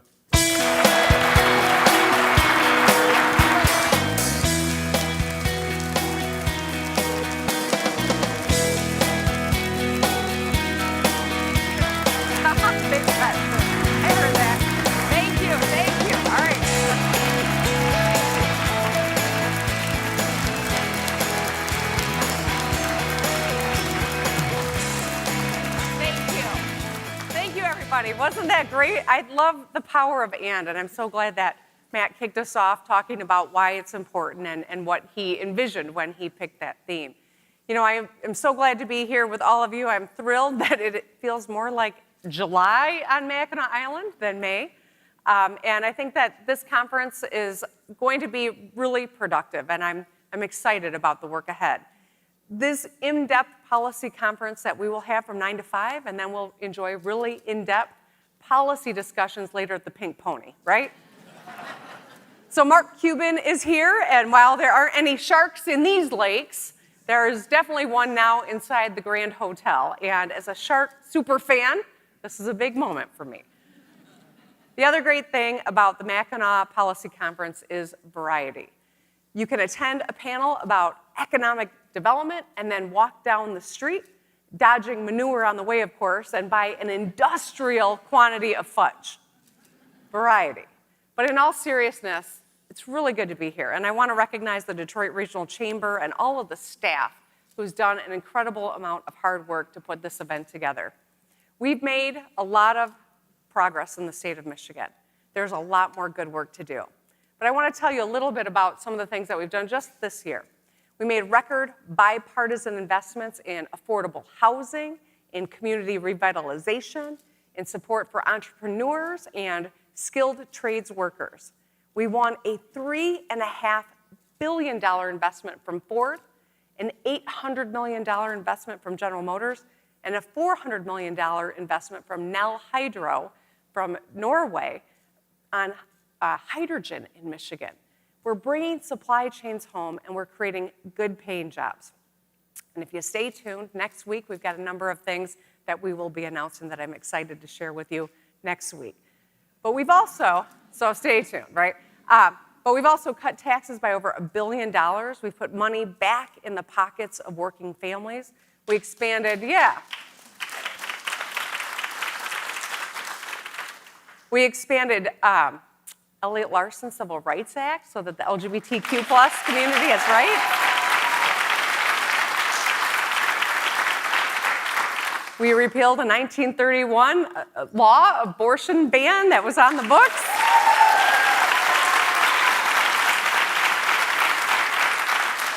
And I've signed 3 pieces of legislation to curb gun violence and have some common sense gun policies on the books. And our work continues fixing the damn roads. Orange barrels, our state flower now, are in full bloom. We are on track to fix nearly 20,000 lane miles and 1,400 bridges by the end of this construction season. So we are doing a lot of work. We're moving fast. But the power of and is important as we think about the work ahead and the conversations that we're having here, not just for 3 days on Mackinac Island, but as we think about the next 30 years in the state of Michigan. When I look back on what we have done, we've made some generational changes because we compete with an underdog spirit and a championship swagger. It is a uniquely Michigan characteristic to be humble and to outwork the competition. So I'm grateful to be the governor of this great state. I'm more excited than ever and optimistic about our future. Our unemployment is at 3.8%. It's below 4%. It's only happened 3 times since the 1970s. 2 of those times have been in the last 5 years. We've brought home $16.6 billion of investment, 16,000 good-paying jobs thanks to the bipartisan economic development work that we've done through the SOAR Fund. We're home to the fastest-growing energy sector and job growth in the country, and we will be the next Silicon Valley for mobility innovation. And we are competing. We're going everywhere, and we are competing with everyone to bring supply chains home, to create good-paying jobs in communities all across the state of Michigan. We are focused on the future, and it's not just one part of the state or the other, it's and. And is the answer to unleashing our potential. We need everyone to be on Team Michigan as we grow our great state and we build an economy for the future. Together, we can make Michigan a beacon of opportunity and freedom. We can show the nation and the world that no matter who you are, you can envision a path to prosperity in the state of Michigan. So I won't get too far ahead of myself. I'm just here to welcome you all. You'll hear more in the keynote tomorrow, but until then, I hope that you enjoy the conference. You have a lot of productive conversations. You meet somebody new, learn something unexpected, and have a good time and pace yourself. That's my only advice. So, thank you, and I will see you soon. This next session Business Leading with the Power of And is sponsored by Delta Airlines. Please welcome President and Chief Executive Officer of Corewell Health, Tina Fries-Decker. Chairman and Chief Executive Officer of Hemlock Semiconductor, A.B. Ghosh. Chairman and Chief Executive Officer of First Independence Bank, Kenneth Kelly. President and Chief Executive Officer of Sieber Williams Shank & Company, Suzanne Shank. And to moderate the discussion, political reporter for Wood TV 8, Rick Alvin.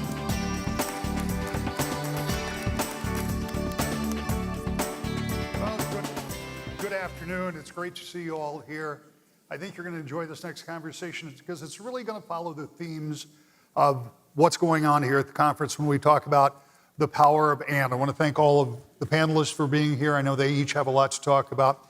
But before we get started, it's kind of a moment of personal privilege that I always like to take a minute and recognize the hard work of the folks of the Chamber. The staff of the Chamber have to move heaven and earth to get this all to happen smoothly and seamlessly.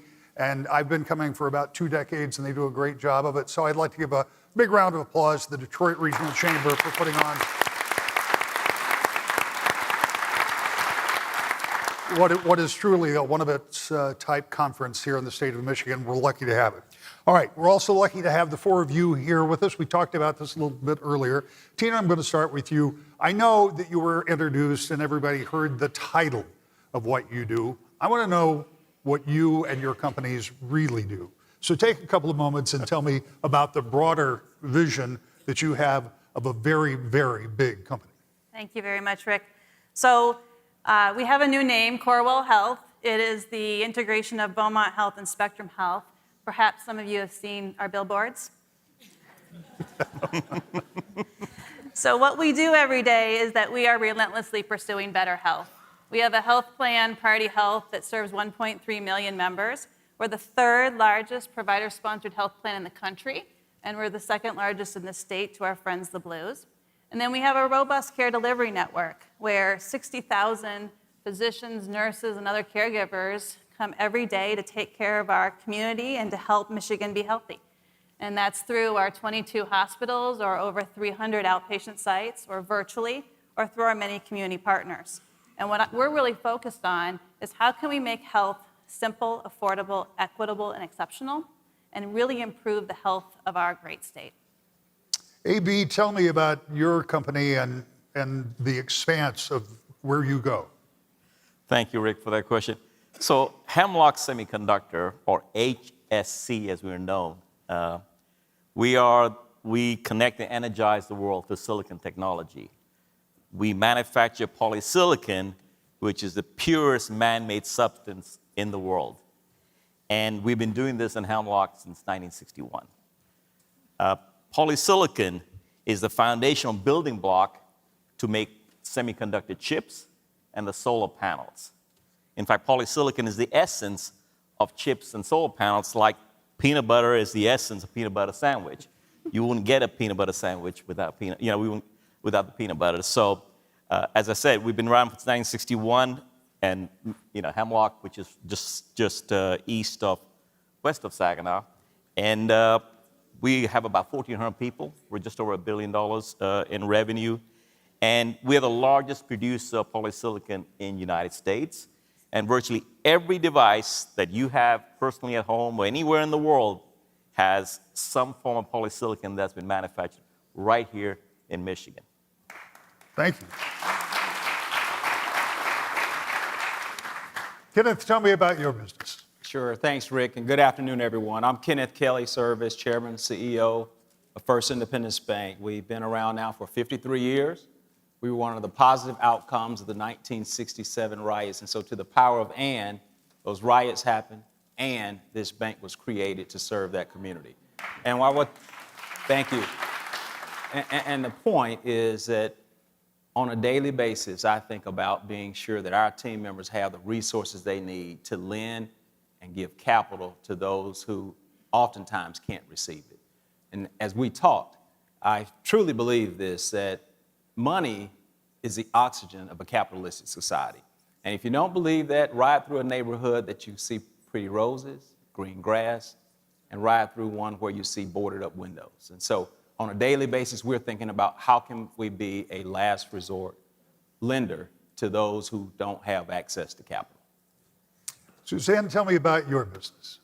Sure. Siebert Williams Shank is an independent, non-bank investment banking firm. We provide debt and equity origination services to corporations, municipalities. What that means is we help corporations and municipalities access the debt and equity markets as appropriate. We also have an asset management arm. We do M&A work. We also have a private equity fund called Clear Vision that invests with minority and women-owned businesses in underserved communities to help them get that capital that they have not been able to get despite all the great announcements about funds. So we have many, many clients in Michigan, many corporations, Fortune 500 corporations. We count 74 of the Fortune 100 as our clients. So the reason I wanted to start with that is because, as I expected, you all set the plate beautifully for talking about the passion and the absolute purpose of what it is that you do. And as we take the theme of this conference, the power of and, I want to hear from you and maybe even brainstorm a little bit about what some of the best opportunities are for you within your business or without. You know, it doesn't have to be just focused on that. And Suzanne, I'm going to start with you. And we talked about this. We know that there are not just people here in this room and a great crowd here, but people watching us being broadcast in other places. So what is the best way to promote the spirit of and? I think we all would agree that, and one of the last speakers before the governor, I thought, made a brilliant point, that you can't just, it's this way or it's not, or it's this way and it's not. You have to find and. How do you do that in your business, and how does it help you? Well, our audience is comprised of leaders, innovators, change makers. We are the essence of change that needs to happen. We're the group that will make it happen in Michigan. And, you know, I know we talk a lot about threats to our society, and we may say it's Russia or Iran or China. It's really us. Until we, as educated, informed citizens, lean in and take action, reach across the aisle to someone you might not normally do so, we're not going to succeed. So that would be my message to the audience. We need to be the catalyst for change, and we got to keep this going after this week.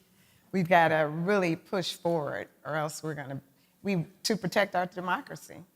And that really is one of the challenges that we face, is taking away all of the good things that you will talk about here in the next half hour and being able to carry them through, make it a practice, not a conversation. Before I leave you, we had a teleconference earlier to talk about some things. And one of the things you talked about that kind of goes along with this is making sure that folks have equity in the access to finances, but also education. And you mentioned that a little bit just now. Expand on the education piece a bit, because I don't want it to be lost in the larger picture of what we have to do. I mean, we are seeing some pretty remarkable announcements, and that we know we're bringing some folks in here and we're creating jobs, but we've got to have a skilled workforce and a skilled future workforce for those jobs. Yeah, you know, I have been excited about some of the recent announcements. The governor has made education a top priority. We've seen legislators on both sides of the aisles. We know the philanthropic community is leaning in. But, you know, for me, education was the catalyst for everything right that happened in my life. I was raised by an educator, but every opportunity for advancement was another degree, you know, a mentor with, you know, a teacher or someone pushing me along. My first degree was engineering, as an example, and I had said, I want to be a social worker. And my high school counselor said, no, you're good at math and science, you're going to engineering school. So I did. And then I transitioned, you know, to the world of high finance with Wall Street. But it just saddens me to think that every kid doesn't have that opportunity, doesn't have a community. Someone who lives in poverty may not be able to learn because they're hungry. And, I know the legislature, I heard Representative Tate speak this morning about expanding, meal service, which is critically important. I bring up education in every discussion because I think it is so critical to our future. It is our future. And I hope that, everybody has kids, grandkids, or a cousin, that you think about, what do I need to do? What outreach can I do to help this next generation? Because it really is our future. What a stark example of and, because nobody would say when it comes to education, it's this child, not this child. It's this child and this child. I was going to say the and is in the data. Yeah. Where the state is not doing well in educational attainment. I think we're 37th out of 50. And that's statewide. And I know we often think about southeastern Michigan versus west versus north. Our state is failing in this area, and so. Kenneth, when you talked about finance, money being the oxygen of a capitalistic society, you said that the other day on the conference call. I wrote it down because I thought nothing could be more true. How do you apply that to and? Because you already talked about with some passion about how you work every day to make sure that the and is making sure folks who don't have resource to capital get it. How does your business employ that? So I'll jump in on this one. It is fundamental to what we do. And one example of that is even for a bank needs capital. And I'm going to take a moment just to thank Bank of America, because Brian Moynihan and Matt and their team in 2020 made an investment in First Independence Bank. It was the catalyst for a lot of other investments that have taken place. We've raised about $66 million, which is unprecedented for us. That put us in a position to grow. We've been able to move from about $200 million to just last month, crossing over $500 million. That's one and. I'm gonna give you a second and. Looking for capital, I had the opportunity to testify on capital here in front of House Financial Services. We got two bills passed. They passed 57-0, 52-0. That was when Chairwoman Maxine Waters was chair. And the way we got to the and was we were able to talk about our issues in a way that you could relate to in red state America. And my point is, it's not an either or, as Matt said earlier, it is and. And what has happened out of that is not only were banks like ours in a position to receive capital, but banks in South Alabama, Mississippi, and other places have too. So it's put those institutions in a better footing given the environment that we're in right now, but it's all because of and. If I had said it's just African-American banks or just minority banks, that would have never happened. AB, let's talk a little bit about that opportunity to get to and. I can only imagine how many companies you work with worldwide. So there's got to be quite a bit of cooperative thinking and talking about how does it apply to Hemlock Semiconductor. Yeah, I mean, on a wider point, yes, you're right, I've worked all over the world, and to me, as a reflecting 30 years career, is that I couldn't get anything done unless it's cliche, but it's a win-win. That's the only way you kind of grow your business. It's got to be what's in for everybody else. So and is always a solution you're looking for. Otherwise, it's a zero-sum game. There aren't any trade-offs. So in our business, we're fortunate enough right now to live in a time where the secular trends are very favorable for the semiconductor and the solar energy. And so for us, it's investing now. We have to act now, but we also have to think of the long term. Think of the long term in the sense that, the federal, state and federal legislators have passed a lot of industrial policies in the last 12 months, the CHIPS Act and the Inflation Reduction Act, which has got climate energy initiatives in it. And those investments are coming like never happened before. But, and we're doing the same thing. We're investing now, we're acting now. However, a capital-intensive business like Hemlock, we have to think with the long term. Mm-hmm. So, our ask would be is that we have a long-term vision for onshoring the supply chain for these industries. And to me, it's a 30 to 40-year endeavor. doing the CHIPS Act or IRA was great, but to me, that's a down payment.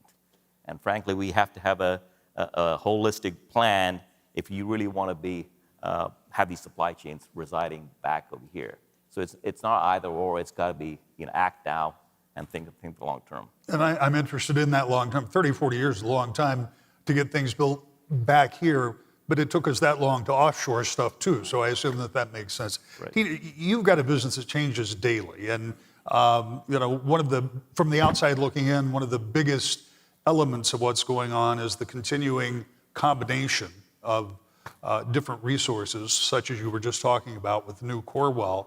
How do you incorporate and how do you do that with a whole new group of hospitals and physicians and medical professionals? There's a lot of I'm guessing, coming along here. There is a lot of and. And another and is that we have both care and coverage combined, because we believe that when you look at that integrated approach, we can take care of all your needs as you focus on your health. We need to be focused more on health than treatment. And so we've been asking those next questions about what does that mean? And we're creative and innovative in trying to figure out those solutions. I think back to AB's point, we need to make sure we're thinking about the future and embracing the future and the new frontier of healthcare or of any other industry. And we caught a glimpse of that in the pandemic. We saw what happened when we simplified things, when we innovated them, when we moved at a pace that was just unbelievably fascinating. And we created so many innovations there. I think that's one of our greatest opportunity is to uncomplicate things, to simplify it, and to make sure that we're creating health that is simple and equitable and affordable and exceptional and accessible. It has to be all of those because we're trying to help make sure that we're a healthy Michigan and a healthy country. Let's talk about a healthy Michigan. There are a lot of things that we discuss at this conference, and they all kind of center around the basic health of the state. It can be economic, it can be actual health, it can be industrial, it can be education, and it can be financial. What do you use? What metrics do you use to kind of gauge the general health of the state? Because that has a bearing on what happens next to your business and everybody else's. You're giving me eye contact, so I'm assuming that means I'm talking, yeah. So here's what I would say. I'm not going to be religious, but I'm going to be spiritual. To the least of these, and I think the rest of the audience may know the answer to that, is the way you measure that. And to Suzanne's point a moment ago, there shouldn't be a child who has not equal education, but equitable education. And we know that there's data that show that there's disparities along those lines, which produce outcomes that even become wider from a disparity perspective. And so as you ask that question, Rick, I would tell you, I think we have to think about where are those segments we can make changes. An example was a pandemic you just talked about a moment ago. We know at some point there were close to 200,000 kids in the Metro Detroit area who didn't have access to the internet during the pandemic.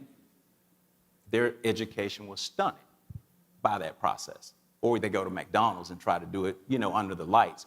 Doesn't make sense. And so my point is, I think to follow up on what Suzanne just talked about is, we have to look at data in such a way that it tells a story, and we decide, and we're going to work on it in such a way that we're going to shift and close some of those gaps.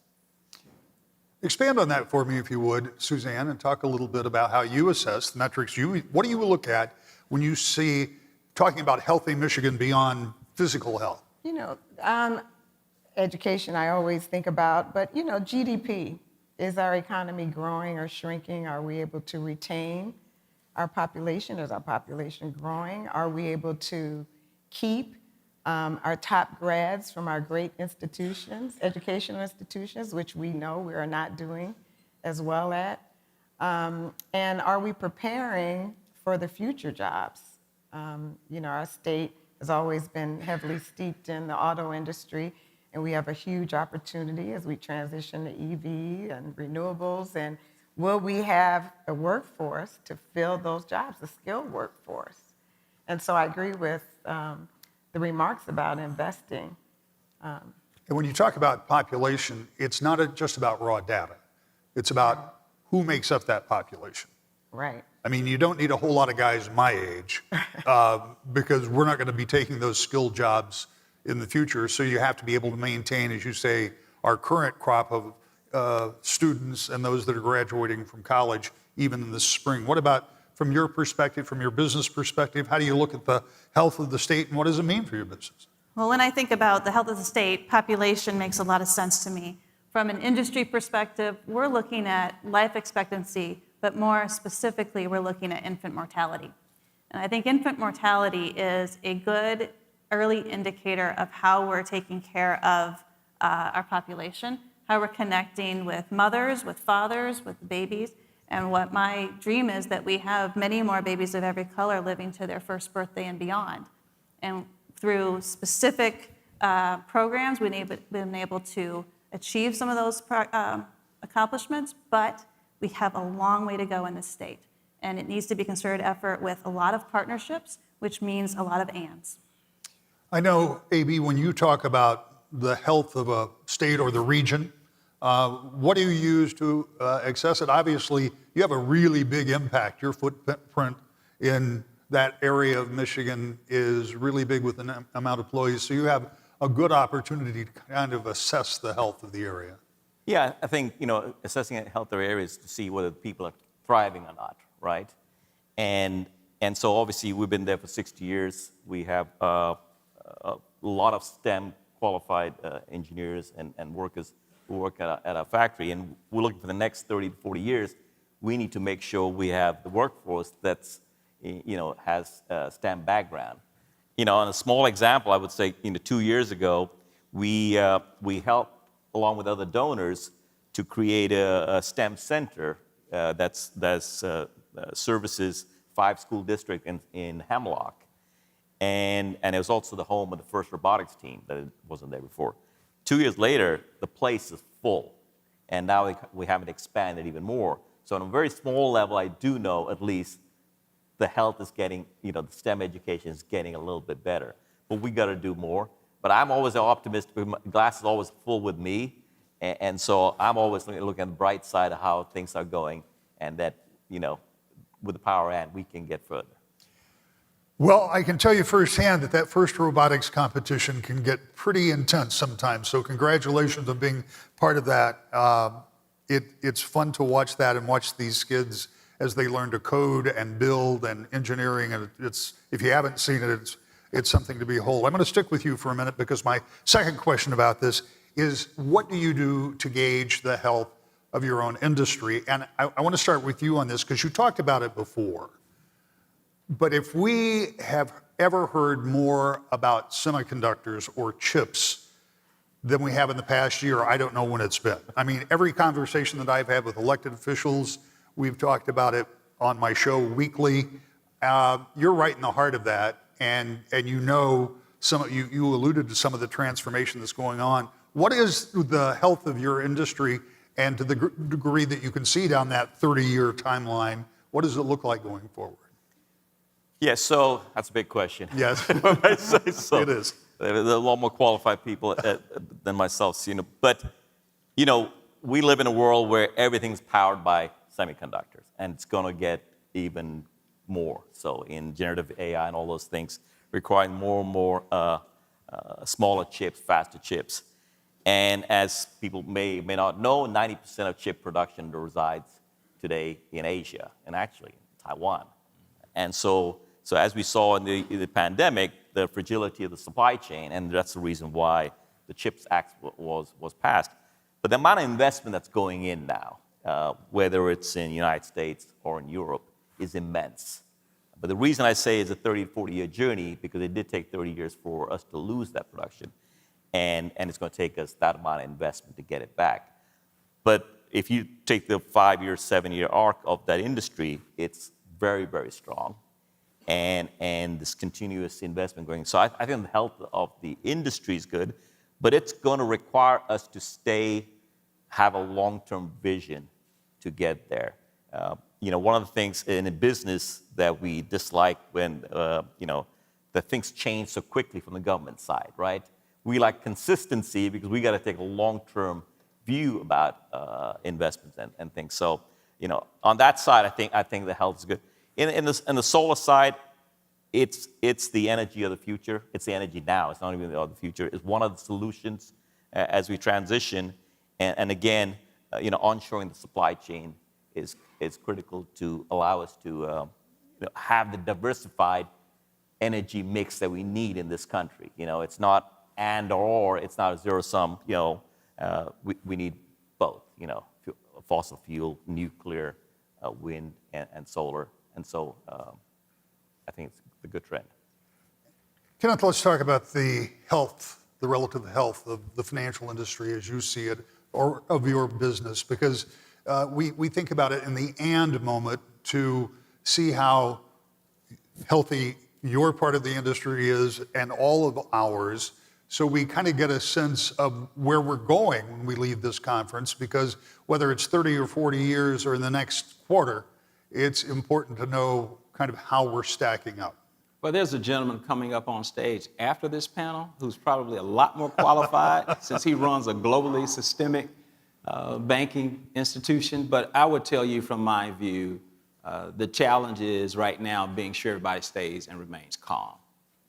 What we saw with Silicon Valley, Signature Bank, created a sense of fear that unlike we've seen in a while in the banking system. And let's just get to the brass tacks of that. $42 billion moved out of that institution in one day through Twitter contact, whatever you want to call it, social media. And it was impactful. I had the chance to sit this past week with the FDIC chairman and have some pretty comfortable conversations on that topic. But what I would tell you in my position is we just have to be rational, remain calm in the midst of what's going on now. Those were idiosyncratic business models that they had, and we're seeing that being proven true. So over the long haul, there are hearings going on in Congress right now and dealing with regulatory issues, but I would suggest for the listening audience that's concerned about the banking system, remain calm, because we're in the business of trust, and that's the way that we're going to be able to be sustainable over the long haul. As Suzanne said a moment ago, the threat is really within, and the fear that we saw really created the demise of those two, I would call it, idiosyncratic business models that they have there. From our perspective, again, I think you heard in my opening comments, we're as strong as we've ever been, and we intend to continue to grow. We moved beyond Detroit into Minneapolis. We were invited by 5 institutions into that market, being the first African-American owned and controlled bank in the whole state of Minnesota, but specifically into Minneapolis, St. Paul area, and something we're very proud of. We were invited by those 5 banks to move into that market. And so as I talk about this topic in the industry, I'll say this because it's one of our shortcomings on or. Many times, and I learned this from talking to friends, they hear the term it's a black institution and think that it is for blacks only. I can't say it any better than this. We are black owned, but not black only. So I hope you all got that message. The point is we'd love to have all of you as customers. And as we think about the industry, it is critical to our survival and to the whole community going forward. And Suzanne, I'll ask you the same question. I assume that you come at it somewhat the same, but you're in a different position. And so how do you gauge the health of where you are, where your group is? Well, our industry is in a bit of flux. Volatility is the, biggest thing we're dealing with right now in the markets. Any news that occurs impacts the markets. There are very few IPOs getting done right now because of that. The Fed, with the multiple rate increases, rates are much higher than most people remember. I've been doing this 35 years, so I've seen all sorts of rate environments. I would say for our business, it's been a very interesting time of growth since the events of George Floyd. I sat at my desk in my home getting calls almost every day from a new client. And so it really was an opportunity for us to grow dramatically, and we really have. We now have offices in 20 cities. I've had people say, well, you guys aren't still minority owned, are you? Because they say that we've grown too much, and you can't be. Someone yesterday told me that some competitors were saying we're no longer majority women owned because we happen to be majority women owned as well, because they feel, I guess, we've graduated to a point. And competence has nothing to do with the color of your skin or your gender.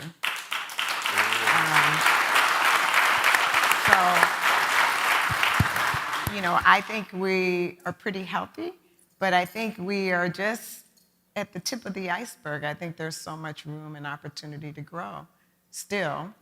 And, sometimes I think, I've been doing this for many, many years. If it's this difficult for us with the depth of experience, rankings, et cetera, how do other small businesses grow? And so, I'm on a few corporate boards. I'm on several other not-for-profit boards. And I insist in each case that our procurement officers are being very proactive in outreach to minority, women-owned businesses, because that is the only way you grow. You need money. Your bank needs cash, investments, deposits. And so that's really the mantra that I adopt in every room that I'm in. And it's not always, often not to benefit me, it's to benefit everyone. Let's talk about healthcare and the health of healthcare. We talked about some of the change, which is constant. But how do you measure the health of the healthcare industry or of your particular business? What do you use? It's a good question. Like I said, when we think about the health of the population, we look at infant mortality. But when you think about the industry from a health perspective, there's going through so much change. And we need to be really innovative and creative with driving towards more value and focus on what our consumers really need. And that's something that all of us in businesses really look at. I think the one element that's also coming up quite a bit right now is culture. Because care is provided by people. And we want the people there to provide that compassionate, caring touch every single day.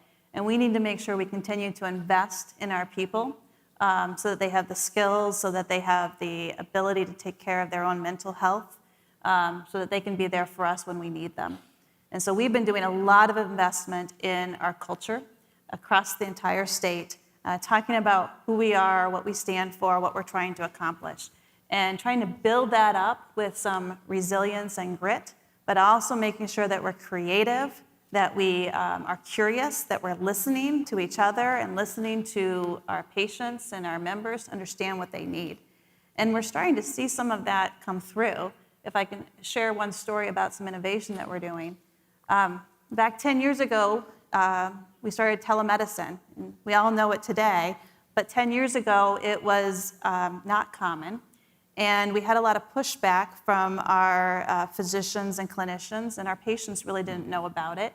So we asked our physicians if they would, humor us and see if we could try something out. And so we asked a physician to go in a room at the end of the hallway, and we asked the patient to go in the room at the other end of the hallway. And we said, talk to each other virtually. And when they came out, we said, did it work?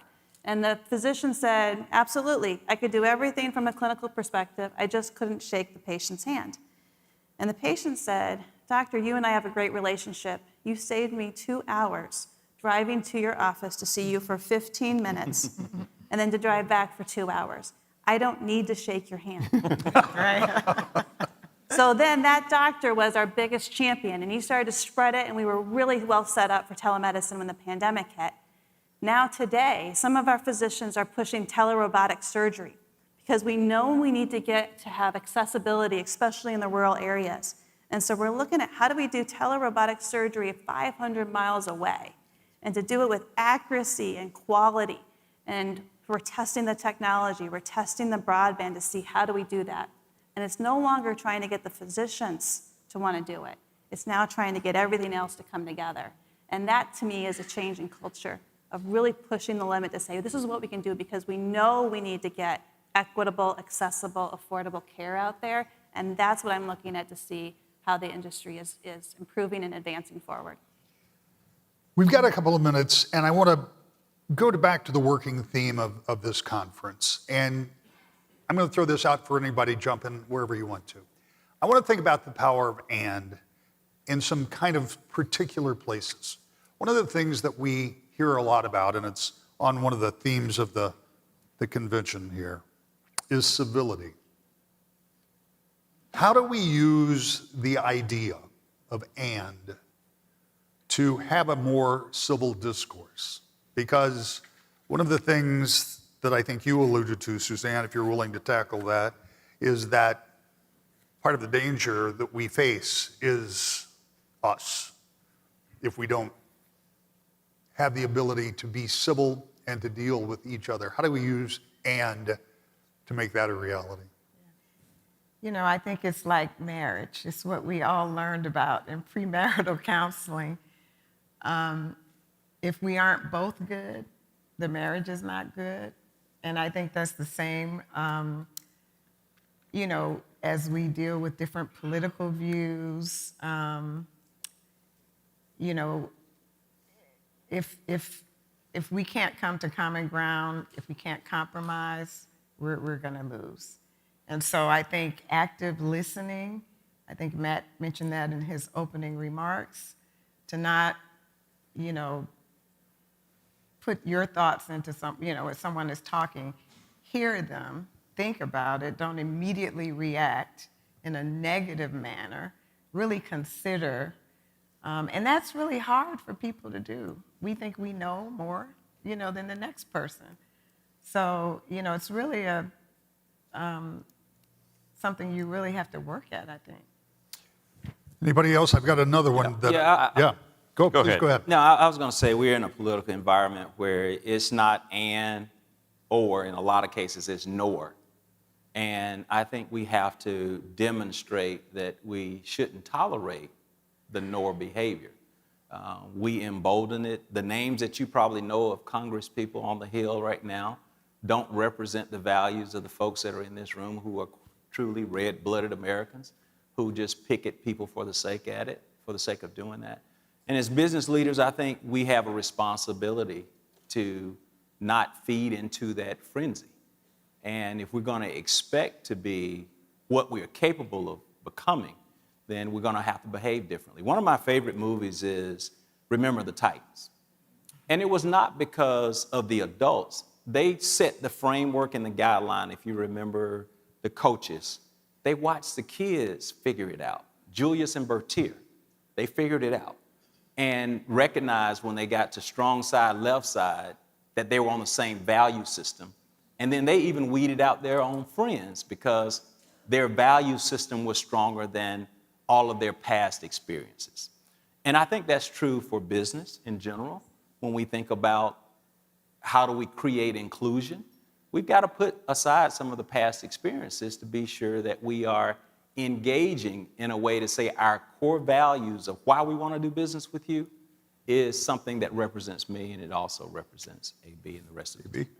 I couldn't agree more. I mean, really what Tina talked about, values, is that's the only way we can retain our employees and attract new talent. So really lean into values. But if I may say so, when I talk civility is, I always look at it from, like to be in somebody else's shoe before I react, right? I mean, people have a certain point of view, but I always think, why do they have that point of view? Because really, there is no solution if it's I win and you lose. There's no solution ever. It's got to be somehow we have to find a way where everybody wins all the time at some level. Otherwise, it's just not going to work. And so, but bring back to, if we all have the same values, and I think we all do in the United States, then frankly, we can solve any of the problems. And it's always remembering those values, and I do it, whether HC, what the values are, what United States, values starts for, liberty, happiness, and those things. If we believe that, I think we can overcome any of those problems. I think listening is an active dance that you have to do, and you have to make sure that you aren't always listening to respond, but you're listening to engage and find a solution that's a win-win. I think we all have something that's in common, a common purpose, something that we can really relate to, and we need to talk about what's the outcome that we really want to get at, and who are we trying to get it for, and then figure out what the solution is. But sometimes we just jump to something and it's too quick. We probably need more critical thinking. We probably need to slow down. And it's really hard today to slow down when we're so fast and we have our phones attached to us and we need to do so many things.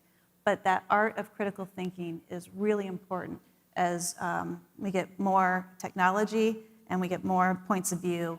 We have to think about it. You know, you said slow down. That reminds me of something the both of you were talking about earlier, and that is people reacting. You talked about the George Floyd situation. You talked about the social media impact after the collapse of those two unique banking experiences. Part of what all of us are up against when it comes to the and making that work is perhaps getting out of our social media silos, because we all have them.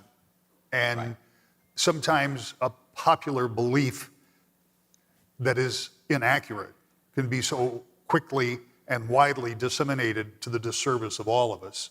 So, and that goes for the news media, by the way, just as clarification. We have, as I predicted, come to the end of this conversation much quicker than I wish we had. So I'm going to start with you, Suzanne. And in 60 seconds or so, tell me what we all should take away and how we can incorporate the power of and in our daily lives, not just on a sunny, beautiful day on Mackinac Island. Yeah, well, I do want to add, I think we're all going to be challenged by the Gen Z population right now. They are going to challenge each of us. We're employing them. They care about culture. They care about, diversity and equity. And so, my message will be, and this may not be the question, is listen to that generation, our youth, because they're going to challenge us. They are voting. Our Michigan young people outvoted the rest of the country in the midterm elections. And I think we're going to see great things. That's where I see hope. The answer, by the way, is whatever you want it to be, and that was a great answer. Yeah, I would say, again, I fundamentally believe culture determines policies or politics, and those politics determines economics. And to Suzanne's point, right at 3-4 years ago, we created, at that time, a millennial advisory board so we can listen and hear them and understand how we can be really reflective of their values. They renamed themselves the Next Generation Board. See, millennial had become a bad word in a short period of time. And the point is, back to listening, is letting them help shape their own destiny in that regard. And I think that's important. But I would tell you, I'm very proud to be a board member of the Chamber. Having these kinds of conversations are important, and they shouldn't just happen on the island. This is one of those that's unlike Vegas. It needs to go back to all of Michigan. And I would say that we have to continue to have these conversations moving forward about the power of and. AB? So my biggest takeaway is that, as having a long-term partnership investment in America's heartland, what gives our nation the chance to lead in the vital industries. I talked about semiconductor and solar energy. And to me, the endeavor is a 30-year, 40-year endeavor. So we better get ready to have a holistic plan to be able to achieve that. And, Hemlock Semiconductor is going to play a role in creating that digital low-energy world. And I'm very optimistic that the long-term investments and long-term commitment will come forward from the state to make that a future reality for us. Tina, how do we take the power of and beyond Mackinac Island?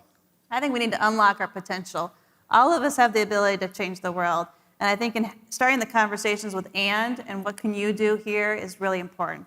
I challenge us to be creative to make it even better, and to be bold with what we move forward. We don't need incremental steps. We actually need to move it forward and have the courage to be bold to really make sure that Michigan is a healthy place to be. Panelists, I cover politics on a daily basis. And just as a side note, every politician, Republican and Democrat that I've talked to, said they love the idea of the power of and. Now let's see if they'll practice it. But it's so refreshing to talk with a group of CEOs that actually care about your business, care about the state and the future, and sharing it with us. I thank you all very much for being here. Thank the Chamber for letting me host this. Enjoy your conference, and thank you all for being here. This session is sponsored by Business Leaders for Michigan. Please welcome Chair of the Board and Chief Executive Officer of Bank of America, Brian Moynihan.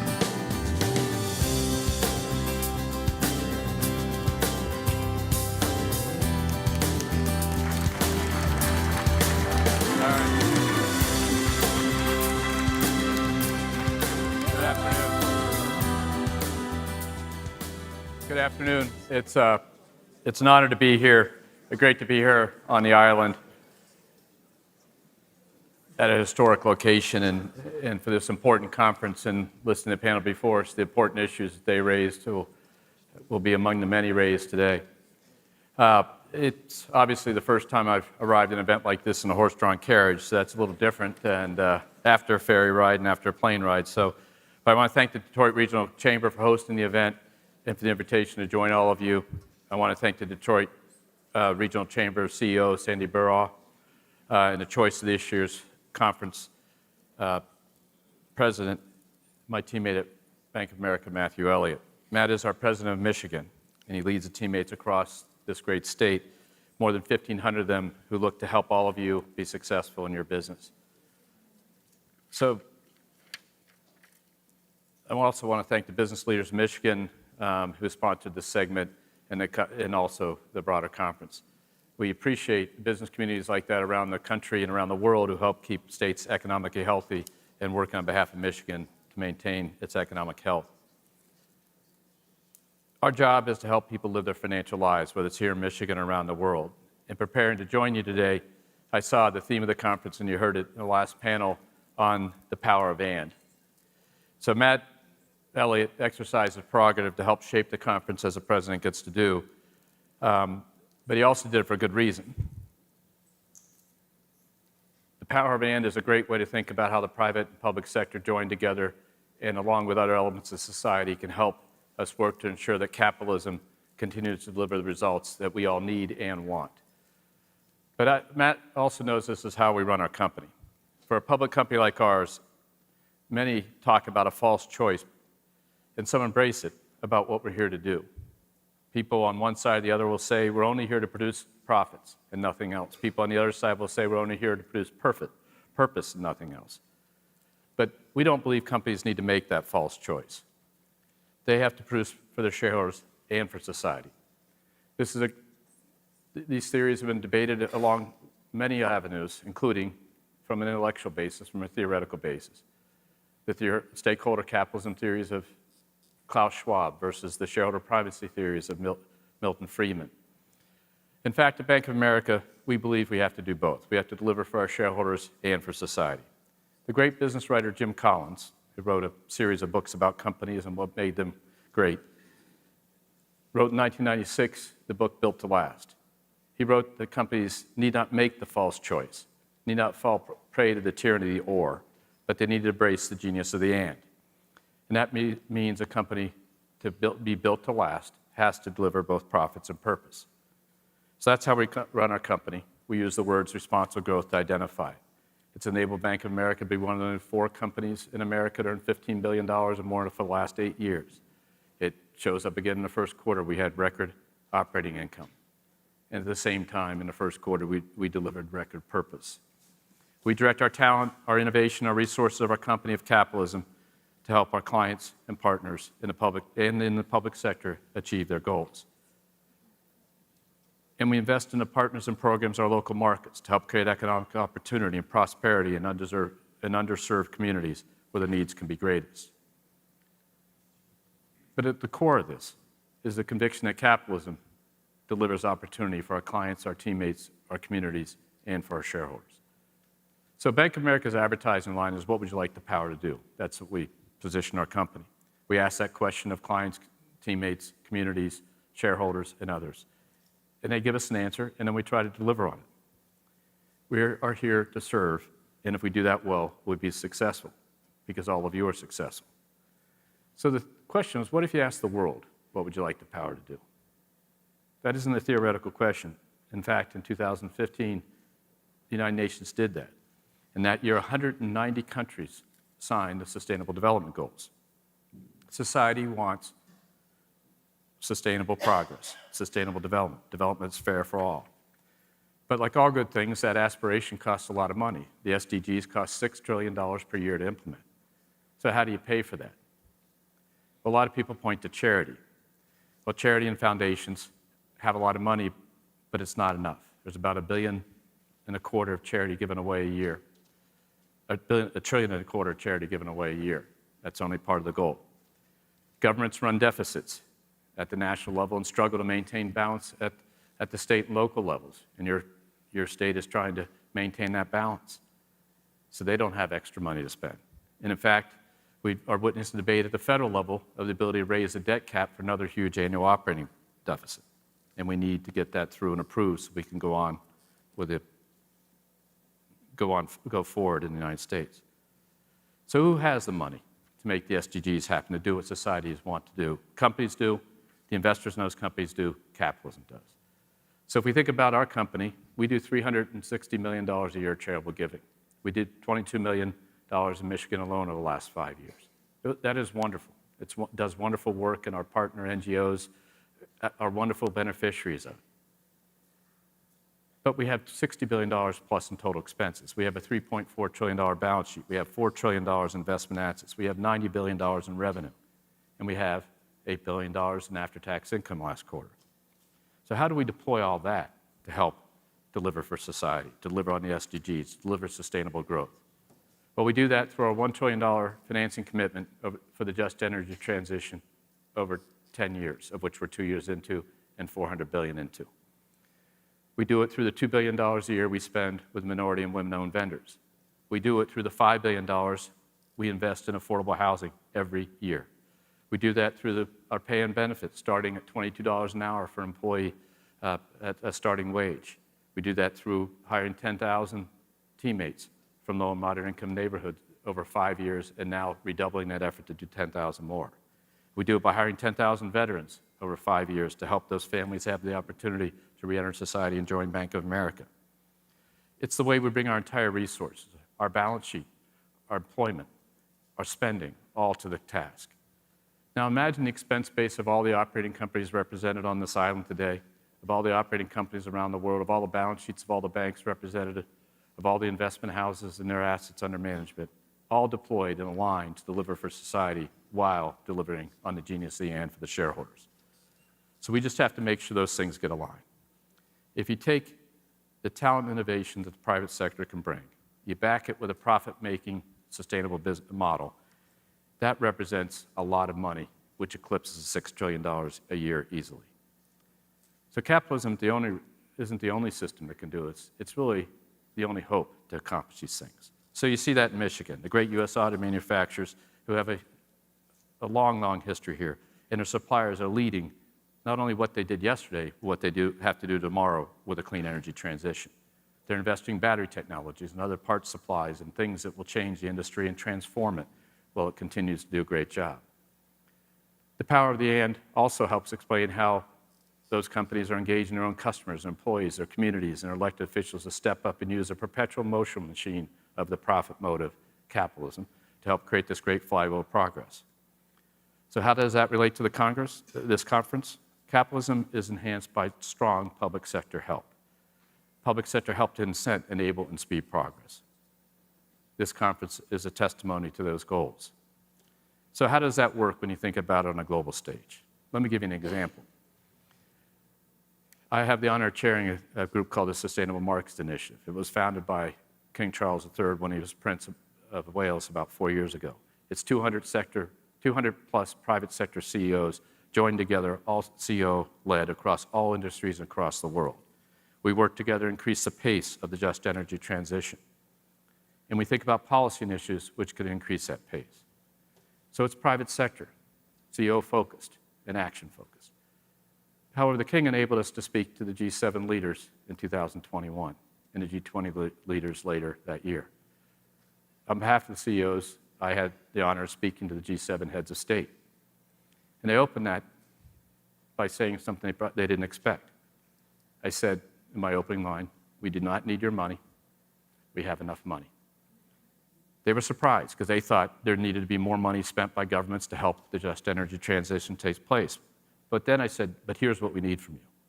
Permitting, speed, projects completion. Time is money. The faster something gets done, the more it can turn a profit and perpetuate.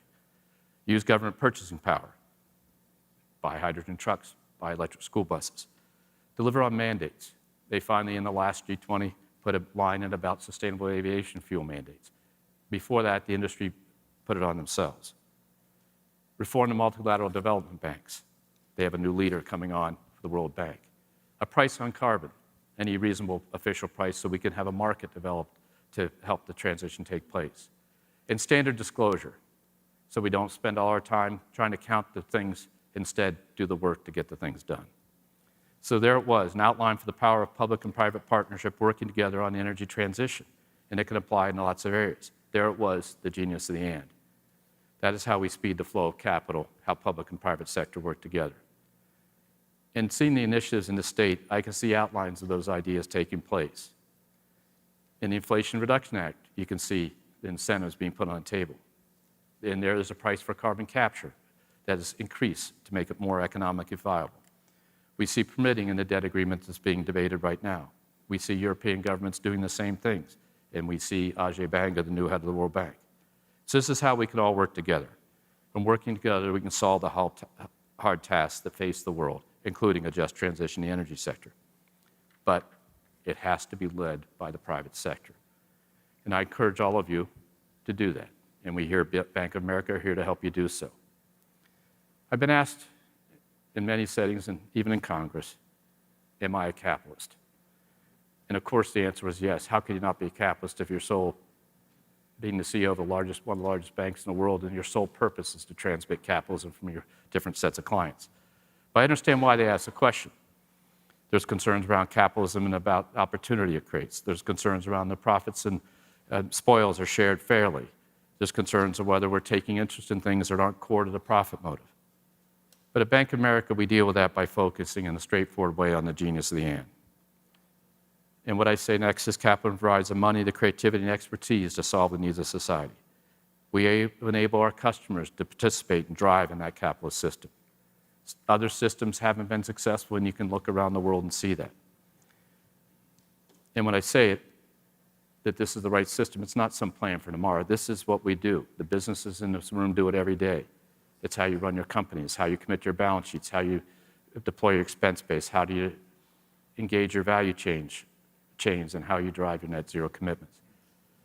Capitalism to the private sector delivers for customers. It does for shareholders. It does for society. And it does for your teammates. And when capitalism is enhanced by the public sector, it can work even faster and better. That's what we call the genius of the and that's what you call in this conference Michigan and. It's the power of the private sector and the public sector working together. You can do both. It's not a false choice. It simply is capitalism done right. Thank you. Joining Brian Moynihan on stage, please welcome back President of Bank of America Michigan and Chair of the 2023 Mackinac Policy Conference, Matt Elliott.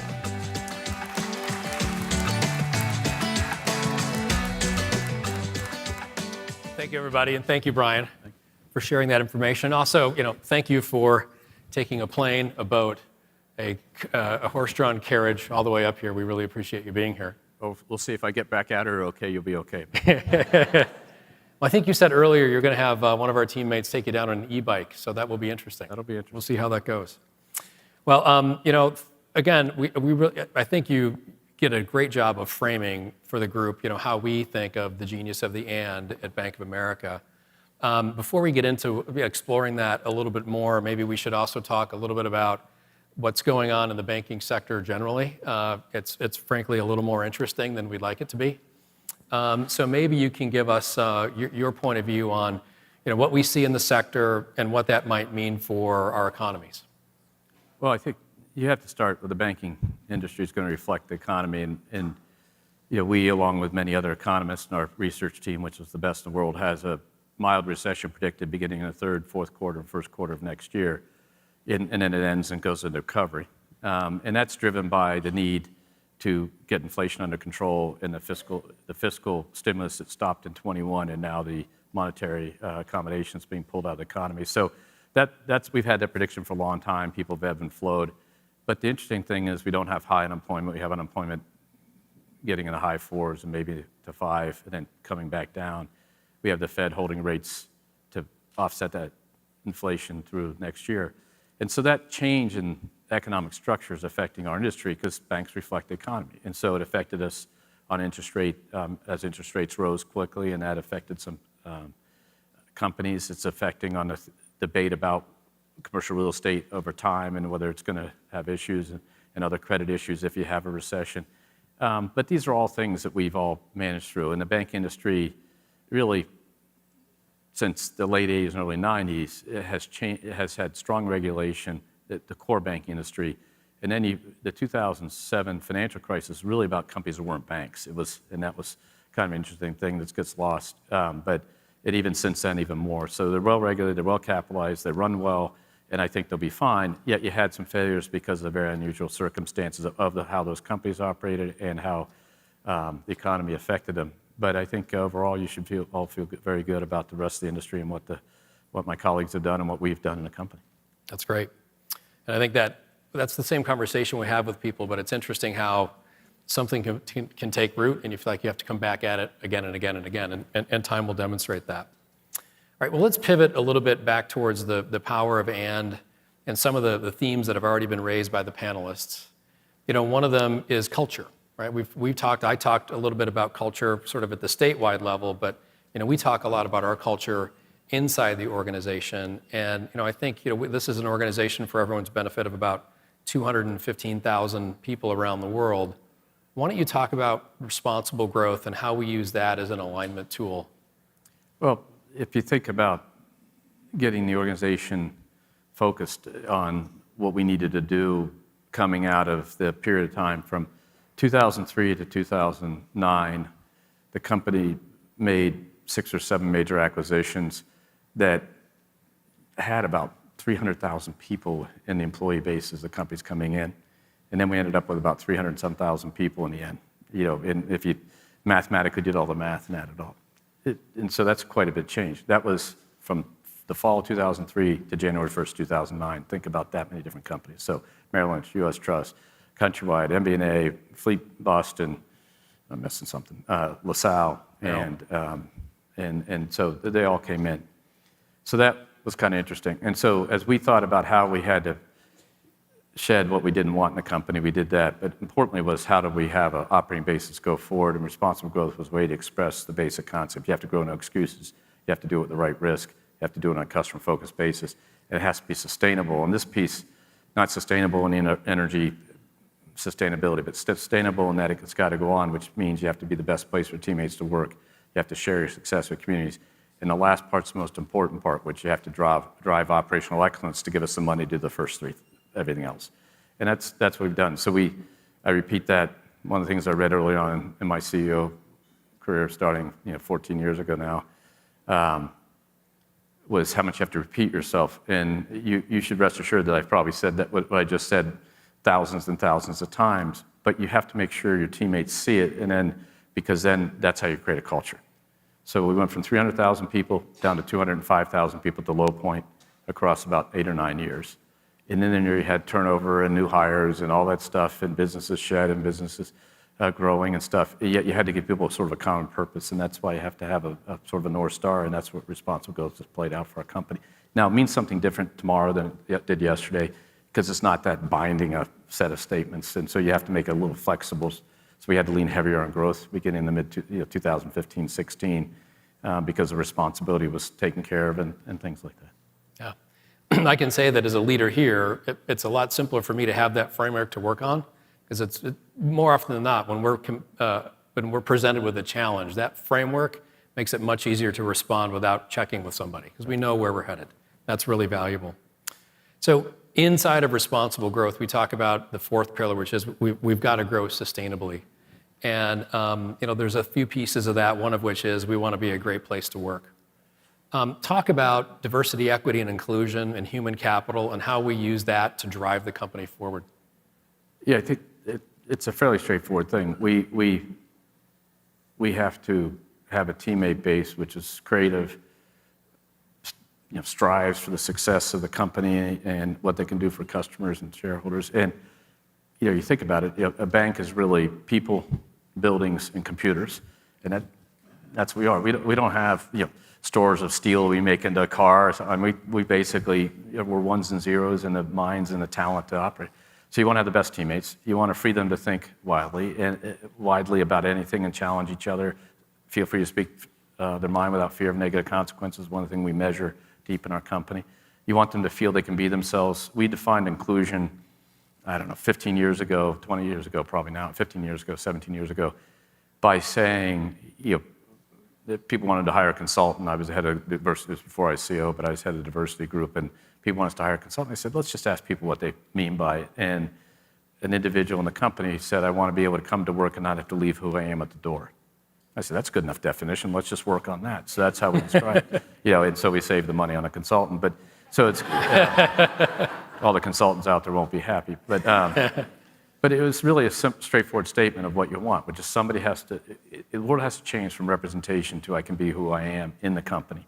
And you think about LGBTQ+, you think about all the different ethnicities, you think about the intersectionality of different ethnicities, and they have to be themselves to be able to do what they want to do. So we built the company based on, we're all inclusive, diverse in terms of representation, top to bottom. We measure it Cynthia Bowman's out there, and literally we measure it at every level in the company, and every quarterly business review, my teammates that work for me come in and they've let level 1 management, level 2 management, level 3, all the way down to we have 8 levels in the company. We used to have 13, we only have 8 now. And they have to make progress across all the things because we have to represent society. We have to have a diverse group of people. Then inclusion, we test every year. We ask a bunch of questions around how do you feel? It's an on-the-couch question. It's an individual question. And then we have to figure out how then we make that happen. And then we have affinity groups, 180,000 teammates, I think, are in affinity groups. You have huge affinity groups. They operate across the world. It's fabulous to go to London or to Paris and see our disability affinity group operating or something like that. Just fabulous that way. The military group is a strong group. And so you have affinity groups, you have the GDIC, you have the line of business responsibility, you measure it, you don't trust that people are doing it from a representation. And then you test every year, we ask the questions about inclusiveness. So we have a D&I score and we have a employee satisfaction score. And when people come to me for talent planning, I see those scores across the last 3 years and how they fared. So if you have a group of 12 direct reports for somebody, I can see among the direct reports who's lagging, and we put them in a red box if they're lagging on those scores because we want to know why they're faring different from the group. So it takes all that, but it comes down to the simple thing. Our customers look like the world. We have to look like the world. They want us to look like the world. We want to look like the world. We want to have the access to every talent base you can because talent's scarce. How can you do anything else? Yeah. And nobody wants that red box, by the way. Yeah.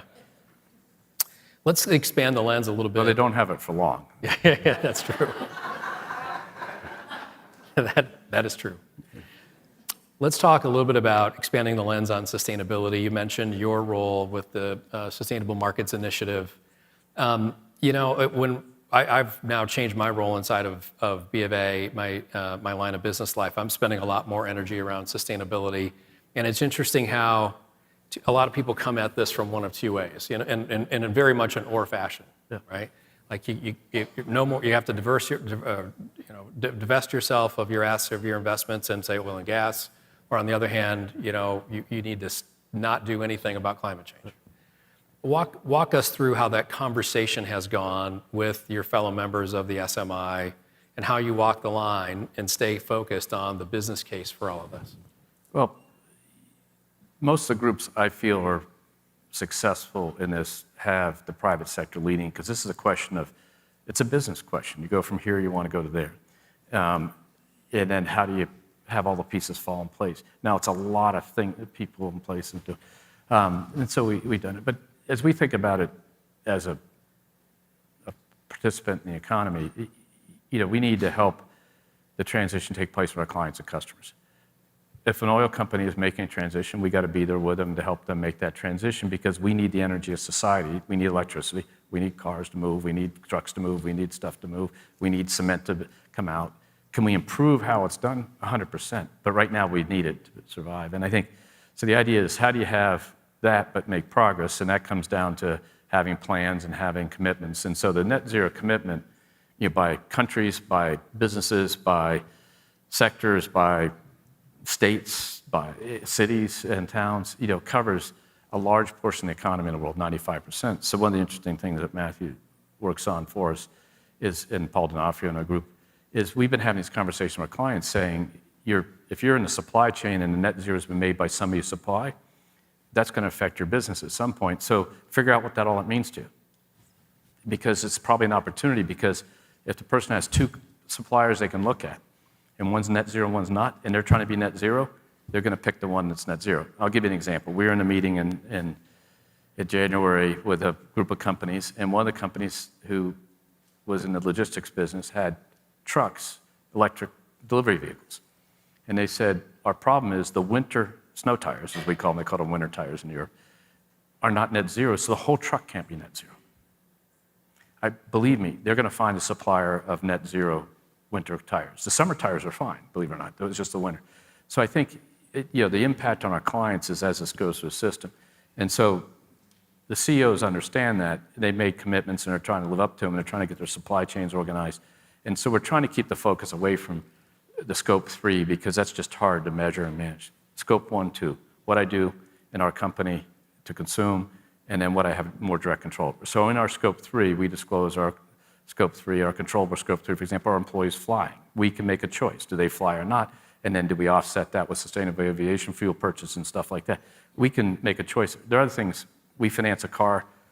The person drives it. How many miles they drive it? We don't have a lot of control over that. And so we're trying to say focus on scope 1, 2, focus on what we control, focus on the business requirements. Then we talk to our customers saying, hey, the big companies have lots of staff doing this, but mid-sized companies may not know, and they may be thinking this isn't a big deal. And it's not going to be a big deal from some right-wrong basis. It's going to be a big deal to them from just a business system, because at some point they're going to get the knock on the door and say, are you net zero or not? And if not, I may have to rebid your contract. And you're saying just figure it out. And it's work. It takes time. It's effort to understand all the dynamics of it. But we've had 20,000 conversations, and they've all come back with opportunities for clients to do better. Some of our companies are so far ahead of us and everybody else that the conversation is, we're learning from them. But many of them are saying, okay, explain this to me. What's going to happen? Because the ebbs and flows of it in the political environment and other environments have polluted it down to its simplest core, which is we need energy for everybody. We need it from all sources. We need it to work for you. And everybody's got to make this work, because no one industry, no one company, no one enterprise, no one government can make it happen. And that then will affect all of us. Yep, exactly. Well, there's a lot of an and in all those discussions, and having been a part of a lot of them, and my team leads all those, it's very gratifying to have them. Let's talk a little bit about... And that's where I think that this concept of the enablement of the public sector, there are two or three ways the public sector can do it. One, they can regulate it. The problem with that is it has outcomes that nobody can figure out. The better answer is how they incent it, and then how they hold people accountable for making a progress. And I think you've seen some of the initiatives, so think about the Inflation Reduction Act. There's huge incentives built into it. But every state has to sit there and say, how do I get the companies to do that work here? And then you can grow off it. So there's tremendous opportunity. But the war's already being fought, so you have to be ready to go. And a lot of it's going to come down to permitting, the ability to build a facility. Will you help train the employees? It's going to have nothing to do with the technology. That question has come down to the basics of what good business climates are like. And as I travel around and live, in one state, work in another state, travel to other states, you see the states that are good at this are just hitting it. And so some of the states aren't so good. I keep saying, you're just missing an opportunity here. And your clients, your people who are paying tax in your state are going to start to shift their activities outside the state because they have to, because they can get the opportunity. So, and that's the power of the and of apply to public sector and private sector in this. And so there's just tremendous opportunity. And especially in this state where the heritage that has, it's just really tremendous. And I think a lot of that goes back to the alignment question that we've all been talking about, and we're hoping to come out of the week, with a few more lines that we can line up on. One of the cool things about working at Bank of America is I work for a place that's got a global perspective. It's an interesting seat in the press box, and nobody has a better view of the game tape than this guy. When you think about and outcomes, and you travel around the world and you see an awful lot of opportunities in business evolution, what are some examples of some and outcomes, especially ones that are the public-private partnerships that you've referenced earlier that you think might be models for us here? So take hydrogen, which there's a lot of debate about how it works and what it works and how effective it will be and how costly it will be. But where you're seeing some and outcomes is you're seeing, in the example I used in the UK, was use your purchase power because it can work. Wind-powered hydrogen building can work because the engines can work. It isn't a question. But it can work if somebody buys enough to get it started. Yep. And so the commitments by governments to the user purchase power help. And so in England, that's taken place where they have the wind energy and they're trying to build the hydrogen facilities and they're coming on the ground and then they build them. So you see, but it takes the government to kick off the purchase because they have a lot of vehicles that they can convert fast with one decision. The problem is if you have 15 companies, you have 15 decisions, and then you have 15 more, and so it's hard. And so, school buses are another example. When, you can convert a fleet of school buses, and there are places that are doing it faster than you can convert the cars, because that's an individual purchase decision. The fleet's 12, 13, 14 years old. The turn on a new cars is not that fast. If you go and say, I'm going to give you a free school bus, you can do it. So governments can, and that's more powerful than other things because that creates the market for the vehicles and stuff. And so I think, that's what you're trying to get governments to do. That's a real example. And so these, every day, because of the stuff that I've looked at, I get tremendous news feeds coming at me on environmental stuff because once you start into the algorithms later. And thank you for the downstreams on those. I pull all those articles and I send them out to the team. And then our team puts our deals that we've done and deals that were done outside us and stuff. You look, it's just so much going on. And the government has a role in all those different pieces, sometimes purchase, sometimes enabler. In the Global South, you see it that we're doing a deal with the MDBs. We do deals with the MDBs where they're guaranteed debt because it's hard to lend in some of these countries that enable us to deploy solar installations and things that we couldn't otherwise do. Again, so that's how they use that. They're using the multilateral development bank to take the currency risk off the table, political risk, frankly, off the table. We just did a deal across the Caribbean with a private company to bring, who's a power company, to bring solar and help there. And that again was enabled by the Caribbean looking at it on a holistic basis, not just one small island at a time, because none of them are big enough to afford much, but you look at a holistic basis. So the governments have all these roles, and I've been with the G7, been with the G20, we're talking to them all the time, and the governments around the world, and the COPs beginning in Glasgow, now through Sharm el-Sheikh and coming up to UAE. There's been a lot of engagement in the private sector with the public sector about how do you do enablement. And literally it starts with this question, well, you guys need to do more financing. And say, we can't finance if the clients don't have the demand, so create the demand cycle. And sustainable aviation fuels is interesting that way. My first meeting with a group of CEOs that became the SMI, I sat in a room in Clarence House and listened to all of it go on and said, this is the craziest stuff I ever heard of. It's just sustainable aviation fuels. And then I learned about it. A guy named John Holland Kay that runs the Heathrow Airport. Engines can do them now, up to 50%. No retooling at all. Today, our planes use sustainable aviation fuel where we can get it, and where we can't, we buy the equivalent and somebody else goes in somebody else's plane. And then the industry put a 30% mandate on themselves, finally. They got tired of waiting for the government. So now you have 100 billion gallons of jet fuel. You need $30 billion of capacity. And there's about 10 or 15 million gallons of capacity built today. Think about that difference. And that's the kind of stuff that you see. The mandate, they did it through the UN to make the mandate so it could cover all the industry. But we asked at the G7, the G20, and 3 other times, just put it in the communique that we're going to mandate that, and the market will develop. And that's what governments can do. So even at the state level, you can make those kinds of mandates that, we want X, Y. You don't have to be over your skis. Just a little bit helps. And I think that's a really important thing to remember, that the government's not walking in and establishing a market. It's just the beginning of the demand signal, and let business, let capitalism do its job from there. Okay, well, we all have one job at the end of every session here, Brian, and one is that we're going to make one suggestion around something that you think will help drive the power of and everybody's everybody's business is here. One micro action that we would say, right? And then what's one metric that as a manager or a leader you would pay attention to or suggest we would pay attention to help guide our progress? So on the first question, this isn't a micro action. What we need everybody to do is to help this debt ceiling deal get passed. There's a deal that's worked out between both parties. We need to, as a business community, say we need to do it because the alternative is not very pretty. And so they've spent a lot of time to negotiate something. We need to help push that through. So that's a micro action. That doesn't help the power of the and, but it will help the next few weeks not being prevents a really big or. I think, look, I think, I'll come at it from the private sector standpoint. I think we have to be as discreet and clear with the government sector about what we need.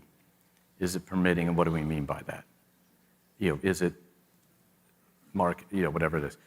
And I think the problem is, over many years now, it gets talked about in generalities and never gets reduced to things. So the micro thing would be to write down one thing that you need that's very specific. Is it training? Is it this? And then say, this is what we want you to do. And then they can try to find the capability and money or the power to do it. I think we end up at too high level. And I talk about high level concepts, but you try to take them down. I mean, if everybody bought for their own flights and the flights of all employees at SAF, you would create a market. That is absolutely doable by you today, whether you just fly private or public. It's absolutely doable. All you have to do is research it. We'll help you research it, and you can do that. And that then starts a market. So there's micro things you can do, but I think from the public sector, private sector, I think it really is, what do we need specifically for your company to make it happen? And don't be general, because the general has it. In our company, we've been clear with them what we need, and it's the type of things I mentioned. On a metric, I think if you think about it from the state level and what you're trying to do, it really comes down to, are you attracting people? If you have more people, everything takes care of itself. More taxes. If your population is stable or down, that's a tough place to be. And we can look across our country and see this. And we can look across the world and see this. It's hard to have enthusiasm if your people are coming down. So you need more people, and you need to have the conditions that create that. And I think at the national level, that's solving the immigration question potentially. The state level, it's how you make yourself attractive from the business community. And if we just measure that, if your population's going up, most everything else will take care of itself. It's because what you're doing has to be attractive enough for people to come live there. If your college students stay here and they keep their degrees and they go to work, you pick the thing. More people, I think, is the one metric that says you've won in the global competition for where people want to be. And if you win that, then life gets easier. Well, that's really helpful. Thank you for that advice. Sounds like grow no excuses. That's what we're going to go do. Okay. Thank you. Thank you.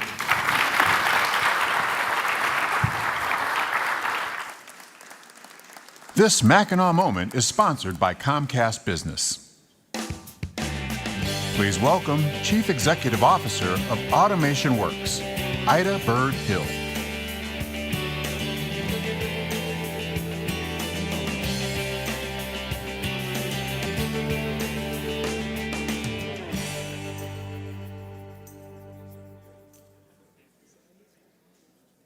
Good afternoon, everyone. I just want to ask one question as people are moving around in the room. How many is the talent shortage keeping you up at night? Raise your hand. Because I know it's keeping me up at night, every night. And people go, why? Because I'm not an automotive manufacturer. I'm not a healthcare company. I'm not even a retail tailor. I'm a trainer. But the reason why it's keeping me up at night, because I know that as an economist, every region is in a global competition. And the region that has the most middle-skilled STEM workers, science, technology, engineering, and math, that's the region that's going to win. So we're in a major global competition for our survival, and even for the automotive survival. So we need more middle-skilled STEM workers. Now, we talk about that all day long, but oftentimes we don't identify who is a middle-skilled STEM worker. A computer programmer, a mechatronics specialist, an X-ray specialist, a cybersecurity individual, and any one of those that we consider our technological worker bees. We need those for our survival. So what I am asking our leaders to do, both government and business, is look to the stars. You're going thinking, what does astronomy have to do with STEM?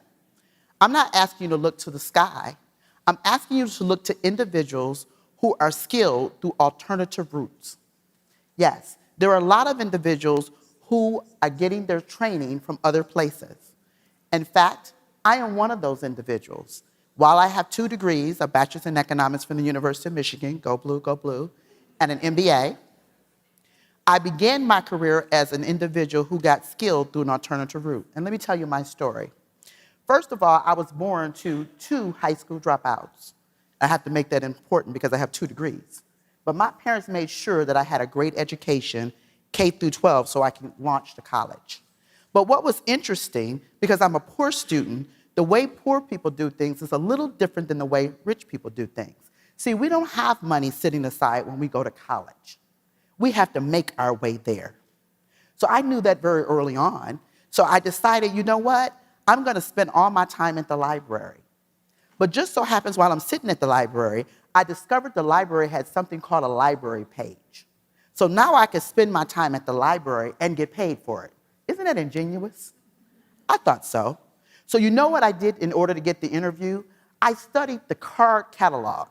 I became known as the walking computerized catalog. I could tell you every book in the library and by all card numbers all the time. Well, that boded me well, because at the time, they were automating the card catalog. So I got a job to be on my first automation team at 16. I think that wasn't so bad for a person in poverty, right? So I left that job when I graduated from high school. I did land at the University of Michigan, but I also landed at the Department of Education to computerize their card catalog, and then Ross Business School, their catalog. But as a poor student, I needed more money than work study. So I decided I needed a real job. So I went to a bank, and the only job they gave me was to be a manual check filer.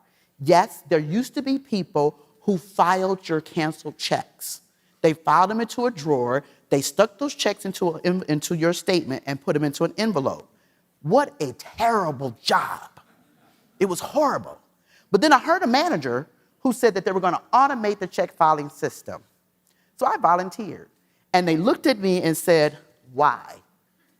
I said, because I have a background in BASIC, Fortran, and COBOL. They went from where? Self-study.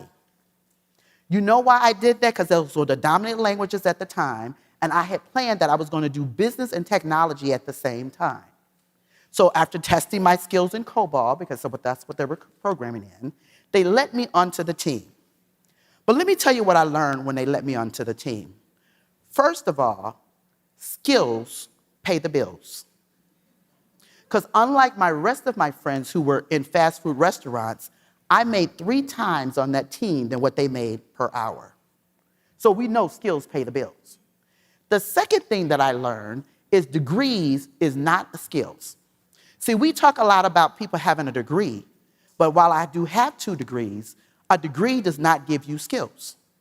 They teach you how to acquire knowledge, they teach you how to be swifty, but they are not exactly the same, which is why I'm asking leaders to look to individuals who are skilled through alternative routes. Because when you have fast-growing technology, a lot of times people jump in before institutions jump in to get themselves ready. Case in point, 1993, good year I had my twins, but it was also the year that the internet was born to the public. Now, remember it specifically, because everybody said the only people who were going to gravitate to the internet were nerds like me. And they were right. But we didn't gravitate it because we loved science so much. We were trying to figure out how were we going to take the science we knew to make money. So we were in study groups. We were online programs. We went to boot camps. We went to trade schools because we were going to master and dominate that field. And we did. Right now, to this day, there are 4.8 billion people on the internet. $1 million is made a minute, every minute the internet is up. And notice it never goes down. So we know that individuals who are skilled through alternative routes, they generate profit for everyone. But oftentimes we forget about them. Most of the time, we forget about them. But here's what we don't know about them. Right now in the state of Michigan, the average salary for that individual is $98,000, 30% higher than your typical person. That's a lot of money. But here's what most people don't realize, that most of your middle-skilled STEM workers, they don't have a degree, right here in the state of Michigan. But yet, when you look at most of the job descriptions of corporate America, 70% of those job descriptions have a degree requirement. And we wonder why we're having a talent shortage. It is a mismatch. If I have middle-skilled workers, like our computer programmers, who don't have a degree, but yet I have a job description on a degree, where are they going to find a job? Let me tell you where they go. Other places. I know this firsthand because I run a school, a post-secondary school, and even though I train people in the city of Detroit, the bulk of my learners I have placed in the southern U.S. corridor. But they still sit and reside in the city of Detroit because we have put degree requirements on our jobs. But here's the real truth of the matter. We are in a fight for our survival. We do not have the luxury of time. So it takes 4 years for an average community college person to get their degree, associate's degree. It takes 6 years for the average person who's getting a bachelor's degree. But they only make up in total between the two 10% of our population. What about the other 90? That's how we're going to solve our talent shortage. We're going to look to individuals who are skilled through alternative routes, whether it is a boot camp, whether it is an online program, or whether it's a trade school like Automation Works. But we must be in a sense of urgency. How much urgency? We're talking about launching electric vehicles in the next 2 to 5 years. That is no time, which is why I'm up all night. Because I'm thinking and strategizing, how do I get more and more young people into the middle-skilled STEM careers?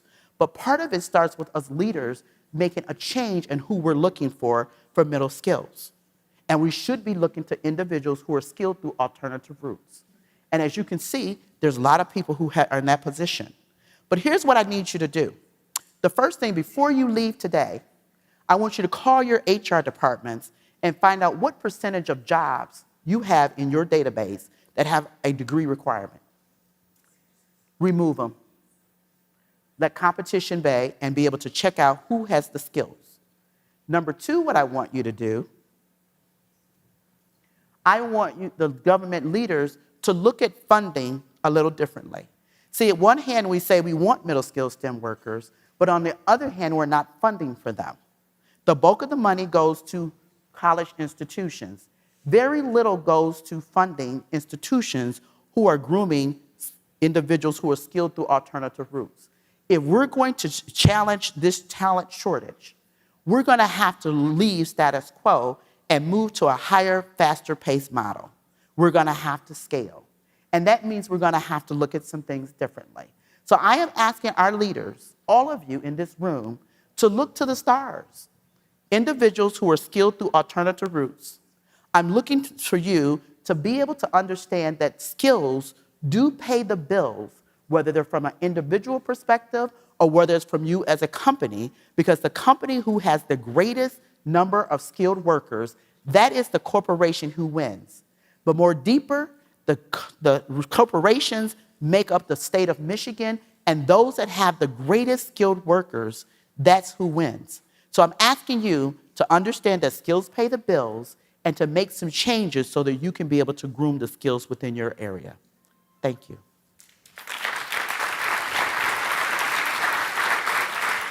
Sponsored by the Ralph C. Wilson Jr. Foundation. Please welcome President and Chief Executive Officer of Business Leaders for Michigan, Jeff Donofrio.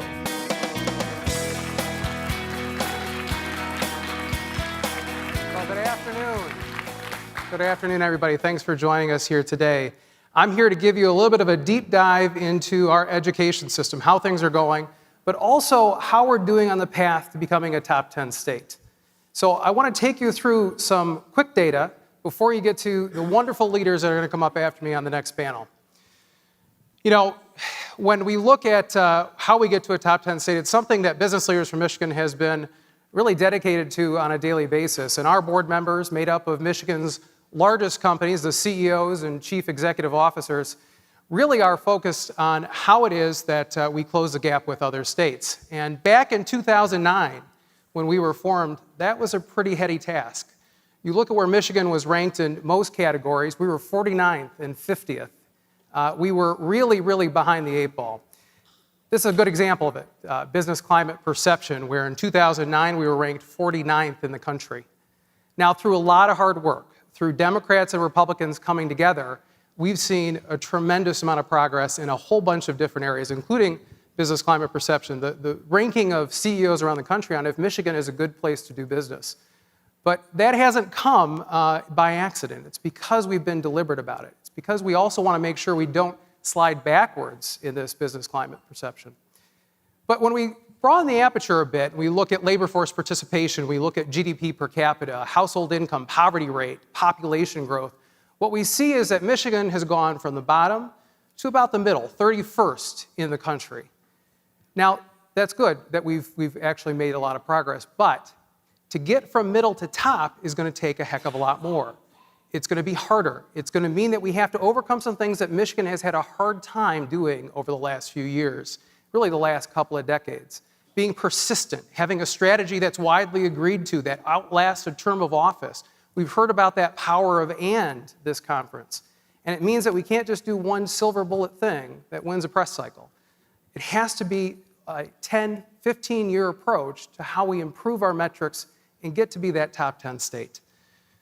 It's things like the framework we just put out on a holistic approach to economic development that balances place, entrepreneurship innovation, competitive incentives, customer service, and talent.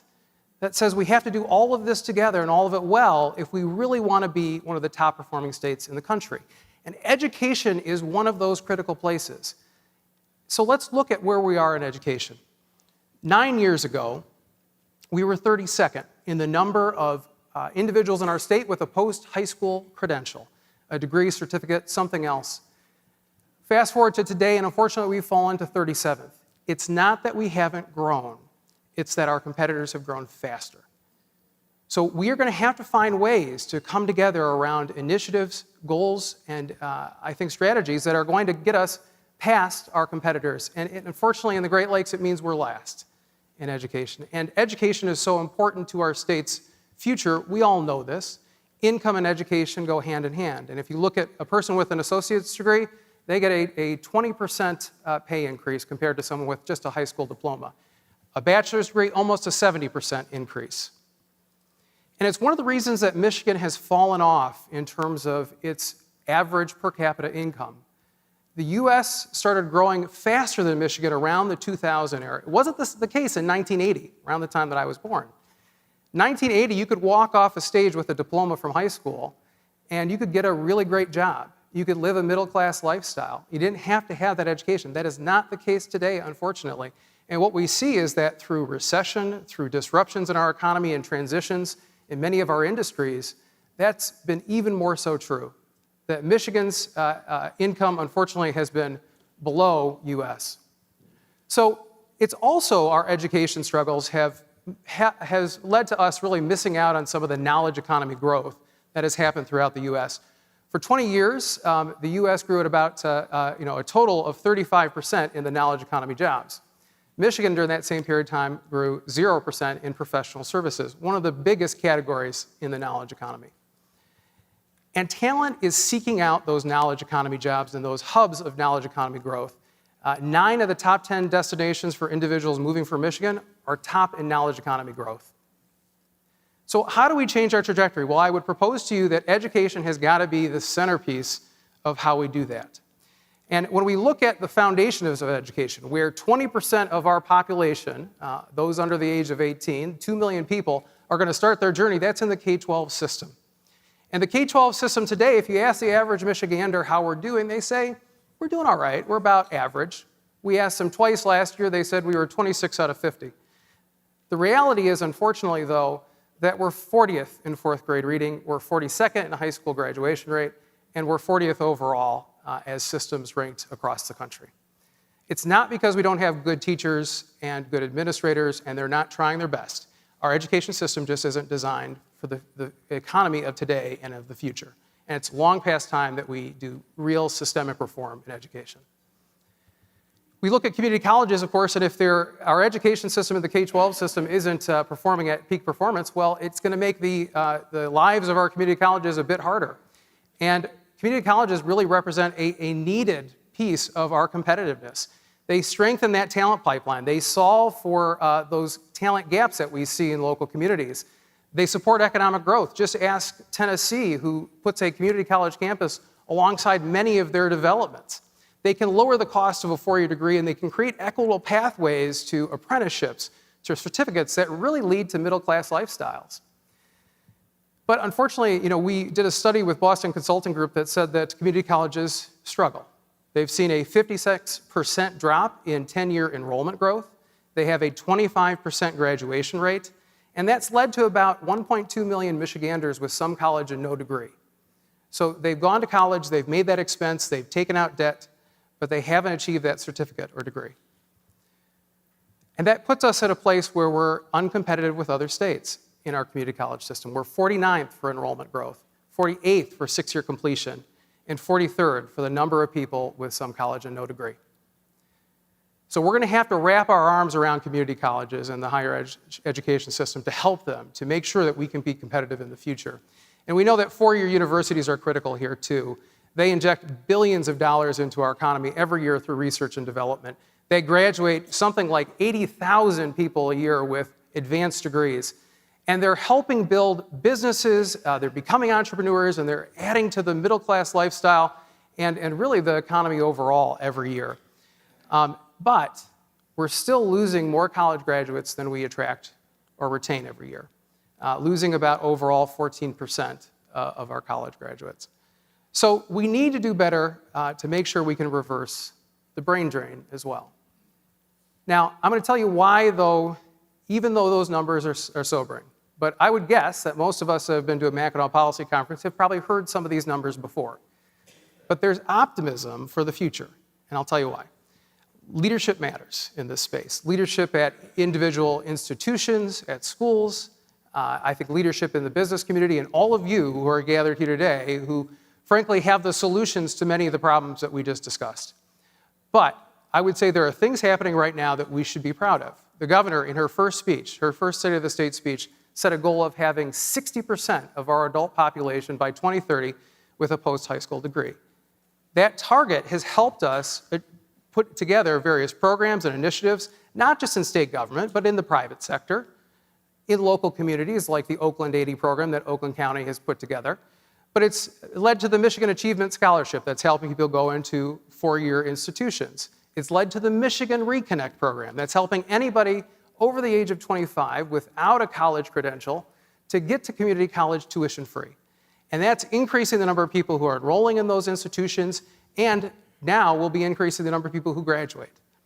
We also see that there's a ton of innovation happening from our 4 years, partnering with business, partnering with local communities to create those knowledge economy hubs, both in Detroit, Grand Rapids, and elsewhere. The University of Michigan Center for Innovation that's partnering with the Illich Organization, District Detroit, one of the largest investments in the city's history, partnering also with related industries, Stephen Ross. That's going to be an engine for economic growth for the city of Detroit. We also see Michigan State partnering with Henry Ford Health and the Pistons. GVSU is going to bring another 2,500 college students to downtown, making it even more likely that they'll stay in that community. So there is so much that we can achieve together, and that's happening right now. And those examples are going to be replicated, I think, across the state by really, really strong leaders. Now, you're going to hear from a number of them, and I want you've got a chance to ask audience questions if you haven't heard. Challenge them on what comes next, what we can do to really make this state better. But I hope you'll join us in taking that systemic approach, finding the holistic way to approach our becoming a top 10 state and making sure that every Michigander has a chance to be successful. Thank you so much today. Please welcome Lieutenant Governor of the State of Michigan, Garland Gilchrist II, President of Grand Valley State University, Philomena V. Montella, President of the University of Michigan, Santa J. Ono, President of Lansing Community College, Steve Robinson. And to moderate the discussion, Political Director and Interim General Manager at Michigan Radio, Zoe Clark.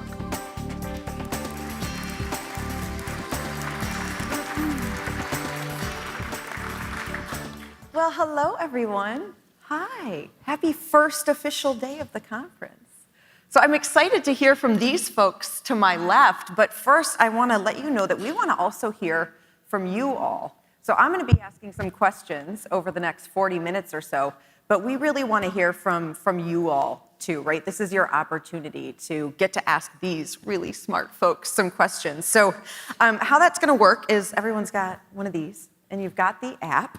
And so you're going to go to the conference app, and you're going to go to Agenda, select Talent today and tomorrow, and select Q&A at the top of your screen and submit your questions. And I've got this little handy-dandy thing, and I'm going to figure out those questions and get some answers for all of you.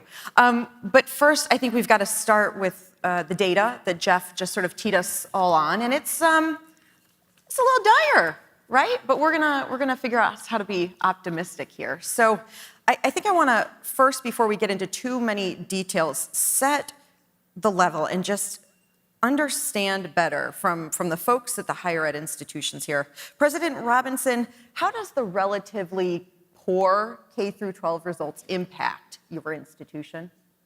Well, it's an impact, but regionally across the state, and so many of my colleagues from the sister community colleges in Michigan are here, approaching that with a partnership with the local K-12 school districts and owning that lack of preparedness is, I think, really, really important. It is a challenge. So much of what we do in two-year college open admissions colleges involves developmental education, getting folks up to speed quickly with boot camps and other strategies. There are a lot of national conversations going about the best way to handle that.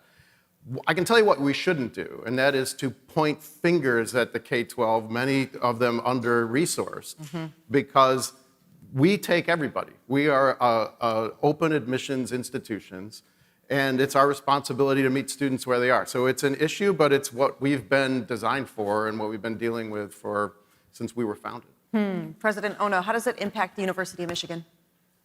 Well, I can tell you that we have some extraordinary talent coming up from K through 12, but we also feel a great responsibility to partner with our community colleges, and those partnerships are strong and strengthening, but also with the K through 12 system. We're investing significantly in Maryville College and Detroit Public Schools, and as you heard, we're investing significantly in the University of Michigan Center for Innovation. So we want to be part of the solution. We want to partner with the state and also with our partners in the community college sector. President Mantella. Yeah, I think there's a lot of space for innovation here, and I couldn't agree more that we just have to embrace the space. We've started a co-lab, which is really a space to stand up prototypes that have opportunity to impact. I'll give you one example. We have a program called K-12 Connect that started during the pandemic as kind of a homework helpline, and we're doing over 90,000 tutoring hours across the state digitally and supporting K-12 with our collegiate learners. We're also inspiring students to teach because they're getting an experience that's positive, helping young people. We've got folks who haven't come out of privilege that we need to support. We've got learning loss in the pandemic. So there's all sorts of opportunity to lean in. And I think the objective is that every one of us have to look for some new ways to lean in, innovate, and then share. Because the problem is so big, if we don't open ourselves up with sharing the opportunities of what's worked and what hasn't, then it will just make the progress slower. So I'm just excited to lean into it. And I want to have that conversation because, as we've talked about, it's not just on your shoulders to do. It's everybody in this room and throughout the state. Lieutenant Governor, I'm curious, though, as you hear this from these institutions and as you travel across the state, is there this disconnect? There's so much pride for the state of Michigan and for our universities. This is usually where someone yells, go blue or green or something like that in the audience. Blue. Blue. Or Okay. other blue. Mike. Or other blue. Yeah, there we go. There you go. But I'm curious about this disconnect between the pride that we have and yet these conversations about we're not where we need to be. So I think the pride needs to be the fuel that we use to develop the solutions. It's what I think can energize and inspire us to know that this is something that we can accomplish, that we can overcome. And that when there's progress to be made, that means that we have to make the progress. I know that sounds trite, but what it means is we have to search within ourselves. Now, certainly Governor Whitmer and I, we have made one of the signatures of our service, the depth of the investment in public education. Every budget we propose has committed significant increase or proposed significant increases to community college funding as well as our four-year institutions. We know that we have a role to play programmatically, vision-wise, set the goal of something like 60 by 30. And we've seen some of this bear fruit.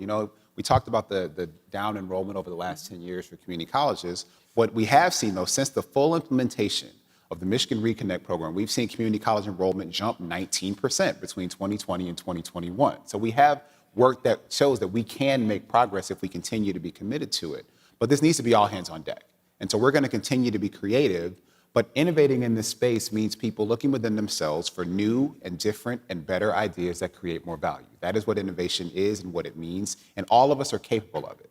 And I, as a person who has school-age children in Detroit public schools right now, this is not a theoretical exercise for me, I want to see this work too. I want my kids to feel like they have a path for themselves and their futures to build their family here in the state of Michigan, and I think we can do that. Well, let's talk about that innovation. And I want to hear from you all because I know each of you has laundry lists of the things that you're doing in your institutions. President Mantella, you started talking a little bit about that, but give us some examples of what innovation in your sphere looks like. So we've got a couple of domains that we're really focused on. One is the K-12 support. And, I like to say we don't believe in the model where you throw them over the wall from one level of education to the next, then you throw them out into the workforce. It doesn't work anymore. So we've got to look for ways to integrate work and learning and look for ways that there is there's no dead-end certificate, degree, or credential, that people haven't picked a path that you can't make a change, or you lose the currency of whatever the education or experience was. So we're innovating in competency-based education. We're innovating in what we call a mastery transcript, which is a space in which we try to curate and capture experience and be sure that not only we value it, but the high schools around us value it, that the employers around us value it. So that's one domain, all about, really how do you integrate experience. Another is aligning with today's talent needs. And so we're an institution that has liberal education at our core, but we don't embrace an either or model, like you're either liberal education or you're professional studies. No, you can be both. And so we're working with our local employers. We have 5 now working on a program called the Accelerated Talent Link, which is how do we embed in the liberal education the absolutely most critical competency that they want tomorrow in their firms. And they're helping us define what that package looks like. And you know what's happening when those employers are co-creating with us? It's influencing all sorts of things. And we're not seeing this polarity of either or education, either or integration of work and learning. We've got to really embrace both. And those are a couple areas. So we're all about, skills integration, integration of work experience, and then supporting K-12 and pathways that can enter and exit education as people's lifestyles change. President Robinson, I see you nodding. Lot to nod about, right? The other community college folks who are here love the conference theme because we think of community colleges as the original both and solution, right? In terms of innovative partnerships that we're involved in at Lansing Community College in mid-Michigan, I can think of 3 quick ones. One is a transfer program we have with our partner, Michigan State University. President Woodruff is here. We have a dual admission program called Envision Green, where we're blowing away as many obstacles to community college university transfer. On the way up here, I got a great email from a student, Mackenzie. I wrote her admission, reference letter for a scholarship at U of M. She just graduated with a psychology degree. She wrote me to tell me that she's been accepted to the clinical social work program at Michigan State. And that is a win for all of us. So next level partnerships. Also in mid-Michigan, many folks in the room know, we've been talking about attracting EVs and semiconductor manufacturers. Well, we're really excited about our partnership with Ultium, with building a giant battery plant right next to our West Campus. Not just partnering to help them hire the 1,700 people they have to hire, they're going to be doing that on our campus. They're using a building to do all that talent attraction. That foot traffic will happen at Lansing Community College as swing space while they're building that plant. And then the last one you know well is our partnership with Michigan Radio. We're the only Michigan Radio affiliate to have our own local content on. We're excited about working with Michigan Radio. So I would say next level partnership is the innovation that we need. The checks in the mail. I want to zoom in on the point President Robinson just made, though, about the connection between the work we've done to attract generational investment and job creation to the state of Michigan, and how that creates educational opportunities. Sometimes the question is, okay, we've gotten this investment. How are we going to fill these jobs that we're going to create that are going to pay these amazing wages, that are going to employ people at the highest level in terms of STEM and scientists and engineers, but also our technicians and other support professionals. And that is exactly the kind of partnership that we hope to build. And it's why the governor and I focus on economic development in every region of the state of Michigan, because every region has an opportunity that is capable of building that type of partnership. And that when we combine those two approaches, it will also help fuel demand for more excellence in K-12 education services that we're going to invest in equitably. So this all is additive to one another, and that's why we focus, try to focus such a comprehensive way at the state level. President Ono, does that? I just wanted to add, because I think that's so important that, it's not about only attracting employers one employer at a time. It's about what the strategy is overall, and that's got to be a deep partnership between education, the economic development, the partnerships we can forge. It's more holistic, which I really appreciate you saying. I would say the stars are aligning here in Michigan. I just recently came here in October of last year, and I got to tell you, the energy in the state is really remarkable, and it's infectious. The alignment between the support from the state of Michigan, from the cities across the state, the educational institutes, it's really all about and. And if you look at jobs attraction or technology transfer, you need the whole spectrum of talent. You need to have the community colleges, you need all of the research universities, and we're coming together like never before. And I really think that Michigan and Detroit, this is the place. 10 years from now, that'll be the headline, that this group of individuals have come together, business leaders of Michigan, they're using a data-driven approach, and it's really exciting, the atmosphere at BLM. People are coming together, we're determined to move this entire state up the economic landscape, and it's going to happen.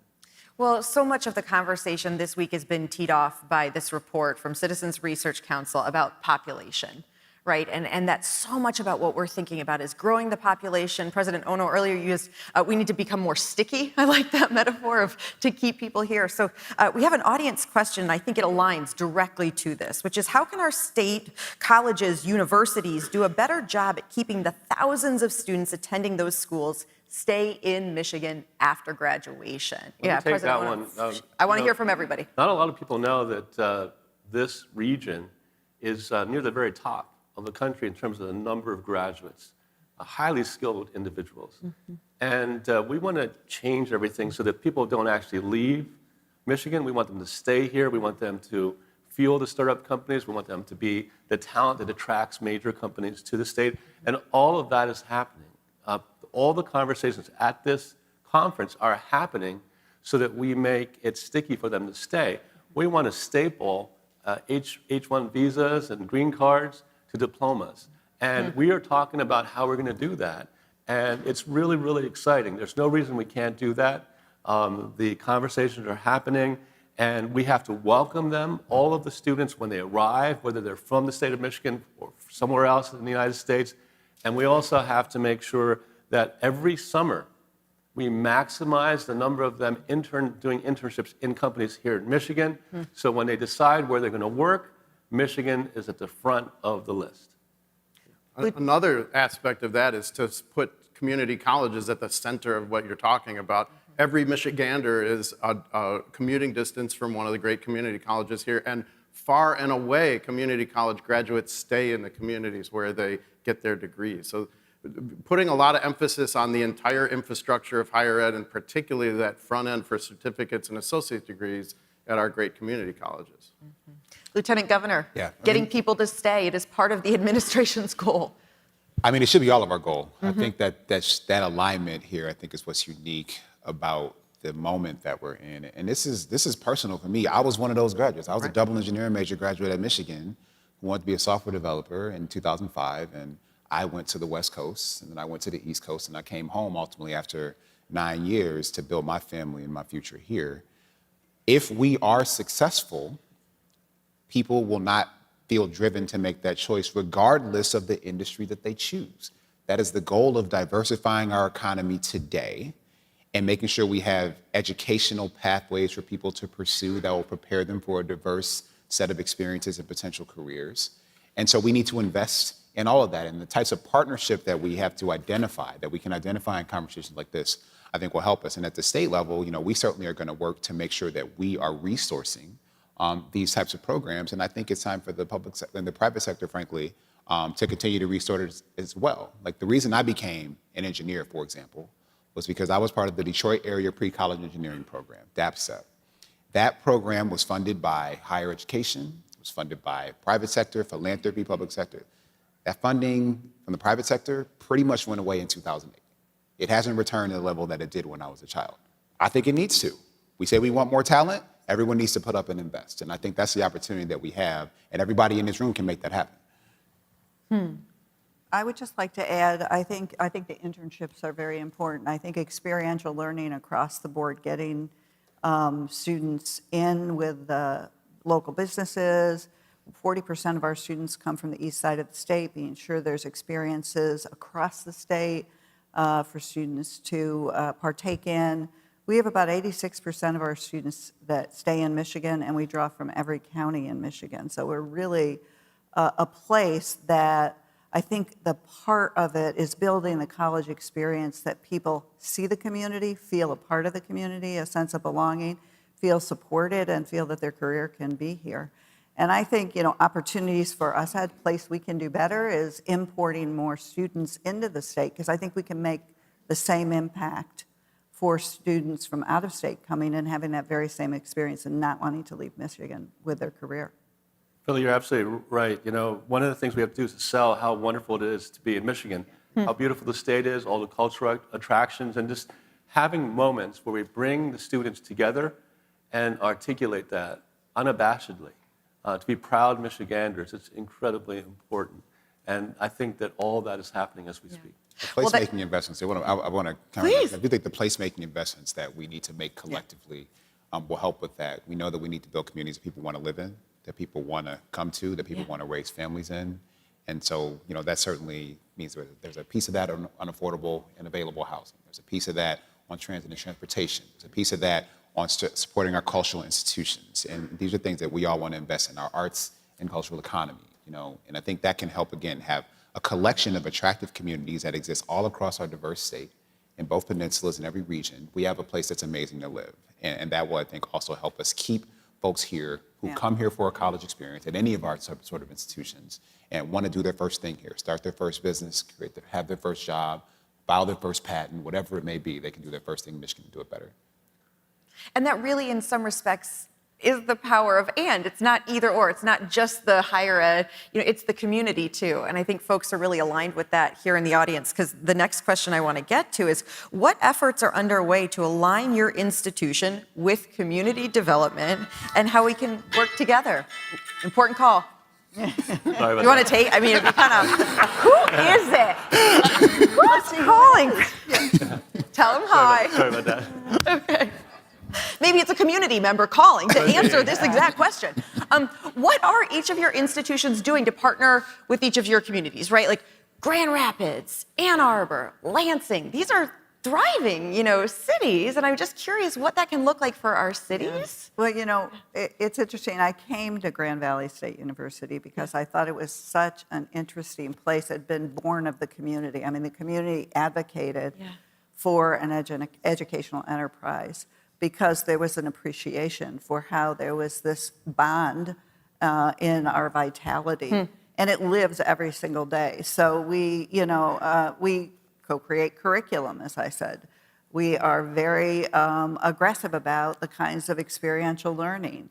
We went to our local hospital partner, Corewell Health, and they came to us and said, how do we prepare 500 more nurses? We have a problem. And if you look at the problem from kind of where are resources going, resources are going to traveling nurses, or they're going to bonus payments on searches. Let's put it at the front end and make the commitment to increase that kind of pipeline, giving the opportunity for that to begin quickly, because I think pace here matters too, like how we work, but also the tempo with which we work, because the opportunity you spoke to, in my mind, is a window of opportunity. It really, I feel a sense of urgency like every day I get up. I think we've got to work harder, we've got to come up with more innovation, and it's a great space, but we sort of live and breathe working with our business leaders every day and organizations. The expectation is very mutual in terms of where we need to be within our communities. We certainly want to work on our relationship with Ann Arbor because our largest campus is there. But what I want the takeaway to be here is that we're really committed to the whole state. I'm spending a lot of time with the mayor of Detroit and thinking about many different ways that we can give back to the city where the university was founded. We're very interested in Lansing. We're really interested in the entire state, Dearborn, Flint, and all the cities across the entire state. So we are going to be present like we've never been before. We're going to interact with county executives. We're going to talk about what their needs are, and we're going to try to meet those needs. We're going to try to fold that into our strategic vision so that we are responsive to the needs of Michiganders. We ask about community. Our community colleges across the state are hyper-local institutions with boards elected by the local community. And it's corny, but it's true. It's our middle name for most of us. And the first name for many of our community colleges is a particular place. I know many of the people at the conference here spend a lot of time in Lansing. If you spend a lot of time in Lansing, you know that the downtown campus of Lansing Community College is an anchor of downtown with great public art, beautiful, diverse architecture. That is what a lot of our institutions can do for placemaking, making sure that there's a vibrant part of the urban architecture where your institution is part of the lived space, the built environment. In addition to that, our West Campus, and many of our community colleges have this as well, all the advanced manufacturing training happens just a couple blocks away from one of the largest GM plants in the state. So both being a great place to be with public art and great public spaces, but also parts of our institutions that we invite corporate and community interests in to be in our buildings.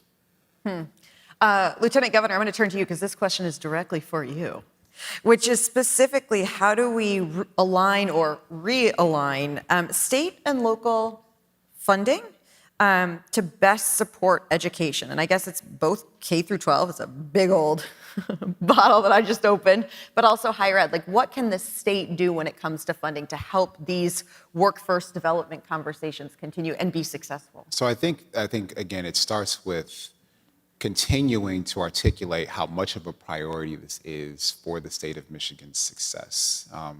As Jeff Donofrio alluded to, this has been a core focus of our administration since the very beginning, the governor's first State of the State address, when we announced the 60 by 30 goal. In the second budget, we had the Michigan Reconnect program funded.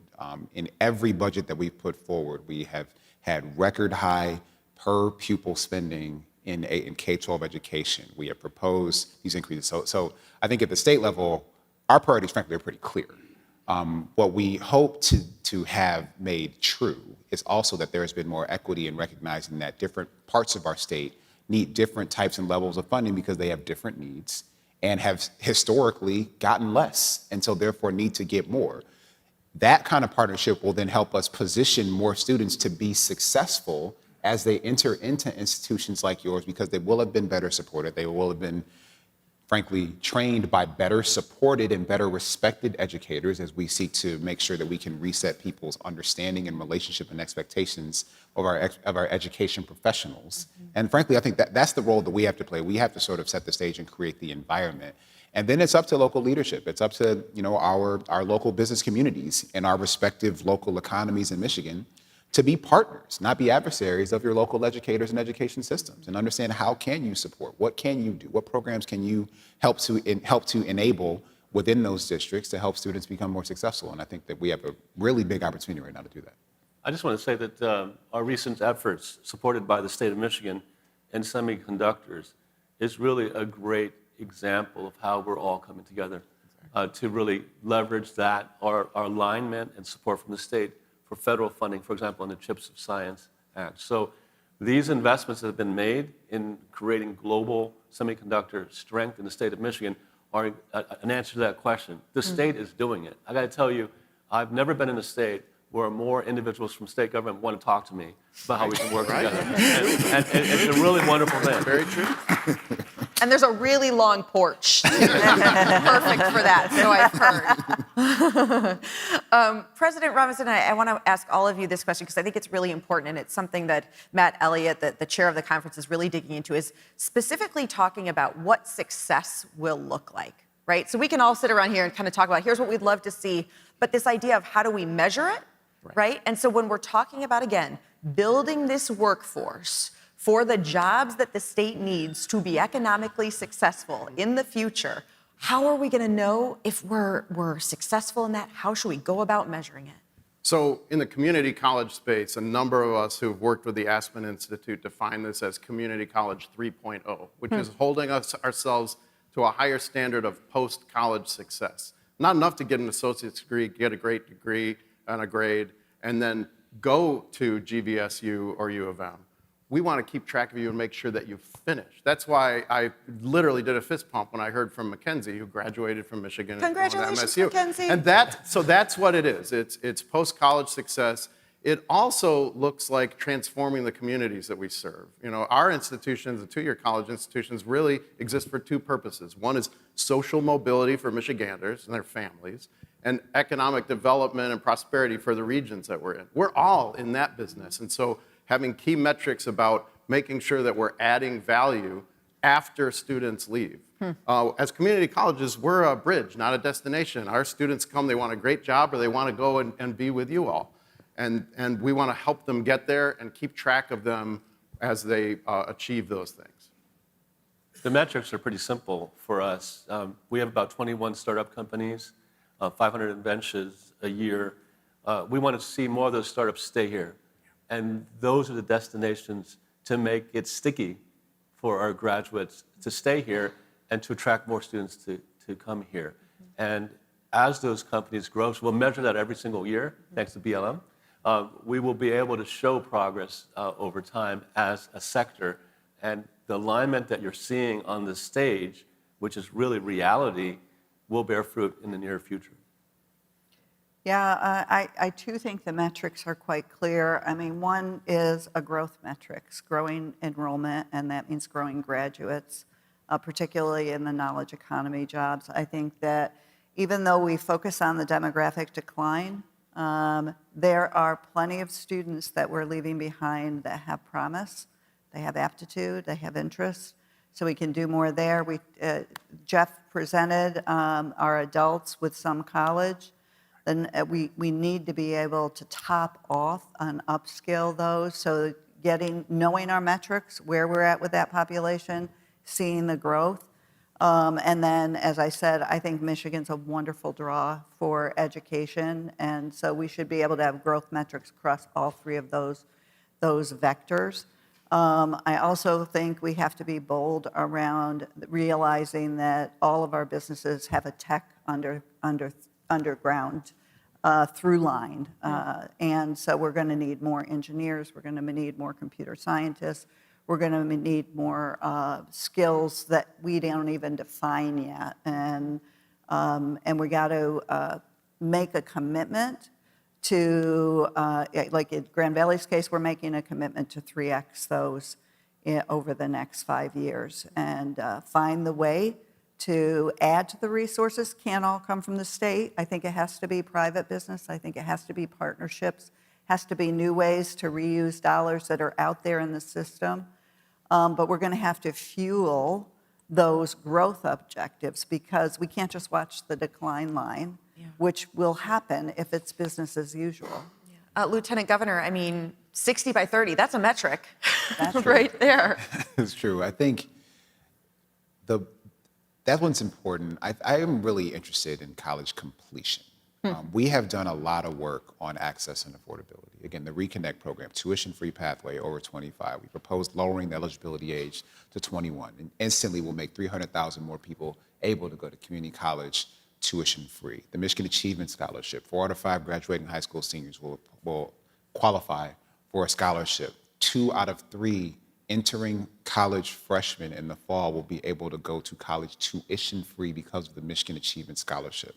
We've done a lot on affordability and access. We do need to make sure that we're doing everything we can and working with your institutions to resource the kinds of programs that help people stay and succeed in college. And I do think that when folks are able to do that and see that they will be supported in their success, whatever path it will be, it then creates more conditions for people to want to then stay in this state that supports them.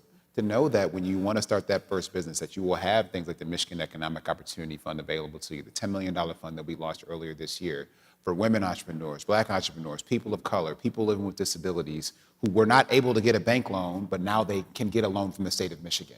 To change the capital environment so that people with ideas can do their thing and be their best. And we see more of those businesses not only start here in the state of Michigan, but get financed in the state of Michigan. So they don't have to go out of state or to the coast to get their first round or their seed round or their venture round for those high-tech companies. These are the opportunities that we have, and those are the measures that I'm looking at for the kinds of growth in our economy overall, in our population overall, and our retention of our high-tech talent, which we will need to make sure we can lead in these future growing sectors. Like, I'm really excited about that. Yeah, if I could just really quickly agree with the Lieutenant Governor, all of our competitor states have set these attainment goals. What's been different in Michigan, and I was president of a college in one of those states. We all have some kind of college completion goal. In Michigan, we've been backing them up with strategies that are specifically designed to meet that goal. It's a big goal, right? But Michigan Reconnect, Futures for Frontliners, all of the work we're doing is strategically pointed at getting there. And as a community college person, for all the 2-year colleges in the room, we really aren't going to get there unless we take a look at Jeff's slide about the attainment of certificates and associate's degrees. Yeah. That's where we'll actually have a shot at meeting that goal. Well, I can tell. I need to give an update on the 60 by 30 because we talked about it. I should tell you where we're at. So when we announced that goal, the state was at 44% attainment. Right now, I mean, I guess we're about to do it in the graduation year, so we'll get some more data, but we have broken 51% in basically 2 years. So when you ask that question about pride and how that pride translates to progress, I think that is exactly what it means. I have all of the confidence in the world and the people of Michigan that if we make a bet on one another and a bet on the partnerships that are possible, that we can exceed all of our greatest expectations. Well, we've got to wrap, and I could talk to you all. And from the amount of questions that have come in, everyone could talk to you all for a much longer time. But we've got to wrap. But I want to hear from each of you very quickly. So lightning round. The power of and is the theme of this conference. And you have all of these folks here right now. I'm curious, what's the one thing that everyone in this room can do along with your institutions to promote the power of and, thinking about education? President Robinson, I'm going to start with you. Quickly, it would be a mindset change. At places like this, we always talk about how many folks need to go into trades, how many folks need to go into apprenticeships, and then we go off and we do something different with our neighbors and our kids. Somebody's ready to jump on that. Because it is a mindset change that, again, I call community colleges the original both-and solution. You don't have to choose a trade or college. Go to one of our amazing community colleges. Mindset change, lightning round. President Ono, what's something? And is the key word.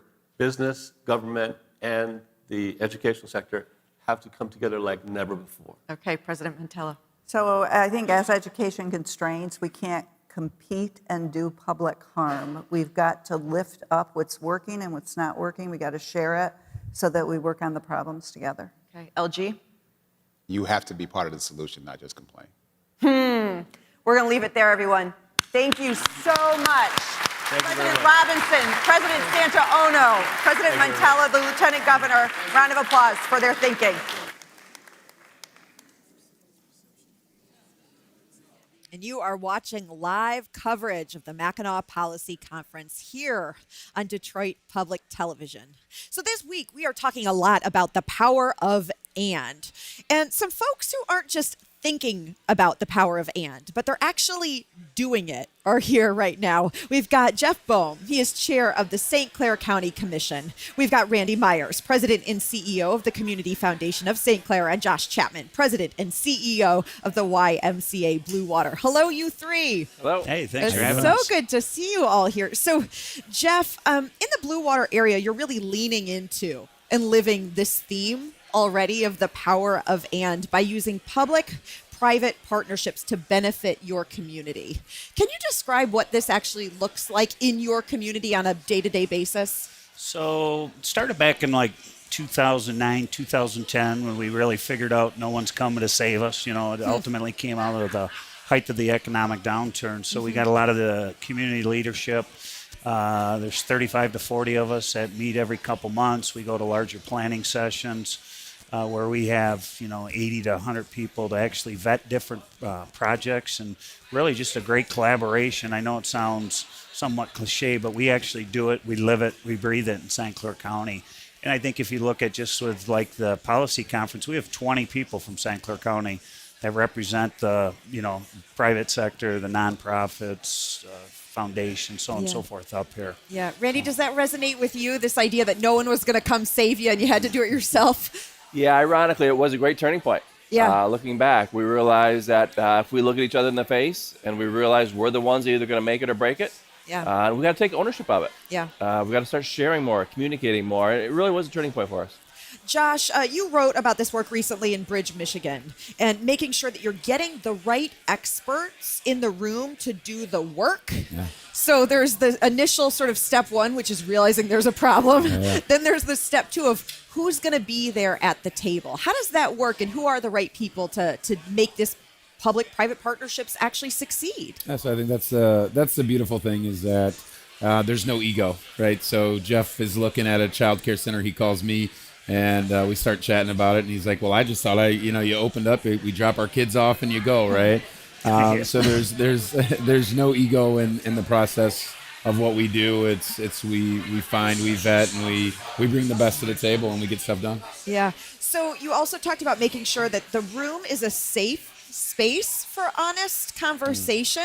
I assume that leaving the ego at the door is part of that, but what does that look like in theory to have a safe space for these conversations?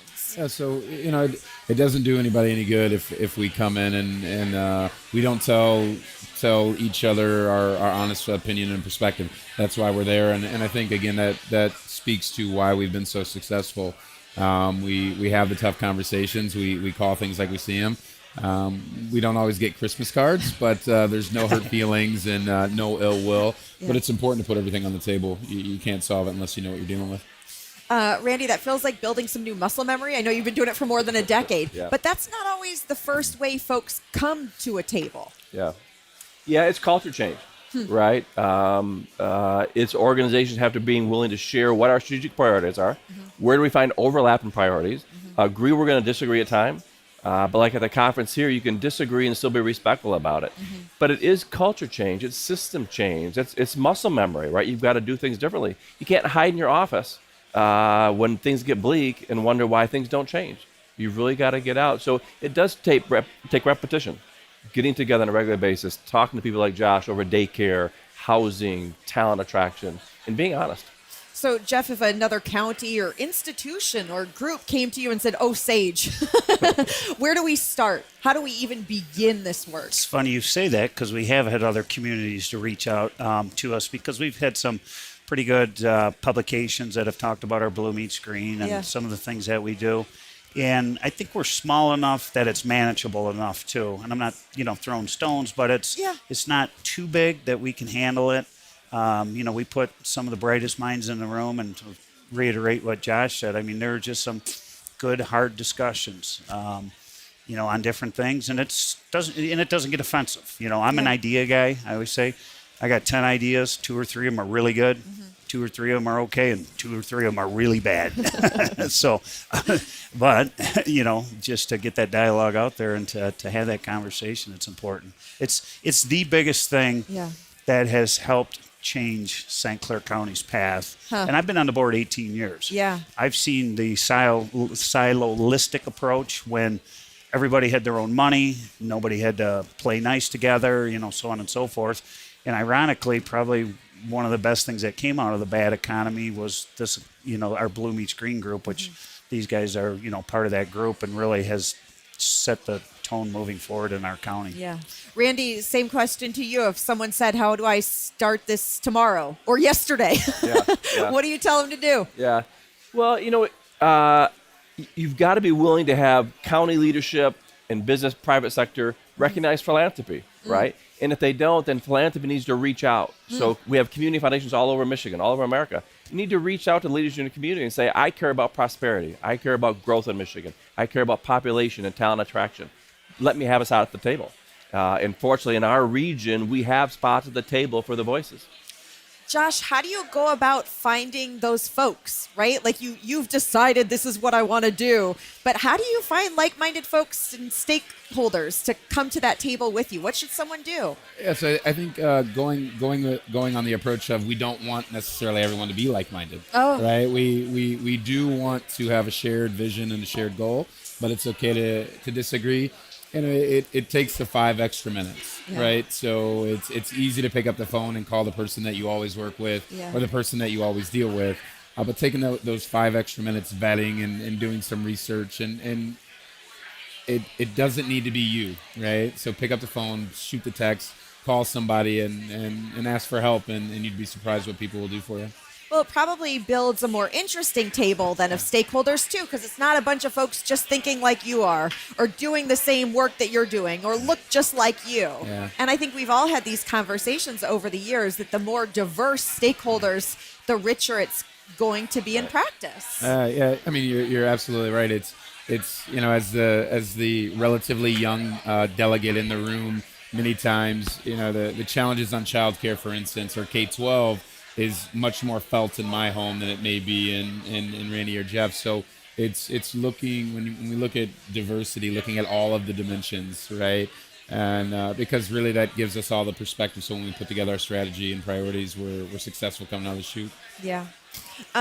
Jeff, so much right now in society feel like it's really bogged down in just political and cultural divides, right? Like it feels like you can't turn on anything without hearing this fight over this policy fight. You guys, again, in Bridge, Michigan, write that partisan politics is barely, if ever, mentioned in your partnerships. So I guess it's a double-barreled question. I'm assuming that's on purpose, right? But in this environment, how do you make sure that politics stays out when it just sort of feels top of mind in everything? We just don't go there. You know, good ideas, and I always say this, whether you're a Republican or Democrat, a good idea always comes to the top of the list, right? So by going through the vetting process, my vote doesn't weigh any more than Randy's or weigh any more than Josh's. So it's always interesting when we do those because everybody kind of sees the same thing. Like I said, the good ideas rise to the forefront. And it's by design. We do not, like I said, the political piece of it, we don't bring that to the room because I think we know where that ends, and yelling and screaming and kicking, you know, and that can be counterproductive. Yeah. And we're talking county-wide priorities, you know, a lot of bricks and mortar, different things, a lot of initiatives that we're trying to get behind. So I don't necessarily know that if they necessarily are heavy political topics too, they're just the good, right things to do for your county. Randy, is it that easy to keep politics out of it? It can be a struggle, but you know what it takes is people that have been around long enough to speak up when someone wants to creep it in and say, that's not what we do here. You know, that's not how we handle things. You've got to be willing to speak up and say, no, we're not bringing that into the table, right? We all live in a small community. Michigan's a small community, right? Port Huron and St. Clair County is a small community. if you have the clout and the ability and the longevity, speak up and say, hey, we got to work for the common good. We got to stay focused on what's important today. Josh, does that resonate with you? Absolutely. You know, doing what's right is doing what's right. So it doesn't matter, donkey or elephant. That's not what we're trying to do. We're trying to create prosperity for all. Yeah. We're trying to make our little part of the world the best place it can be. And there is no political involvement. And when it does get there, I just leave. So it all works out. And if everybody gets up at once, there can't be a It's meeting, all done, right? Exactly. There's no more quorum for that then. Jeff, this week we're also talking a lot about population, right? And trying to get folks to stay in Michigan, come to Michigan, build their lives in Michigan. Has that been a North Star, right, about having people come to St. Clair and building home and family there? So quality of place, we talk about it a lot. And, I have two kids, 23 and 20. They like our communities that we live in. There's a lot of entertainment. There's cultural types of things. That placemaking, I think, is the first place you need to start with, bars and restaurants and nightlife to get some of the younger kids to come back, right? When I got out of college 100 years ago, you were going to New York, you were going to Chicago. You were right. And now I have a lot of this groups of these kids that they don't want the big city stuff. They want to come back home. But that has to do, and I think Randy can speak to this with their foundation. They do a lot of place-making type of initiatives, fund those things to, really, you got to have cool things for kids to do. You got to have cool things for adults to do, right? Or you're not going to come and visit and, make it your home. Randy, that speaks to you? Yeah, we've been fortunate. We've had a long history of focusing on placemaking, and then when you average or include the lens of economic development, downtown prosperity, it goes well. On the little coast of Michigan over on the east side where we're at, when you've got waterfront towns, great activities in the downtown waterfront, it's a great place. Yeah, Josh, I'm going to look to you as the younger generation here. What do you see as St. Clair and working towards not just getting population, but that sort of workforce who's going to build the next generation in the county? I think it's taking a comprehensive approach, right? Yeah. So we can't look at all these issues independently. So we've got to attack housing.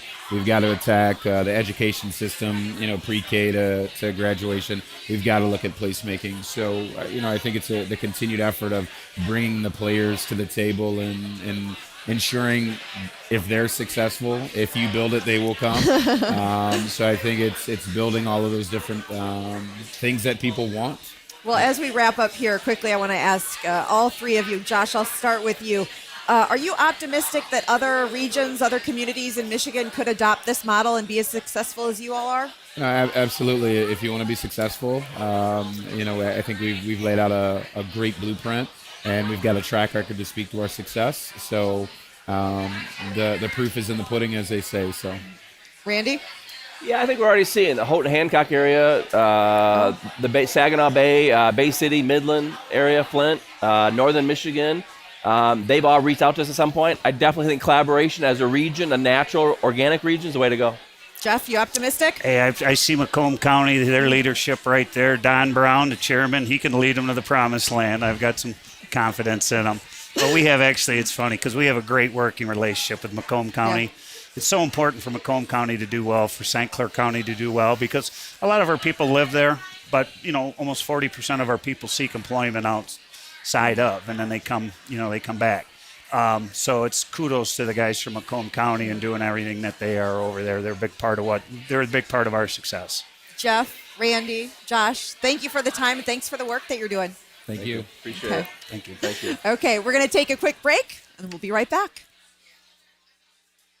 When it comes to staying informed, I want the best information about what's going on in Detroit and around the country. That's why I love Detroit Public TV. It's so easy to find valuable, trusted journalism that keeps me up to date about the issues that matter.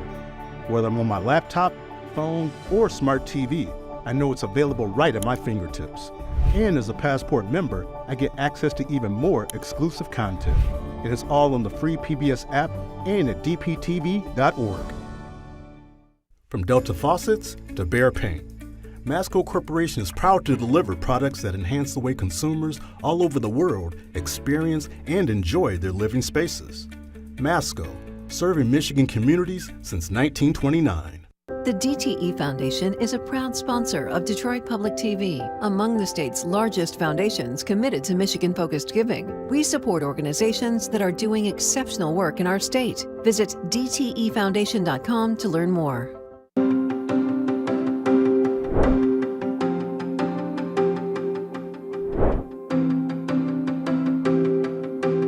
So let's just jump right in. The first thing I would love for you to do is introduce us, our viewers, to Pingree Detroit. So what is Pingree Detroit? What do you guys do? What do you sell? Where do you work? Give me the rundown. Pingree Detroit, we are an 8-year-old worker-owned design and manufacturing cooperative. Yeah, just celebrated our 8th birthday on January 15th, actually, which is exciting. Congratulations. Thank you. And so we take materials, so everything from leather to seatbelts, airbags, otherwise destined for the landfill. We keep those out of the landfill from the big three, and we turn those into everything from the first shoes made in Detroit in the 50s to backpacks, purses, wallets, dog leashes, coasters, everything in between. How is Pingree doing? Are we getting ready to expand? Are we downsizing? Is it business as usual? Where are we headed? What's the condition of things right now? So our look would be inspired with a chance of smiles. So we're pretty excited. We're in a really good spot. So we're growing our team. We're now we're about to be joining our 13th member of our team, and we're worker owned. So that means that 77 cents of every dollar in profit goes right back to the workers on our team. And as we're growing, we're now doing more pop-ups. So our goal is to do 250 in-person activations throughout the year of 2023, which means Easter market on weekends. We're going to be at the Autorama this month, the auto show again, doing everything from live shoemaking to selling our goods right here in person so folks can touch, feel, smell that new car. Right. We like to say it smells like a new car because it nearly was. And so we're excited to do that. And that growth allows us to connect, inspire folks, have them be a part of our story and a part of our mission. So one of the things you just mentioned is that you're a worker-owned company. So for anyone who isn't familiar with what that actually means, what is a worker-owned company and what made you decide to go that route with Pingree? So worker ownership, some folks are familiar with the term cooperative, co-op, right? There's energy co-ops, there's food co-ops, there's REI where you can go buy your camping and supplies, a lot of credit unions, that is a co-op, right? We have multiple stakeholders where as a worker-owned cooperative, we chose to be this type of model because we want to maximize equity and maximize well-being, not just maximizing profit. Right. So we want to be really intentional around designing structure so that when we do well, our team does well, our neighborhoods do well, and the environment does well. Welcome back to live coverage of the Mackinac Policy Conference here on One Detroit. Let's turn to Kalila Burt-Gaston. She's Executive Director of the Song Foundation. Hello. Hi, how are you? I am great, and I am so excited to talk to you. Thank you. Because the work that you all are doing, it's fascinating. I mean, you're sort of like trying to change the game when it comes to grant making. I got to read you this quote. So this was in Cranes, Detroit. Reporter Sherry Walsh, who says, quote, "In less time than it takes to gas up a car, nonprofits can apply for a grant from the Song Foundation."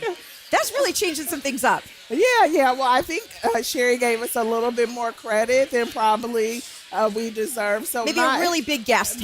That's right. A really big gas tank. But we do hope that through our streamlined process, we can get grants out of the door from inquiry to payout in less than 4 weeks, right? Yeah. And sometimes it's even can be cut down to 2 weeks. But a lot of it is really just based on trust-based philanthropy, which is really an emerging trend nationally and also locally. And it's really focused on how do foundations create practices, but more importantly, an internal culture that really supports nonprofit leaders, right? That we trust you to know what to do with the funds, that you're going to behave in an ethical way and in a way that really supports community organizations. I've been in the nonprofit and in the philanthropic field for a number of years, and by and large, all organizations are doing the best that they can with the resources that they have. And so when you add kind of burdensome processes, reporting, a lot of meetings, right, you're actually taking away a lot of time from our leaders. It can be opportunity costs, and it can be cost prohibitive. That's right. So where else is this model happening? Like, is there a model for this, and what kind of success stories have we seen thinking about this trust-based dynamic? Yeah, so there are different variations of it. Nationally, there is an organization called Trust-Based Philanthropy, and so you can Google it. And so we've talked to foundations, on the East Coast, some on the West Coast, and then also locally, we have partners at the Skillman Foundation who are also implementing certain practices inside their organization. And you see different variations of it. So participatory grant making, pooled funds are also other ways to really champion trust-based philanthropy as well. What does success look like in your mind? Like from start to finish? Yeah. What is, after you've committed to it, like what does a success look like from start to finish? Yeah, so for us, success really looks like one, learning and continuing to build our internal culture. So we just completed our strategic plan. We just refined our mission, our vision, our values, and settled on some investment priorities and also kind of what our learning goals are for the next 3 years. And so we want to kind of keep an open mind. We want to hear feedback from not only our grantee partners, but also our partners in the field. How are we showing up? How can we continue to improve our leadership and then refine? That's the greatest thing about being a new foundation or a new organization is that we're still in the kind of iteration phase, right? Finding out what works for us, what do we want to keep, what do we want to kind of take from other people and implement. And so that's the great thing about philanthropy. There are a lot of wonderful leaders who are sharing with us and kind of sharing their lessons with us, and we're able to really learn from them. So it's great. Do you feel more nimble? Oh, definitely more nimble. I tell people all the time that we are small but mighty and small by choice. So all in all, we have a team of about 2 to 3 people. We don't plan on being a really large organization. We plan to stay small. We plan to keep our overhead low. And we plan to really punch above our weight class. There's also a national organization called Exponent Philanthropy, and we're a member, and it's all about foundations who want to keep nimble, who want to stay small, but also who want to have outsized impact. So if there's a business or some folks who are watching and listening to this right now, like what should they know about getting in touch and being able to make a connection? Yeah, so our new website is live. We're at song.foundation, so no.org, no.com. It's just SONG.foundation. There's a little form on there that takes about 3 minutes to complete. You introduce yourself, you tell us a little bit about your organization. Another tenet of trust-based philanthropy is that we do our research. So we just don't depend on organizations to tell us what they want us to know. We do our work. So we're going to research, we're going to find out what you've done. So when we come into a meeting, we actually know a little bit about you and kind of what your work entails and why you've been successful. But first stop is the website. Okay. So, we're talking a lot this week about the power of and this idea of sort of the yes and instead of either or solutions.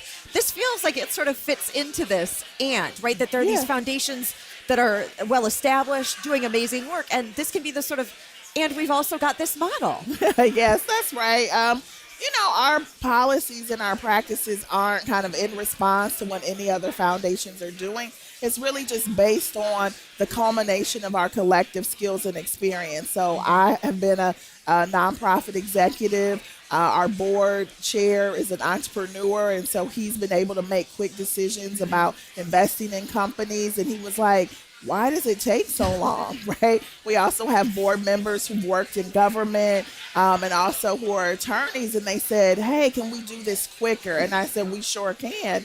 And so that's why we made this decision. So you can have, as you said, foundations who maybe are larger, who take a little bit longer, and you can also have foundations like us who are smaller and more nimble and can get money out of the door quicker. What would you like to see? What would a success story be for the Song Foundation in a year, 2 years? Yeah, so one of our priorities is around inclusive technology and high growth, high tech entrepreneurship. And so for me, I would really love for us to be critical and kind of instrumental in really ensuring that Southeastern Michigan has a viable high tech, high growth ecosystem that's supporting founders, but also supporting underrepresented founders, and that we really bridge the gap between like who we've been as a state from an economic development standpoint and how we build on all of that technology and the skill, and we really chart a new new and innovative path for the future. So that's what we're also working on. And are you optimistic that we can get there as a state? I am. You know, I'm not a tech person. And so for the past 2 years, I've been learning a lot about tech, learning about our founders, and also really learning across the country what other cities are doing. So I think that we can be a little bit better than Tulsa. I think we can be a little bit better than Ohio, right? Like we have the goods here in Michigan. Kalila Burt-Gaston, Executive Director of the Song Foundation, Rethinking Grant Making. Thank you so much for the time. No, thank you for having me. Absolutely. We're going to head now to the main stage in the session, Where is Michigan's And?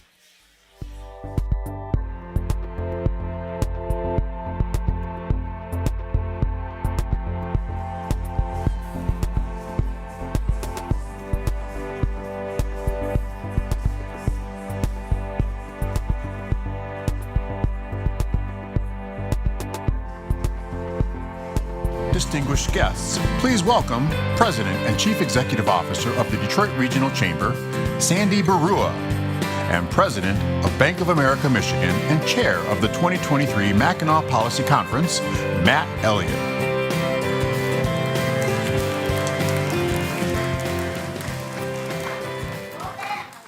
Devin Skillian, if you're watching, this is for you. So Matt, we started this journey almost exactly a year ago. Yep. Over the power of and over a bourbon. And look how far we've come. How do you guys all like the theme? And have you seen how everyone who has occupied this stage so far has embraced that theme? So thank you very much. Matt, well done. Thank you. Cheers. And thank you. Well, Sandy, what we're going to do now is sort of finish the job, if you will, about, all right, what were we... I thought we were finishing the bottle, but that's okay too. Oh, of course we are. Okay, good. We'll talk about that actually at the end, because it's going to take the bottle to do what I think we're going to need to do. But what we said at the opening earlier today, right, is that and wins. You know, we said it's the only way that we can solve our biggest challenges and capitalize on our tremendous opportunities. For those of you who are with my CEO and I, we talked about the fact that at B of A, our firm is devoted to delivering profits and purpose. It's not an and, it's not an or, it's an and. And I think more importantly, you have to do both to be successful long term. You know, what Brian always tells us is, hey, the firm's 230 years old. What are we going to do to make sure it's going to be 460, for example, right? And so what that means is that we've got to be profitable so that we can fulfill our purpose, which is to improve financial lives, and we just keep investing in it. That's a flywheel. So what do we need to perpetuate our state what do we need to perpetuate as a state our success and move it all forward? And what we've been saying and what we said at the outset today, and we're going to try to get to and work on after this weekend, is a clear framework that will help keep us on track and outside the crisis of the moment, and avoid what some people will call the Michigan 180, which is we start down a path for a few months or years and then don't like it, or something changes and we flip it right around, right? So we never end up being consistent and seeing what works. Effectively, what we need is a clear why and a consistent how. And this is where our friend, the person on the path, comes in. You know, because when you're aligned around your why, and in this case, it's the experience of that user, the people that we all serve, and you can see yourself as a consumer in that path. You can also see your clients in that path. And as a guy who works at a fairly large financial institution, I can definitely see those bricks on what I do, right? We spend a lot of time building those things. But here's a question. If you just look at this picture, it's easy to see the problem. But think about there's three nice ands sitting in that picture, right? One is, how great would it be if instead of building that huge brick sidewalk, that the institution just paved the path, did what the user really wanted? So there's a win, right? User's better off. Number two, think of how much fewer materials would have been used to build that path, right? Probably half. Less is more, you save money, you're more sustainable. There's a win, so there's two. And then think about how much more green space would be in that picture, right? Another win. So there's three wins right there sitting in front of us. So how do we do that, right? How do we find these win-wins? And this goes back to another conversation you and I had, over several bourbons over the last few months. And this goes back to culture, but it's really first and foremost about leadership mindset. There's a lot of, I want to go back to something here. Sorry about that. Hey. There's one thing about alignment that I forgot to mention that I think is really important. And that is these structures that get created that produce, less than win-win outcomes are not there by accident. The structures serve somebody. The question is, but do they serve the right people, the right way, often enough? That's the question we need to ask ourselves. All of these structures exist for a reason. And I learned this at a dinner the other night with a group of state legislators that, as part of a board that I'm on, we were invited. And I heard this quote: Michigan's educational system is designed to produce the exact levels of attainment we currently experience. Who was in the room for the education panel? Fair number of hands. Raise your hand if you feel good about what you heard about our attainment. Yeah, nobody, right? So you see the graphic here, 50% educational attainment, meaning some sort of post-secondary, either certificate or a 4-year degree. That lands us somewhere near 40th in the state of Michigan. And most of us think we're doing great. And the answer is we're not doing great, and we're getting worse. So here's a stat that I think will grab you, and it really got me the other day. Do you know what the individual value of a 4-year degree is versus a high school diploma, expressed in lifetime earnings? So over the life of somebody who does high school on one side, 4-year degree on the other, what's the difference in lifetime earnings? Anybody want to guess? $5 million, that's only if you go to MBA school, I think. But it's actually $1.2 million. It's $1.2 million. So here's the win in this, though, or the and in this. Think of what that would mean, number one, to the person who gets the 4-year degree. How awesome would that be, an extra $1.2 million? But then also, how much better off would our state be, right? Think about that. That's us being connected. So how do we change that? And this is where I think leadership and accountability and thinking come into play here. Effectively, we've got to make sure that our leadership is not doesn't have a fixed mindset, but rather a growth mindset. So a fixed mindset is what you would think it is. It gives rise, number one, to either or thinking. It keeps us focused on problems, not solutions, looking backwards, not forwards. And more importantly, I think we're captured by this illusion of disconnection, that there's a them out there who's messing it up for all of us, so we compete for what we think are limited resources. But as leaders, we all have to recognize that, especially those of us who are there to solve problems, the they is very often all of us in the room and in this conference. We have a lot of power in this room to fix things that we have to make sure we take responsibility for. As my boss Brian says, every year we get together at a senior leader meeting, and he'll basically tell us this: the author of every problem in this company is in this room, and so are the people who are going to fix it. So if you don't like something that we're doing, look at yourself first and go fix it, And that is the way that he really thinks about it, and I think we need to think about it too. The other thing too, and we go back to this $1.2 million example, is the fact that if that person benefits from having an extra lifetime benefit of $1.2 million, think of the economic opportunity that powers across the state, all right? So even though that might be a young person in Detroit, it's going to matter in my hometown of DeWitt, Michigan, right? We're all connected, and there's no shortage of opportunity for anyone. And I think that is the beginning of what pivoting to a growth mindset means. This is all about and. We can all grow. We focus on what's gained, not lost. We focus on learning and development, risk-taking, entrepreneurship, basically fun stuff that will grow our economy and grow our population. Essentially, we're looking forwards, we're not looking backwards, and we're sharing and celebrating wins, both big and small, all along the way. Okay, well, here's the thing. We have to remember this stuff's hard, and we're going to pivot at times between these two mindsets. But we have to keep our eyes on the prize, and that's why consistency and cohesion are so important. Sandy's going to talk a lot about this in a second. And remember an old African proverb. I heard this the other day that I really thought was important, and I think it's applicable to this situation. If you want to go fast, go alone. But if you want to go far, go together. And that's the other thing we have to remember is that we're all going together on this journey if we're going to be successful long term. So here's a couple of ideas. Number one, as I said earlier, starts with leadership. Leaders across the state, we've got to own the truth. We've got to articulate the facts. If you're a Jim Collins fan, that means confront the brutal facts. And then articulate a really simple and inclusive why that we can all rally around. Why is it that we want to do this? And then we have to start to make a case for change by saying, this is what's in it for you, right? I think it would be really helpful, for example, if a high school junior knew that the lifetime earning potential of them going beyond high school is $1.2 million. That number would motivate me. So, and then the last thing here is to remember that the them includes us. Consequently, if we're going to articulate a vision, it can't be by trashing them, because them is us. See what I mean?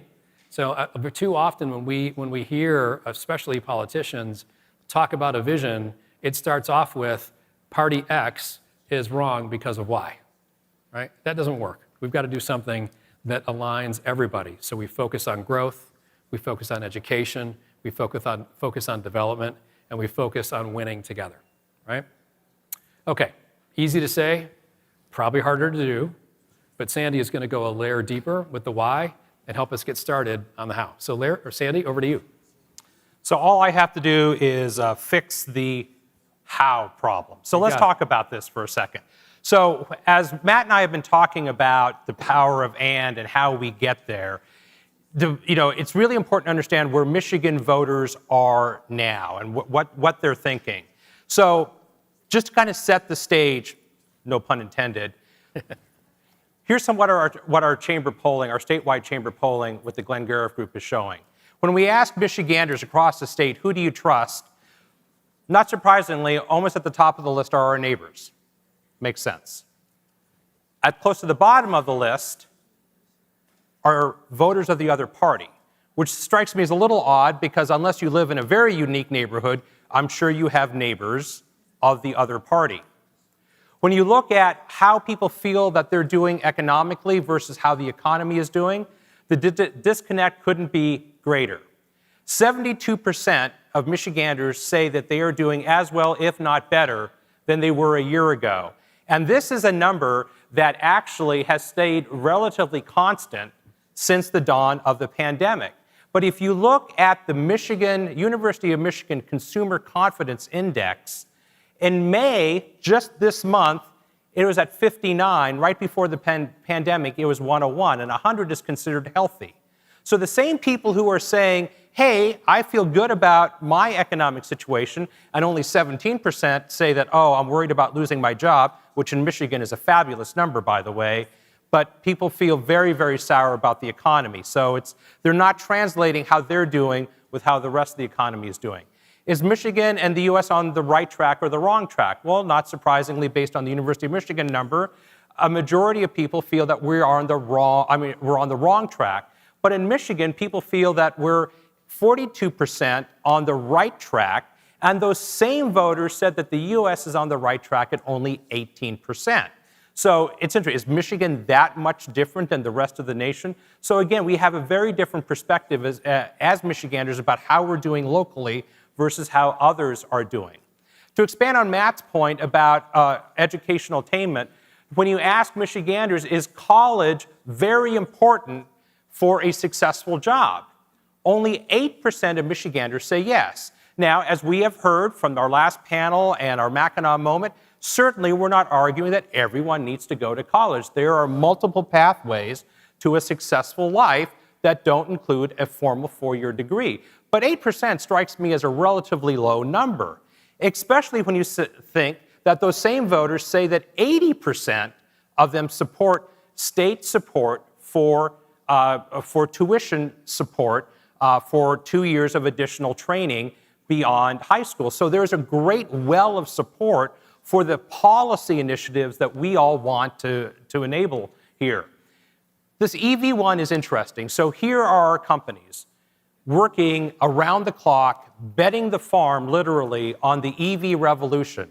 And you ask Michigan voters, is moving from ICE to EV a good business? Is this something that our companies are doing because of consumer demand or market forces, only 18% say, yeah, that's why they're doing it. You know what the balance are saying? They're saying that it's our companies caving in to environmentalist or government pressure. Okay, I'm not sure how much business knowledge that they have, but that's generally not how multinational corporations work. And what are the EV demand forecasts? In the US, it's 35% of new car sales, not total cars on the road. So there's a real disconnect here.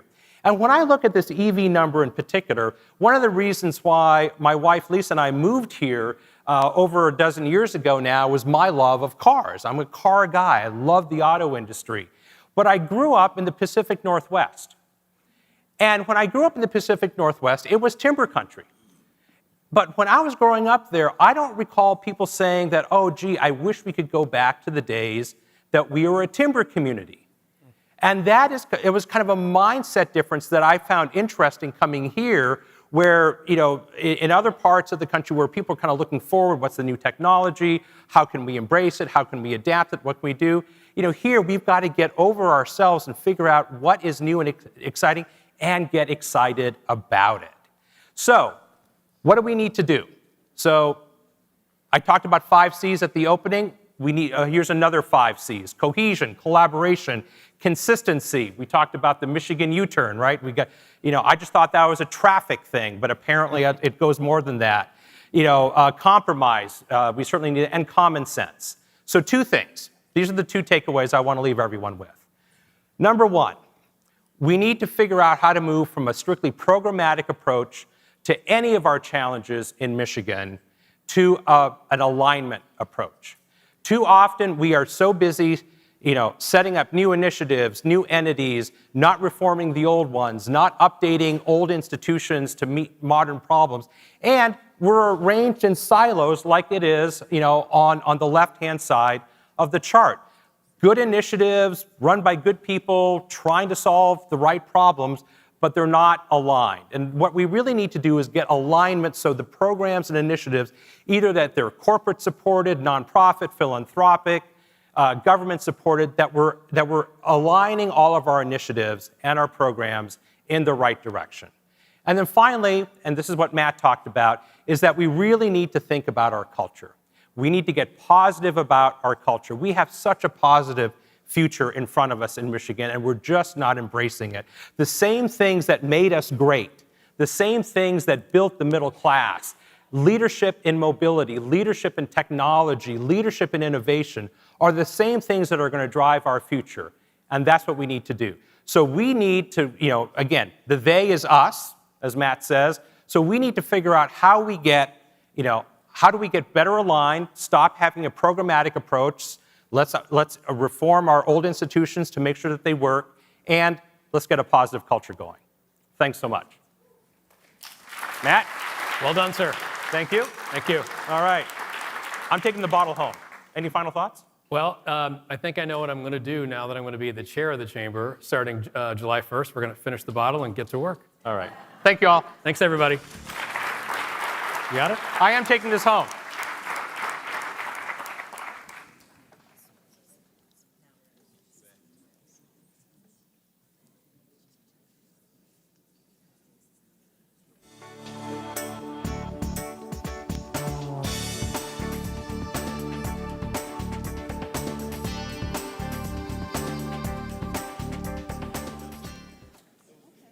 This next session is sponsored by Pistons Sports and Entertainment and will feature a live Twitter feed. To join the conversation, share your thoughts on Twitter and use the hashtag MPC23. Please welcome Vice Chairman of Pistons Sports and Entertainment and Chair of the Board of Directors of the Detroit Regional Chamber, Arn Tello.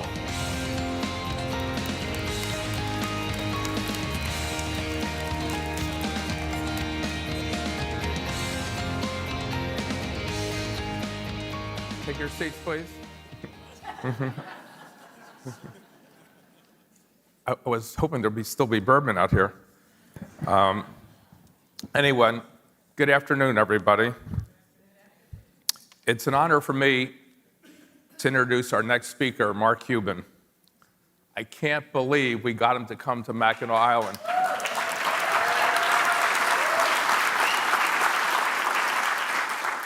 He's in the house. He's back there. I've had the pleasure to know Mark since my time as a sports agent and now on the ownership side with the Pistons. Mark hails from the Midwest, Pittsburgh, Pennsylvania. I'm from Philly, so Pittsburgh is the Midwest to me. Mark developed his unparalleled selling and negotiation skills at a young age, hawking garbage bags, of all things, door to door at the age of 12. From there, Mark attended Indiana University, or as I refer to it, as the U of M of Bloomington. Mark is a visionary businessman in the technology sector. He's built an entrepreneurial empire as pioneer of the dot-com revolution, now with a portfolio that consists of over 200 companies, from technology startups in the healthcare industry to media and entertainment. As you all know, he stars on the hit show Shark Tank. My wife only regrets that she didn't sign that show many years ago, and is the author of the best-selling book, How to Win at the Sports Business, an acumen he's shown since he took over the ownership of the NBA's Dallas Mavericks in 2000 and winning an NBA championship in 2011. He's also one of the most passionate owners in the NBA, and if I had to guess, the most fined.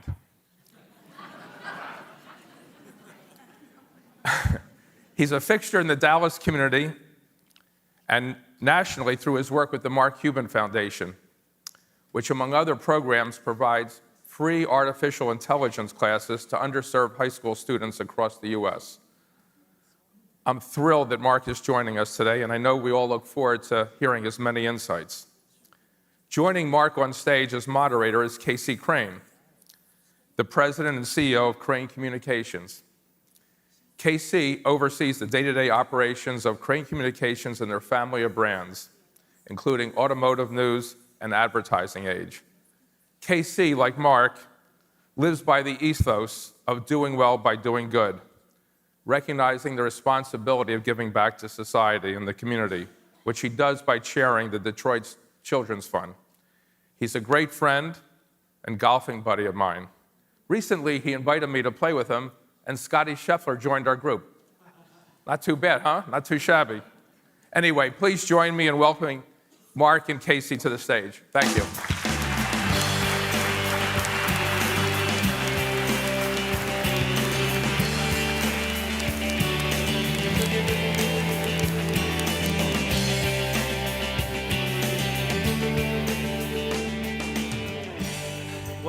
Well, You made it. I did.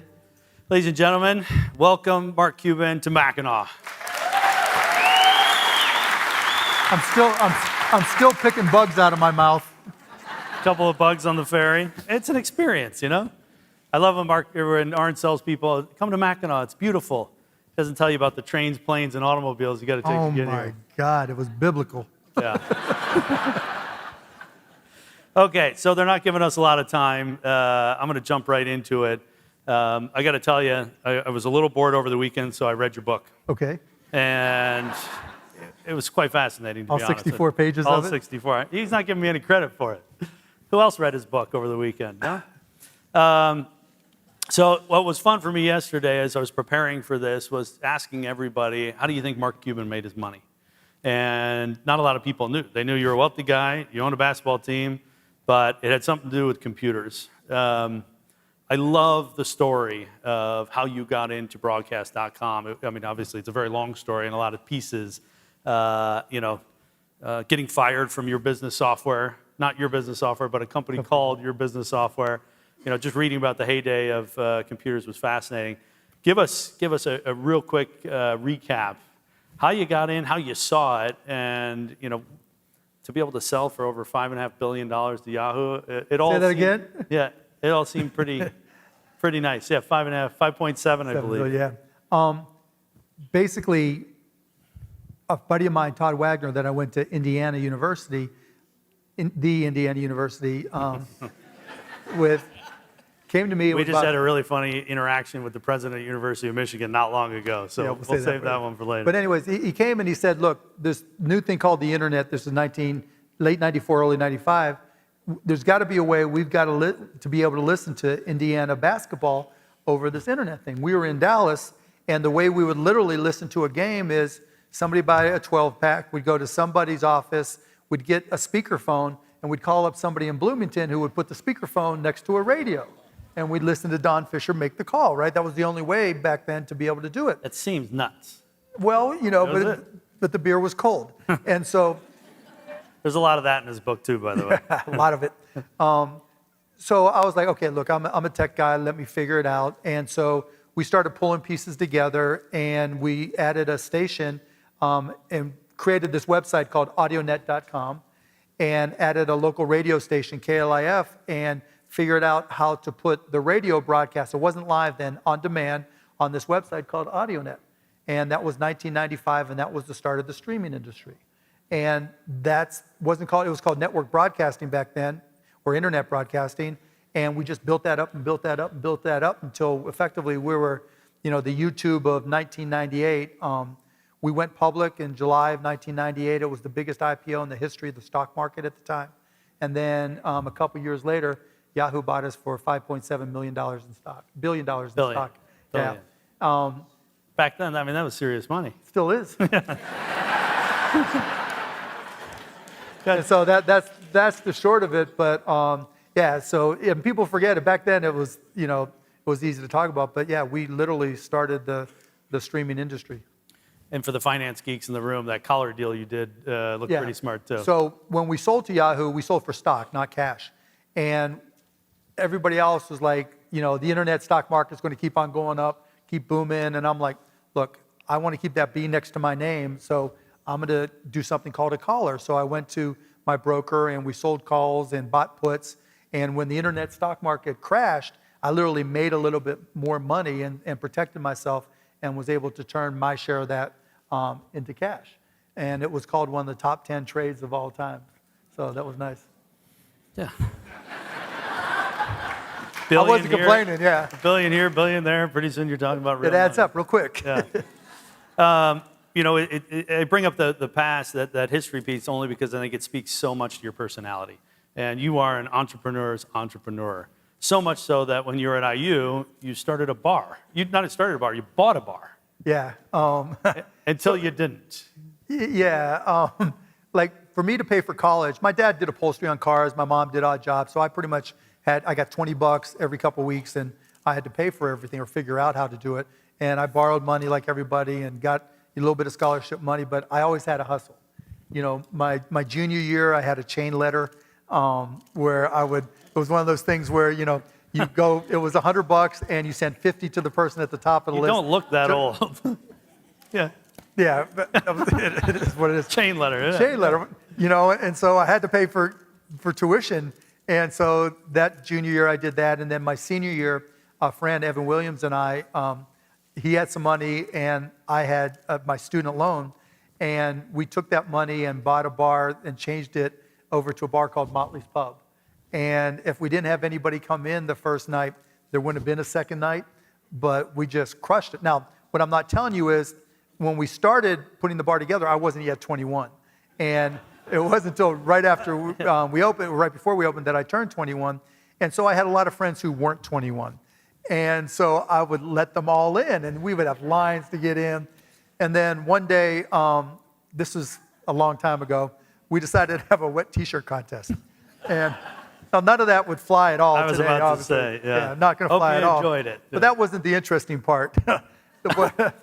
What the interesting part was, there were reporters there and they were taking pictures and everything for the local newspaper. So they show a picture of the 3 finalists, and it was a wet T-shirt. They had T-shirts on, right? So let's get that out of the way. And it turns out one of the girls who were in the final 3 was underage and on probation for prostitution. And so they sent, the sirens were coming, and I'm like, and I literally, I carded her, I remembered, but yeah, and so we got closed down. Which, all things being considered, it was the best thing that ever happened to me. I mean, not that there's anything wrong with being a bartender or owning a bar, but I'd still be in Bloomington, Indiana, and I go back to visit at IU, and there's still some of the guys that worked for me and some of the women that worked for me that are working at Nick's, the the big bar across the street. So you live and you learn. I'm not sure Cranes could have covered that one. I'm guessing if it was you, you would have been there with the camera right in the front row. We've only known each other for like an hour, all right? See, and I already figured that out. You also talk about how you knew from a very early age you could never work for anyone else. Yeah. And I think that firing really set it home. And similarly to the bar, you explained these are some of the best things that ever happened to you. Yeah, I mean, I always got fired. Shocker. It was when I got fired from Your Business Software. So I get to Dallas and I graduate from IU, made a few stops back in Pittsburgh, go to Dallas because my good buddy Greg Shipper was living there with 4 other roommates, and he was like, you got to come to Dallas. Weather's great, girls are pretty, the economy's good. I'm like, wait, back up. And I'm like, okay, I'm coming. And so I went down there, didn't have a job, got my first job as a bartender / bar back at a nightclub there, then got a job selling software, except I didn't know anything about software. And so I passed the interview, the guy asked me, well, you don't know anything about software, how are you going to sell it? And I was like, well, I'll read the manual, and that's what I did, taught myself. But I was still sleeping on the floor in this shithole, excuse my French. And I had this chance to make a big sale for what would have been $1,500 in commission to me, which would have got me out of that place. And so I go to my boss, Michael Humecki, Humecki. And I said... He's gotten over it, I swear. No, yeah. I said, Michael, I've got this big deal that I'm going to close. Part of my job responsibilities were to open the store and wipe down the windows and sweep the floor. And I said, I got someone to cover for me. Can I go pick up the check? He goes, no. And I made the executive decision thinking, well, when I hand him a $15,000 check, he'd be happy with it. Fired me on the spot. And so I learned a lot of lessons from that about what not to do. And to your point, Casey, the greatest lessons that I learned was from working for the people who were the least successful, because I learned what not to do. Michael Humecki was more concerned about, I remember, look, I wore a suit to work, but the suits I bought were 2 for $99, polyester. You can wipe them down, they stood up on their own. And literally the first suit shirt I had, the first shirt I wore with a suit, I bought used. First 10, I bought used. The first ties I had, I bought used. The first shoes I had, I bought used. And he was always talking to me about the best place to buy nice glasses or nice suits, and he would never go out and sell. And it really, really hammered home that for any business, anywhere, anyhow, there's never been a business that succeeded without sales. And as an entrepreneur, the number one thing that you can do is sell. Because if you don't love your product enough to go out there and tell every single person on the planet what you do and what you sell and how you can help them, then why are you in the business? Why are you doing what you do? And I also learned very quickly that selling isn't convincing. It's not like, oh, let me convince this person. No, selling is helping. Putting yourself in the shoes of the person that you're selling to and figuring out how you can make their lives better, how you can reduce their stress. Across any business on the planet, if you can figure out how to reduce people's stress and they understand it and they're willing to pay you for that, you're going to make money and you're going to do well. I'm guessing Your Business Software. Yeah, they went belly up really fast. Your Business Software isn't still around. So listen, I'm doing a bunch of research about all your companies. Arn mentioned a couple hundred. There were dozens that I came across. And I'm trying to weave together stories. There's a Sriracha to Go company and cutting board companies, and you got this basketball team in there as well. What do you tell people you do for a living? I'm an entrepreneur. Okay. Yeah, I like to. Has there ever been anywhere you're like, I'm getting in there, I'm going to operate this thing? Yeah, for sure. Costplusdrugs.com, right now. There's nobody on the planet, or let's say nobody in the United States who thinks the way they buy their medications and prescriptions We're going to get there. We're going to get there. Okay, never mind. Yeah.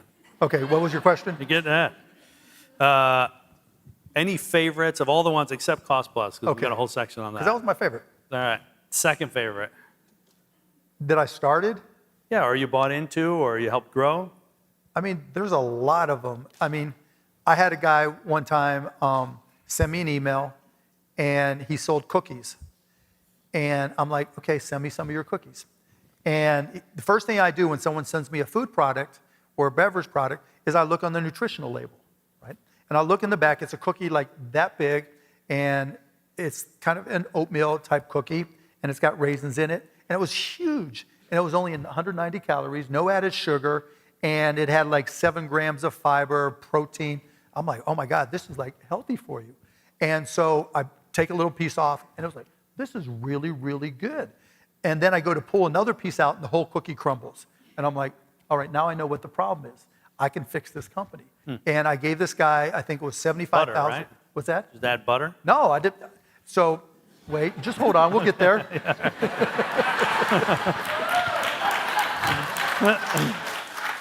And so I gave this guy $75,000 for a third of his company. And what I told him to do was, instead of making big cookies, make them into little bites, because they'll stay together and you can just pull them open and bite them and everything. And when he did that, they were amazing. And he put them in these little containers, 8 to a container, and the name of the company is Alyssa's Healthy Cookies. And the product is Alyssa's Oatmeal Bites, and there's vegan, they're gluten-free. And I said, I'm gonna go out one time, and we're gonna hand out samples at a local grocery store, and we'll never have to spend a nickel on advertising, because they taste so good that people will tell everybody else about them, because they check all the boxes. They're healthy. Literally, I eat these cookies. This has been 12 years. I eat these cookies almost every morning for breakfast, because they're healthy, right? And they don't have added sugar, and they've got the fiber and all that stuff. And that was 12 years ago. This year, again, we haven't spent a penny on advertising other than I was handing out the samples. This year, he'll do $24 million in sales. Oh, wow. That's not the good part. He'll make $12 million in profits, a third of which is mine, which I like. But the best part, when he sent me that email, he was living out of his car. And Alyssa's is his daughter's name. And now they've built this big company, and he still works his ass off, but he gets to keep the other 2/3 of the $12 million. And they continue to grow a little bit at a time. And not a cent on advertising. If he would have approached it like a typical company, it would have been, okay, let's go raise money, let's go do advertising, let's go this and that. Sometimes when you have a product that fits a specific need, your product can do all the selling. And all you have to do, like I mentioned earlier, is go out and share it with people. Yeah. And so that's what we did. And then we just asked our customers to share it with other people. And then it sold well at this grocery store, and somebody else heard about it, sold at another grocery store. Now we just got it into CVS. And I mean, it took 12 years to get to that point, but it started with a guy out of his car. So that was one of my favorites. I thought you were going to say you ate it every morning for breakfast and put on 10 pounds. But no, I lose weight. Let me just say the fiber works. And let me just say for the record, we're a big fan of the companies that need a lot of advertising. Right, I know. Sorry about that. We'll get to that. Just to help people, as you said. Yeah. So listen, our theme this week, you heard Matt and Sandy a little bit talking about the power of and coming together. You've seen, as we mentioned, a ton of businesses. I'm sure some with good culture, some with bad. When you think about the power of and, how important is that when you're trying to operate, when you're trying to scale? Incredibly important. So I think what a lot of people, we're going right now through a lot of discussions about woke businesses and not woke businesses and DEI and what's right and what's wrong. I'm just going to tell you what I think. Everybody gets their own opinion. You get to think what you want. I think your business needs to match the demographics of your prospects and your customers. That whoever you're selling to, you will connect better if the people that work for you look like the people that can buy from you. And when you have those people who look like the people you're trying to sell to, they tend to understand them more. Right? They tend to have a better connection, and that allows them to sell. So when you talk about the power of and, you have to look at the people you're selling to and ask, who else can I add? What's the and? Who else can I work with? What organizations? What people? Because everybody in this country, the demographics change, and they're continuing to change, but that's where the money is. That's where the opportunity is. And going into communities that don't have investment, don't have people that typically focus there, that's where the biggest opportunities are, because no one's looking there. Why do you want to be the 10,001 person doing the same thing when you can go someplace where nobody else is looking, and that's where the greatest opportunities are? And so, to me, call me woke, but you don't need to call it DEI. You can call it whatever you want. I call it good business, right? When you're looking like how your prospects look, because that's the only way you're going to understand. And to me, seeing, the ampersand everywhere, the and, that's what it means. It means taking the people that you're selling to and making sure your workforce looks like them and making sure you reflect their values and being able to connect to them. That's what works for me and always has.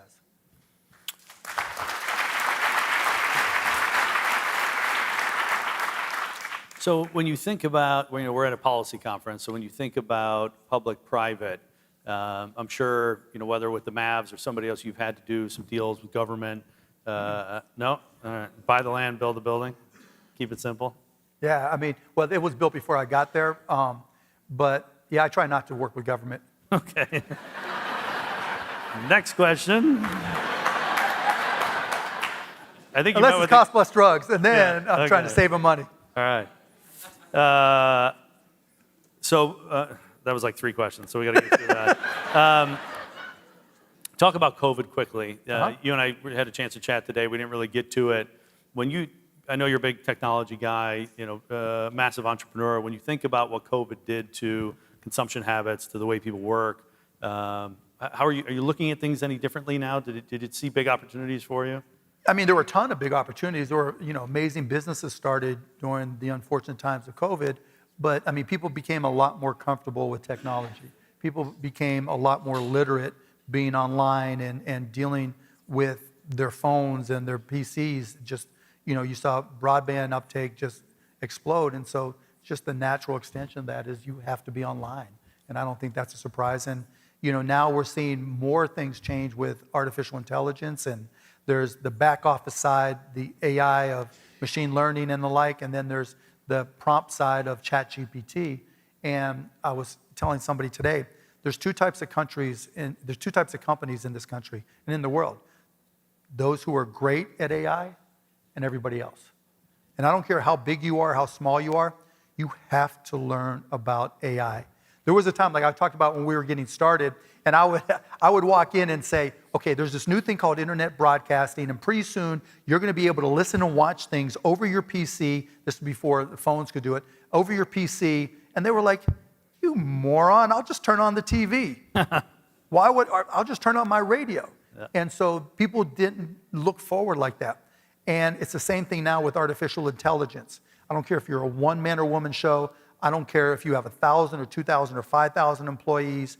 You have to understand how artificial intelligence is going to impact your business operations and how you can make them better and how they're going to impact your customers or prospects or anybody you would deal with. And even though it seems like a lot and it seems like it's complicated, you have to be curious enough to figure it out. Otherwise, someone's going to kick your butt.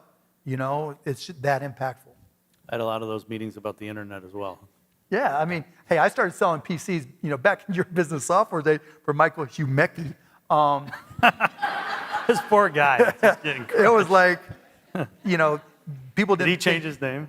I don't know. It's if anybody wants to Google. But back then people were like, I don't need a PC. What do I need a PC for? Then it was, I don't need to connect them. That's just the nature of people's perception of technology. And so we've all seen. Look, no one lives in the. Well, anyways, go ahead. All right. I've noticed I got to keep you kind of on track here. So. What are you trying to tell me? Yeah. I've heard you talk before about the year of WTF, and the way the economy's going right now, everything seems, politics, a little bit upside down. Give us your 1 minute perspective when it comes to how the year finishes up, some big macro trends that you guys are seeing. Hopefully we get the debt ceiling thing done, and that's a fundamental thing. And then, there's so much politics, and there's so much partisanship, and that's so fucked up. Excuse my French. Do we have a beep button around here? Yeah.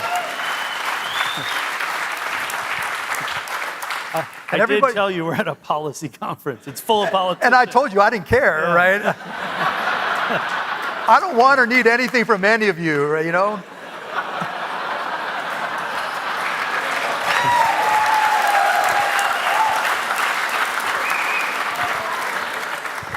I mean, how we select our candidates is a mess.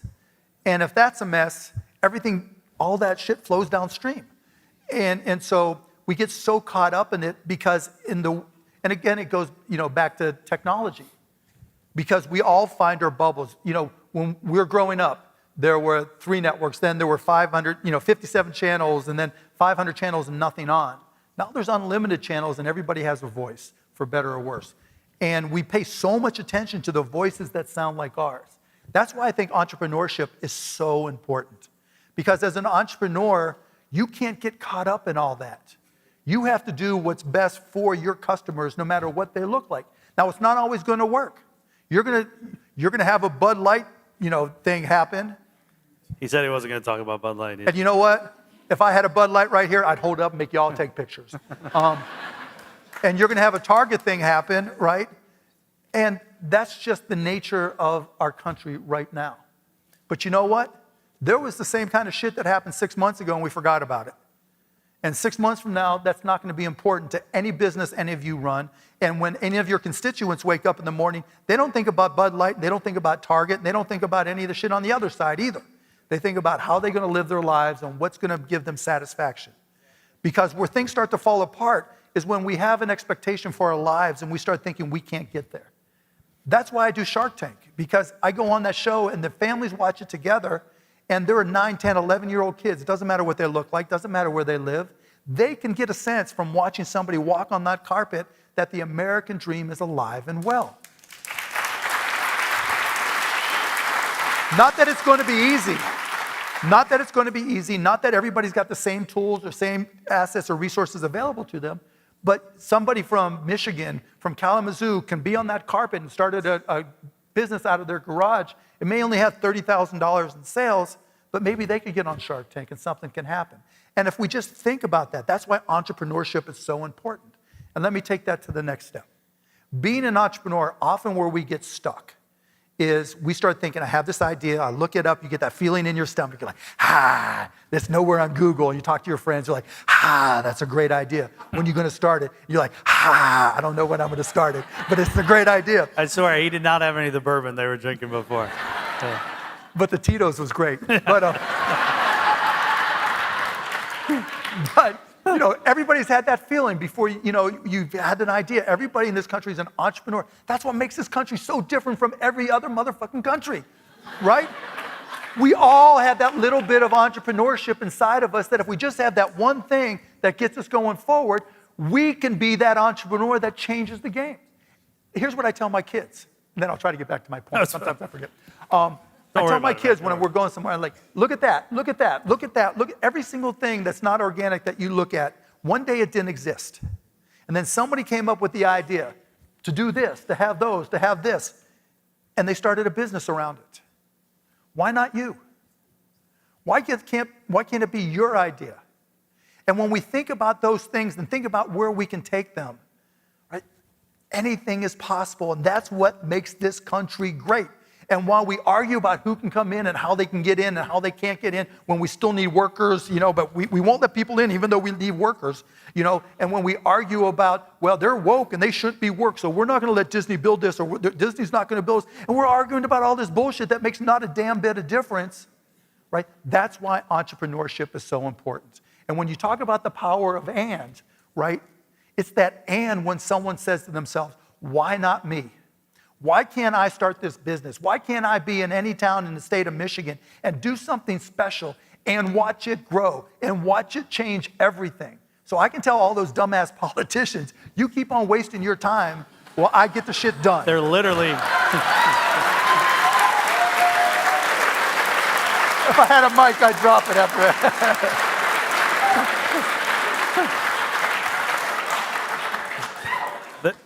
They're literally right there. Am I wrong? Yeah.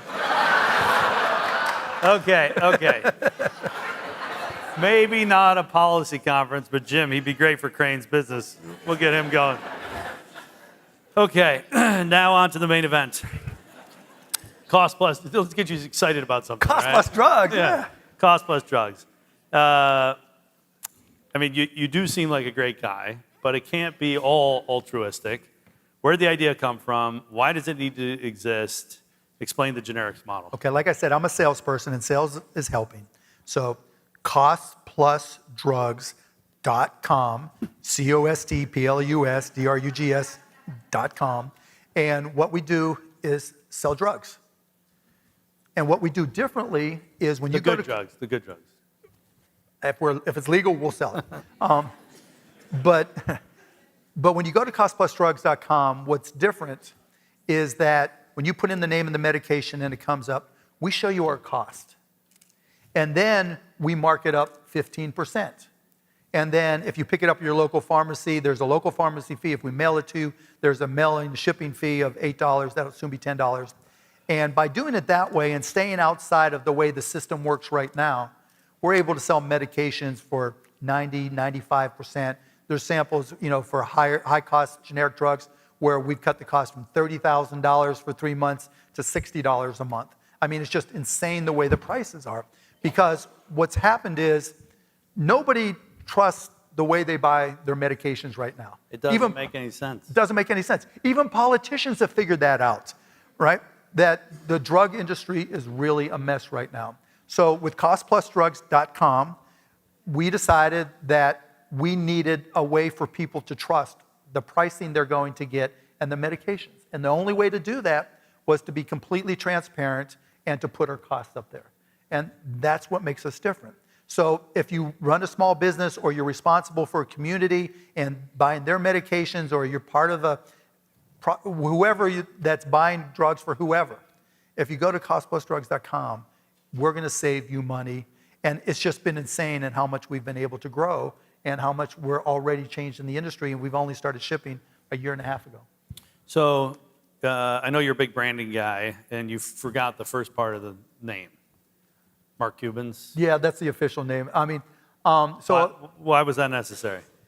There's some people who have a lot of money that like to build buildings, put their name on them, get arrested.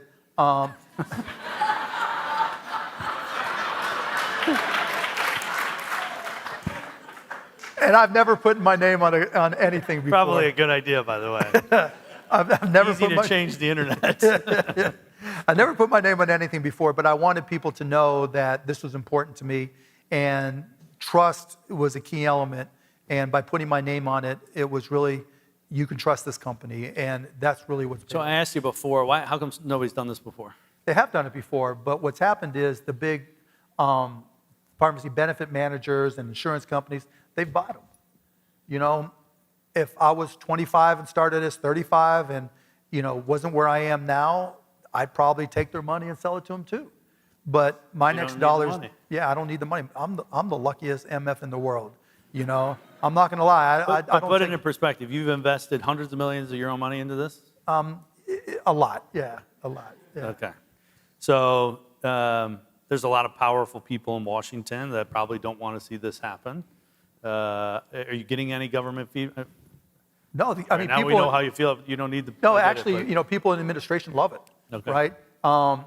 Anything that saves people money. Now, they want to take credit for doing a lot more than they have, but that's what politicians do. You guys are great at that.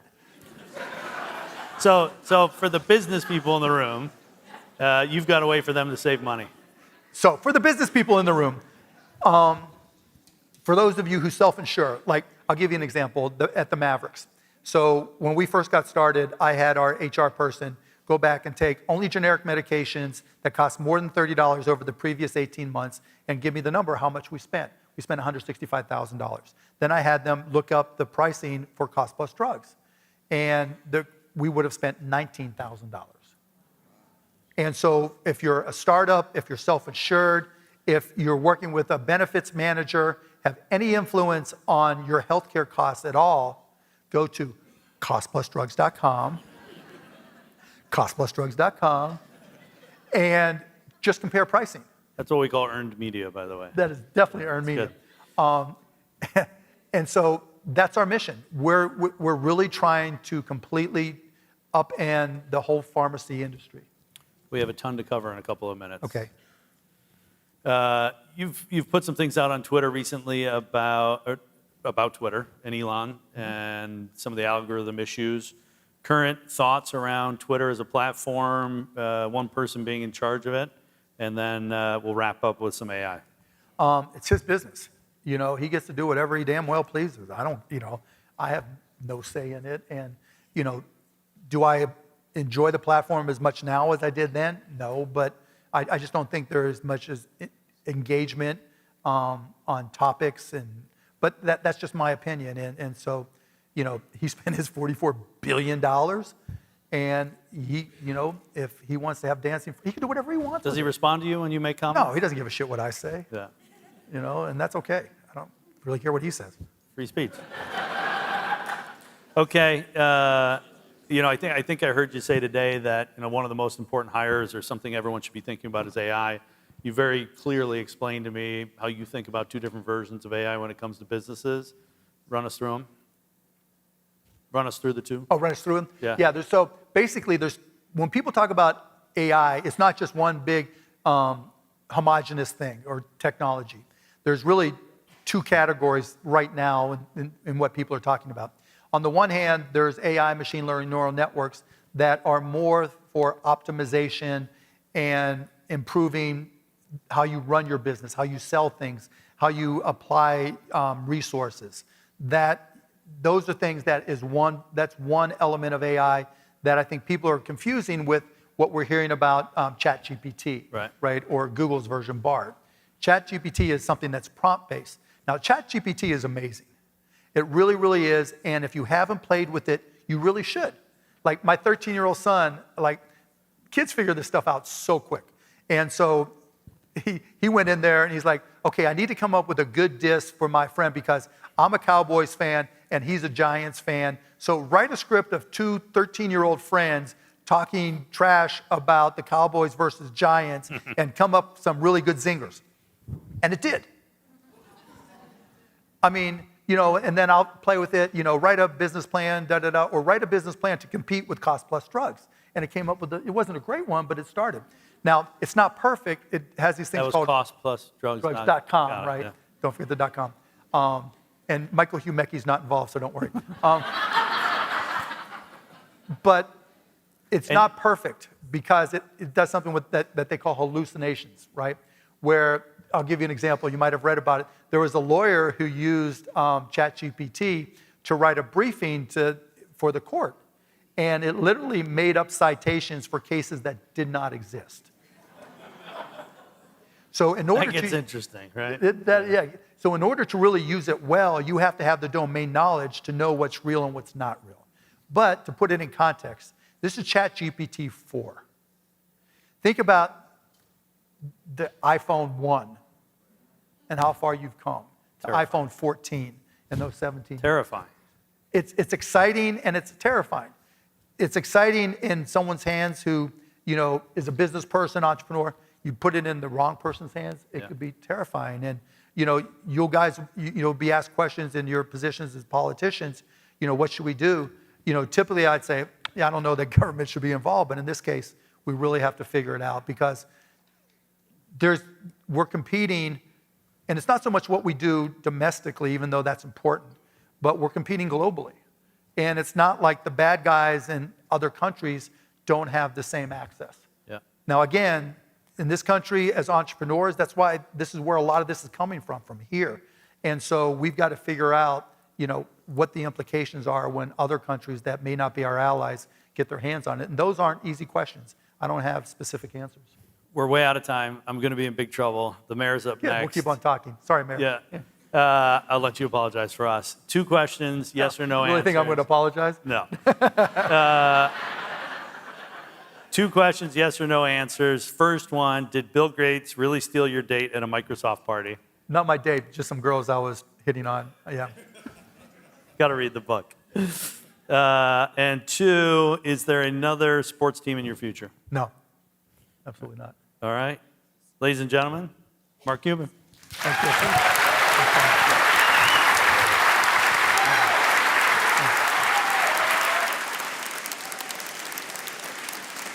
you. This Mackinac moment is sponsored by Comcast Business.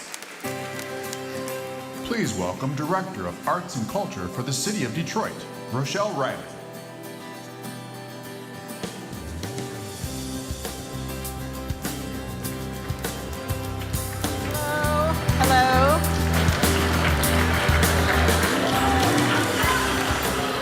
Thank you so, so much. Those of you who are staying, those of you who are headed to the bar, save me one.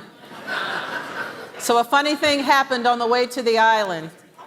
My friend Carla Walker Miller and her daughter and I were parked on the side of the road trying to fix something on a Cadillac steering wheel, and we were hit by an 18-wheeler.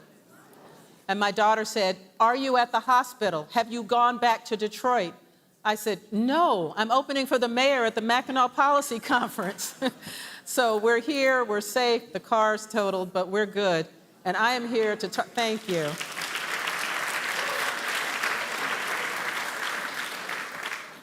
And I am here to talk to you about remaking an American city with beauty and art. My office is the Office of Arts, Culture, and Entrepreneurship. Entrepreneurship is on purpose because I work with a creative workforce. These are not people who are doing this for a hobby. Dancers are small businesses. Actors are small businesses. Musicians are small businesses. Every time Mark Cuban said the word entrepreneurship, I got a little tingle, because people need to understand that it is business. My office was born in a pandemic. It was all we could do to host telethons for out-of-work musicians and getting people to stay in Detroit because we were one of the hardest hit cities. But after 3 years of rising by providing constituents with everything from record affordable housing to opportunities for education and employment, all to repair and improve and make people better, the mayor in his 2022 State of the City introduced Blight to Beauty.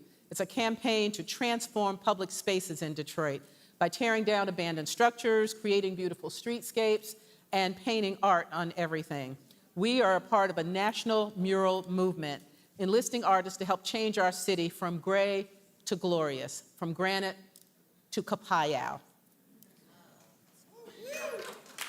Last fall, my office launched the Detroit Mural City campaign and the Detroit Mural Map. We are documenting every mural in the city, and we want to introduce residents and tourists to those amazing artists who are changing the city. Every mural is placed on a Detroit mural map, and anyone with an iPhone can walk up to any mural where it is and see who painted it and when, or you can look up murals by certain artists and plan a tour. And folks, we're putting murals on everything. We have a blight remediation division that is painting over graffiti across the city, 152 buildings, 258,000 square feet just last year. And its City Walls program went back and put beautiful, attractive murals on 125 of those walls. And they're going to do 50 more of those murals in the next year. In 2021, we commissioned the city's first street mural, the Power to the People mural. I'll tell you how it happened. This beautiful group of young people who have a peer trauma healing team said, "We want to paint a mural." I said, "Okay." And they said, "Well, we want to paint it on a street." I said, "Well, we've got streets." So we did an open call for 34 artists. All of the artists but one wanted to paint Black Lives Matter. One, Dr. Hubert Massey, suggested Power to the People. And these kids said, "We never heard that before. We want to do that one." And I said, "These youngins, yeah, bring back the 60s. So we painted that. But we're also going to be asking businesses and leaders and folks across the city to honor our past artists who have done amazing work, like Dr. Massey did when he restored the mural that was done on the side of the Foundation Hotel by the legendary Charles McGee. Yes, it's beautiful. And this really is about life and a way of life and color and making Detroit someplace that is beautiful to live as well as business-like to live.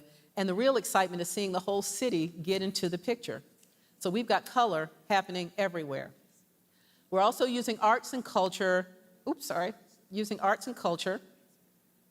as catalysts for neighborhood growth and beautification, transforming 9 commercial and residential alleys into these beautiful spaces where people can have events, where they can feel safe, where they can do, whatever they want, but they will imagine walking out of your backyard and being able to go into a museum, someplace that's safe for the kids and for the family.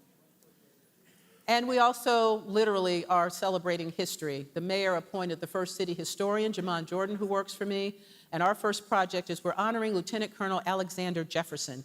He is a Tuskegee Airman, a POW, who literally was a part of a team, a part of a unit that helped save the world. They were called Red Tails, and they escorted bombers and rarely lost a plane. So they overcame hardship and racism to become one of the most celebrated fighter groups of World War II.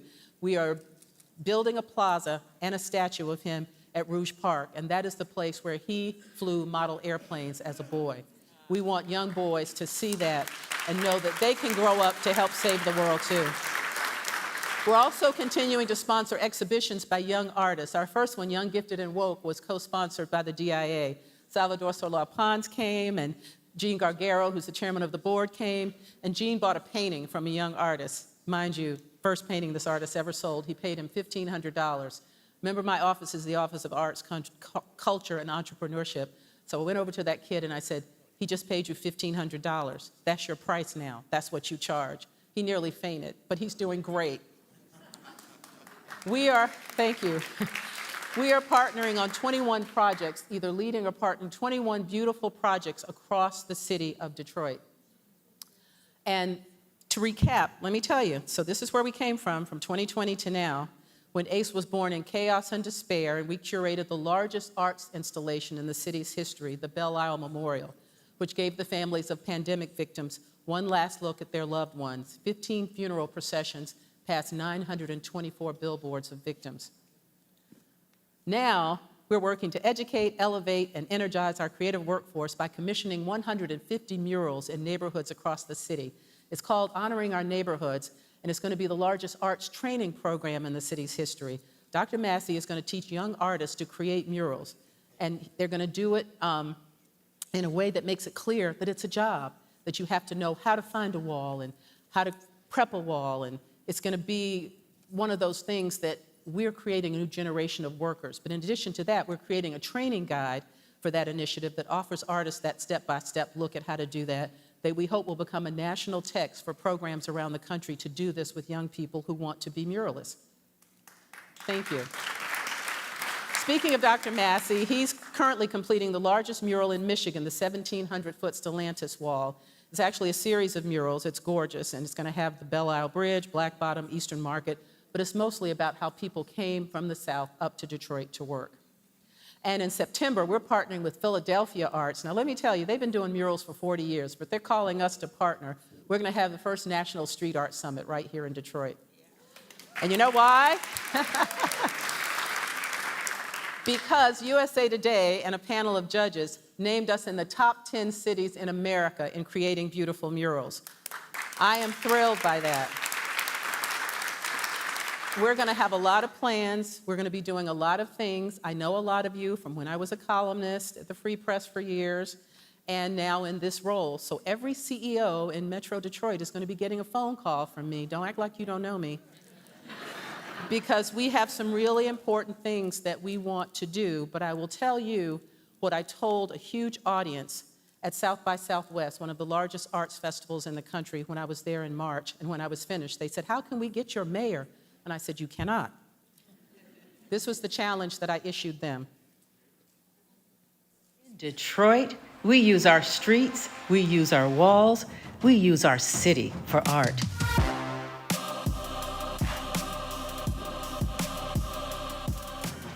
It gives insight into a city's culture and personality.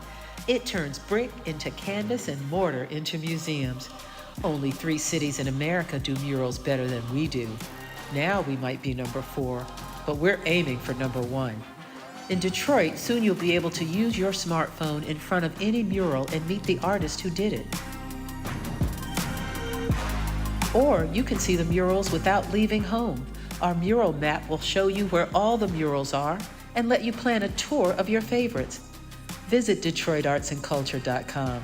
See why Detroit is a leader in street art. And yes, we're that good.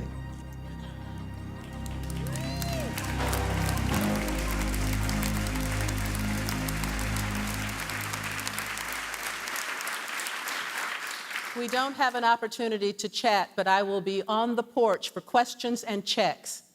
Thank you so much.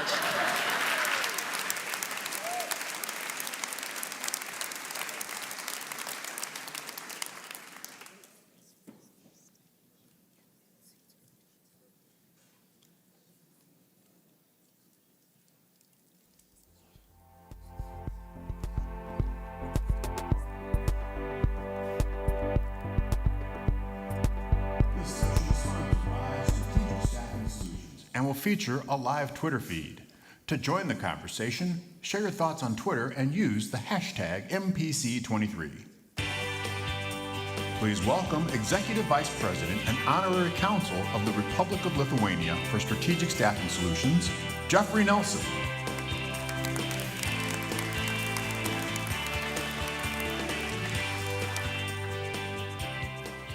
Good afternoon. Ladies and gentlemen, it's my great honor to introduce the Detroit Mayor, Mike Duggan, today. Yeah, thank you. With a distinguished career in public service, Mayor Duggan has been a tireless advocate for the people of Detroit since taking office in 2014. He's been reelected 3 times, and he's earned the highest approval rating of any mayor of Detroit ever.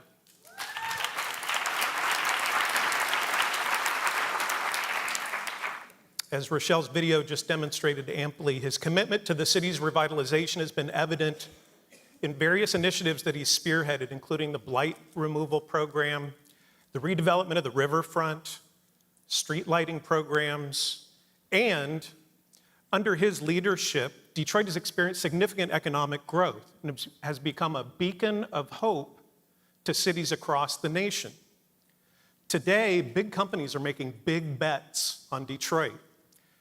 And the mayor's office, under his leadership, is doing more than providing tax incentives or expediting permits. They're acting as a real estate agent and a human resources department for investors coming to Detroit. And I was in his office recently, and he's got this great big whiteboard with statistics and issues about the serious challenges and opportunities that the city faces. And I got a chance to observe working with his team, and it struck me, the mayor is the only person that I know personally that acts more decisively or as decisively as my own CEO, Cindy, and I really admire him in the way that he leads his own team. Mayor Duggan's unwavering dedication to his community and his ability to inspire change has earned him respect and admirations from residents and leaders alike. Please join me in welcoming Mayor Mike Duggan.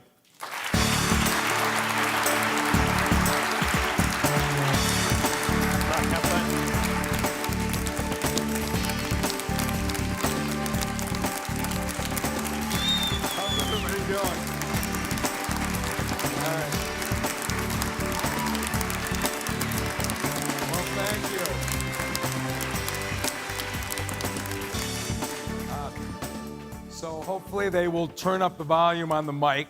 I've managed to lose my voice the last couple days. You want to talk about one of life's cruel jokes, being voiceless at one of America's great gab fests here at the Mackinac Policy Conference. But a lot of things have changed since I stood on this stage in 2014. That year, if you were here, the entire talk was Detroit. We were in bankruptcy, highest unemployment rate in the country, hopeless blight. By the time I got from one end of the porch to the other, I was depressed with everybody who told me how bad they felt for me. A little bit different this year. But when we started, you know what happened, 40,000 vacant houses. New York Times said it was hopeless. Highest unemployment rate in the country. And when I went to recruit jobs, the experts said we're wasting our time. Manufacturing is never coming back to the city of Detroit. And then we went and landed a Stellantis plant.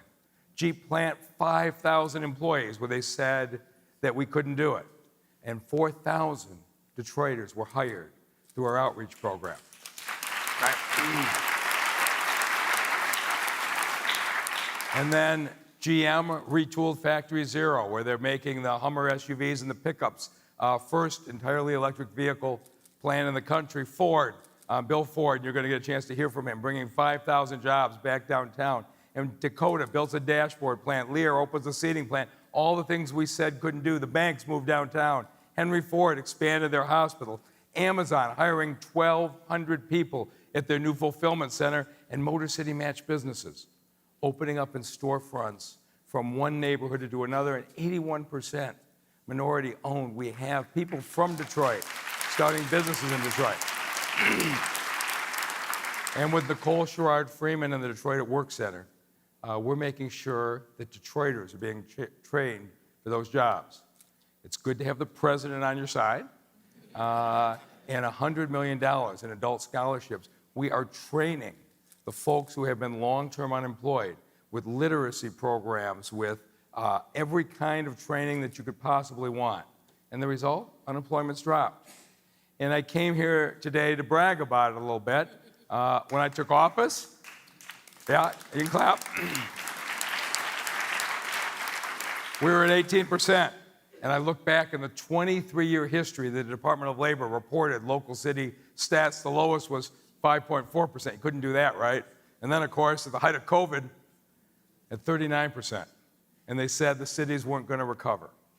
And in April, the Department of Labor reported we're at 5.8%, the second lowest in all the years they've been reported. That's what I was going to tell you before 10 o'clock this morning.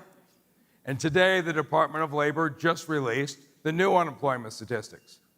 And at 4.2%, we just set a 33-year record.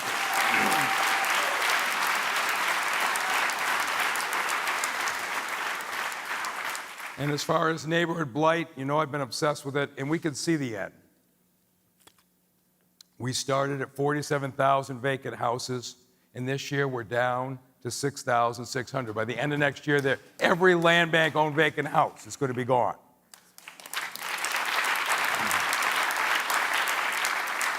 And we did it by knocking down 24,000, but we also sold and rehabbed 16,000. Many of these houses were beautiful brick houses, and people moved in. And last year was the tipping point I've been waiting for. We had more of our vacant houses sold and rehabbed than demolished. People are seeing the value in these neighborhoods. And you know how I love my pictures, but this is what we've done 16,000 times. House like that has to be demolished, right? And here's how it looks today. All right? Has to be demolished, right?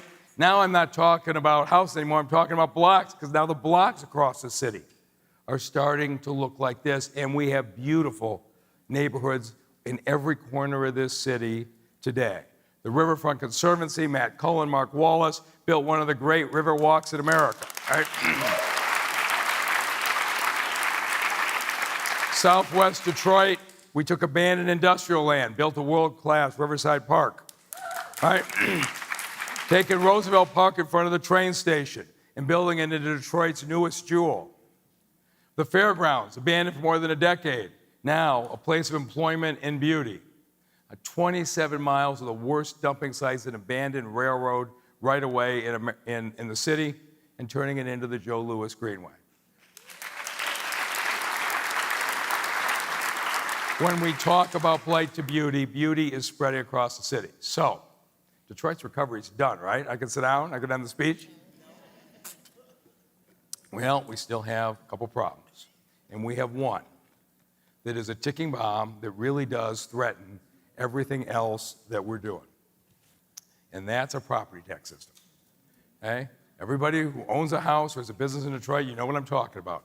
For more than 50 years, the property tax system has two defining characteristics. Light's rewarded, building is punished. Light's rewarded, building is punished. We've done it for 50 years, and it's how we got lots of blight and not many buildings. So you want to know how far out of whack our millage is? Troy, Livonia, they're in the 50s as far as the mills they levy. Farmington, Ann Arbor in the 60s. Ferndale, Warren in the 70s. And Detroit stands alone at 86 mills. It is far more expensive to build a house and sell it in Detroit or to do any kind of business in Detroit. And here's the worst part. We tax buildings, but there's a secret. We don't tax blight. We have an exemption built into the law. And so you look at the Hudson's Motor Plant, which known as Cadillac Stamping, was in private hands since 1986 and set vacant. Why do they pay taxes and keep it vacant for all those years? Or Michigan Central, vacant for 30 years. Continental Motors, vacant for 25 years, and the owners pay the taxes. And the Packard plant been closed for 60 years. The owners owned it and pay the taxes for 55 years. And the reason is we don't tax blight. We only tax building. Seems impossible, right? It's got to be crazy. It can't be true. I'm going to show you why it works this way. So, here's our 86 mills. And if you look at where they come from, library levies 5, county levies 17, not just Wayne County, but the intermediate school district, community college, and a number of others. Schools, 6, 13, 17. Our debt is 8 mills, and we operate off of 20 mills. That's what makes this up, and I want to talk to you today about a plan to fix it. So I'll probably tell you a little more technical stuff than you want to know, but I'm going to need your help because there are people who benefit from the fact that we don't tax blight. So why don't we just cut our property taxes? Who already thought this? We should cut your property taxes, right? You could be mayor. Why? Right? No mayor in 50 years said we should cut our property taxes. Here's the problem. 58 of the mills are outside of our control. I can't cut schools or county taxes. Detroit debt, we have started. We're paying our debt off ahead of schedule. We cut the debt mills from 9 to 8 this year. We're cutting them to 7 next year, but you got to pay your debt, which leaves us with 20 mills. And 20 mills equals the pay for 1,600 police officers. So let's say I wanted to cut 5 mills, because it is ridiculous. We lose 400 cops, but even if I cut 5 mills, we're still at 81. We're still way higher than anybody else. It wouldn't make a material difference. And for this reason, for 50 years, every mayor who sat in my seat and wanted to cut property taxes realized this isn't going to work. So, okay, we got a property tax system applies to every city. Why is Detroit complaining? Let me show you why the state system has hurt Detroit in a way that it hasn't hurt other cities. And it has to do with our unique history. So, our tax system assumes that you get taxes from 2 sources, the land and the buildings. Every assessment you get, tax on the land, tax on the buildings. But what happens if the value of the land collapses and you have 0 tax on the land, which is what's happened in the city? Now what do you do to the tax on the buildings? And the property tax system never envisioned a city where the tax on the land went to 0. But here's how it happened. In the first half of the last century, 400,000 houses built. This city built up from end to end so fast. Population grew. That's the Packard plant. The houses grew right up to that plant. They'd walk to work. But by the 50s, when Detroit was out of space, the car companies started moving to massive 1-story plants in the suburbs. It was the wave of the future. And so the multi-level plants in Detroit, where you'd have the assembly line go down 1 floor, get on a freight elevator, go to the next floor, they were obsolete. They closed. And here's the Packard plant. And what happened? People around the plant started to close. Detroit lost 200,000 people between 1955 and 1965. Whatever your assumption is of when Detroit's decline started, it wasn't after 1967. It wasn't because of Coleman Young. It was happening then. And it was producing vacant land. Because when those 200,000 people left, they didn't take their houses with them. And that's been the history of the city. And so here's your problem with the assessors. By the end of the 60s, the assessors, who are compelled by law to look at comps, vacant land was going for nothing. They had to change the assessment on the land to 0, which meant all you were collecting property taxes on was the buildings. Now you can predict what the officials did when they lost all that tax revenue from land. Got to make it up, right? You can't have schools closed. And so the 45 mills in 65 went up to 75 mills by 77, went up to 86 mills by 2000, where they still are today. And most of it was the schools. The people in Detroit loved their schools and supported them. But every time you raise the taxes, all the tax hit the building. And it made it that much harder to build in the city. And it explains a lot of what we have lived with. So that's 50 years ago. What does it have to do today, right? Home prices in Detroit are soaring today. We're leading the state in the appreciation. They've doubled in the last 6 years. But you know what the problem is? The home prices have doubled. The land is still 0. If you go out to Oakland or Macomb County today and buy a vacant lot in a neighborhood to build a house, it's $10 to $20 a square foot. That's what you pay. You want to build a house out there. Today, the vacant lots in Detroit are 75 cents a square foot. We still today have 0 value in the land. And so you all know this. Here's a house, just a standard neighborhood. I picked it out at random on the internet. $185,000 for a lot in a neighborhood in Farmington Hills, $12 a square foot. There's no $185,000 lots in Detroit. You could have all the land you want at $500 a lot. And this is the problem that I'm facing. We have a tax system that has zero tax on land. And what are you going to do if you don't change that? And the average bill on a vacant lot in Detroit, $30 a year. That's what you pay. If you want a bargain, pretty good one. So, how many vacant lots in the city of Detroit are privately owned, which means they send in their $30 every single year, because if they didn't, the treasurer would foreclose. How many of these vacant lots do you think somebody is paying $30 year in and year out? 30,000 lots. Why are people paying the taxes every year and not going anywhere near the 30,000 lots? And so because they don't go near them, in the past, the city would just let the grass grow all summer long, it'd be 4 or 5 feet high. The council and I said, we're not doing that. We're cutting them because I'm not going to have people live like this. It costs us $100 to cut these lots 5 times a year. Let me see if I follow this. These guys pay us $30 in taxes. I have to spend $100 just to cut it. I thought about billing them, but at $20 a cut, by the time we figured out where the lot line is and who owns it and stick it in the mail and collect, doesn't make any sense. As much as I hate to reward blight, it was either that or let the grass grow. And the grass isn't the worst of it, because these neglected lots are often filled with garbage and kids are growing up. And so we said, we're not going to do that. So now we spend $5 million a year on 14 crews to continually remove the illegal dumping so that we don't have this in the neighborhood, all for these guys paying $30 a year, and they couldn't find the damn lot without a map. They don't live in the city for the most part. And so why do they do it? I'll tell you, they're 30,000 cheap lottery tickets. For $30 a year, I can hope that the Illiches or some development or something is going to go give me a check for a big payday. And it's worth $30 a year. I don't care about the impact on the neighborhood. And this is what is driving me nuts. And I'll just give you just one owner's story. Here's one owner who owns 261 lots, pays his $30 every year. See those red dots? He's figured out how to spread them around any place somebody might want to develop. He owns 22 acres. He pays a total of $6,500. He's actually sophisticated. He's closer to $25 a lot. I'm not sure how he did it, but he's figured this out. Okay? And he gets a large payday, and he's landed some large paydays. But what does that leave in the city of Detroit? Who would design a system this crazy? So in 2021, one of the leaders at Wayne State looked at it and said, this is crazy. You guys need to increase the taxes on the land and cut the taxes on the buildings. So we said we weren't sure about that, so we commissioned this big study, the Lincoln Institute of Land Policy, phenomenal report. You know what they said? You guys need to increase the taxes on the land and cut the taxes on the buildings. You probably all figured that out by now, right? So we're talking about changing a tax structure that's been in place for 50 years.